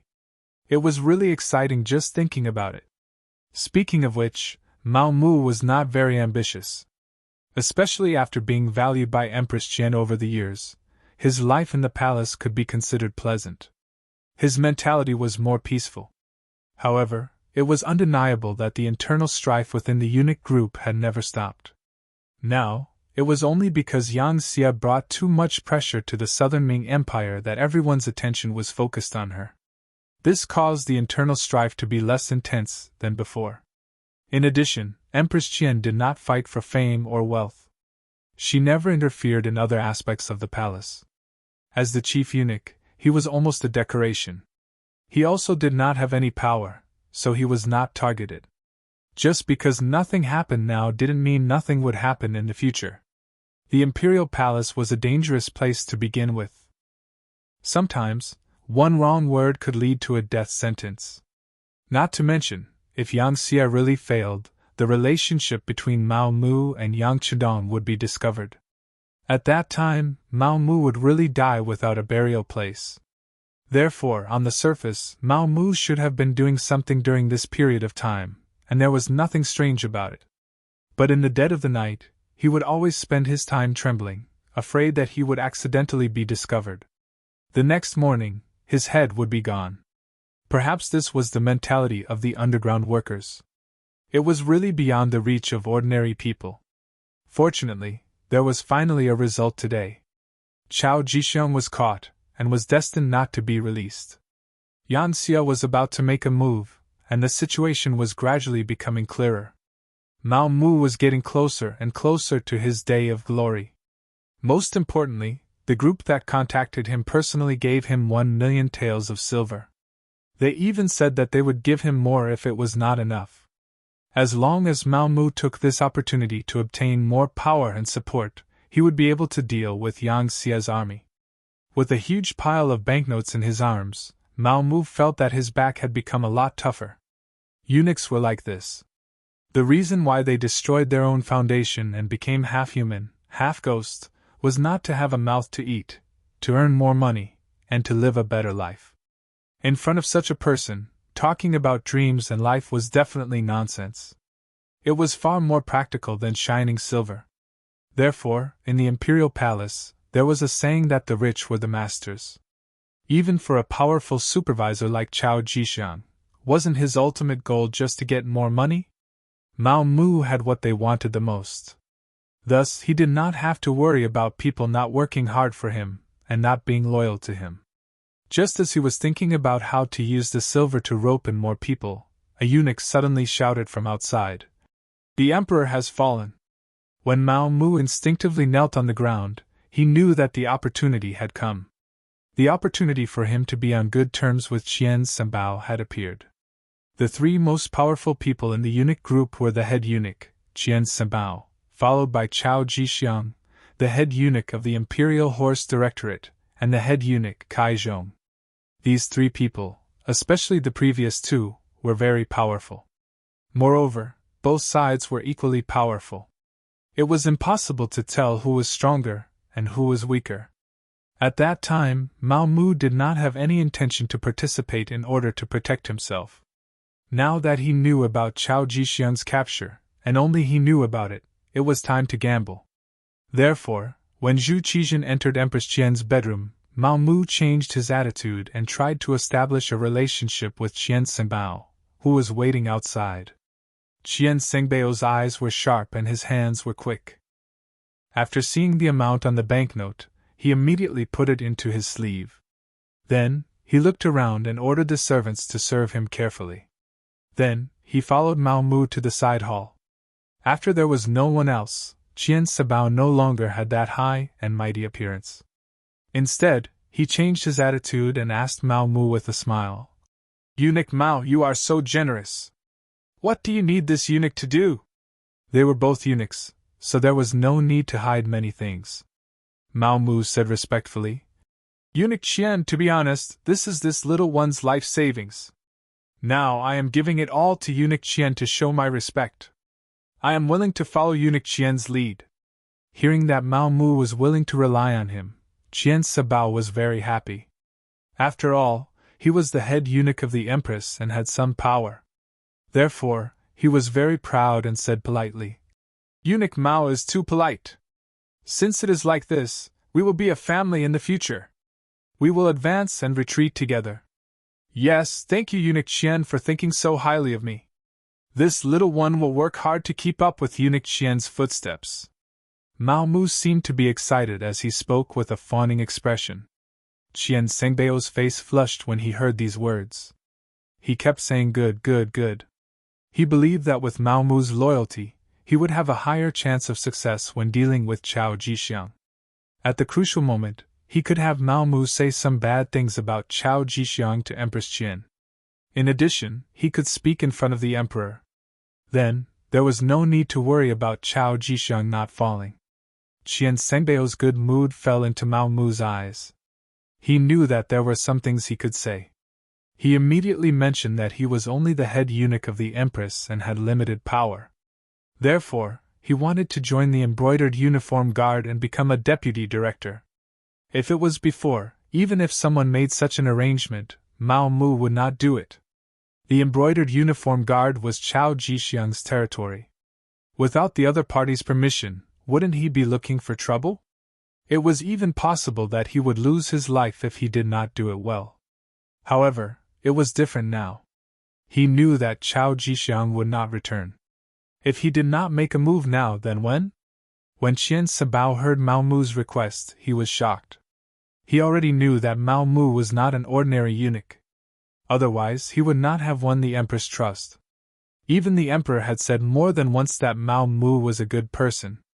It was because he knew that Mao Mu could not endure it forever that it was normal for the other to make a request.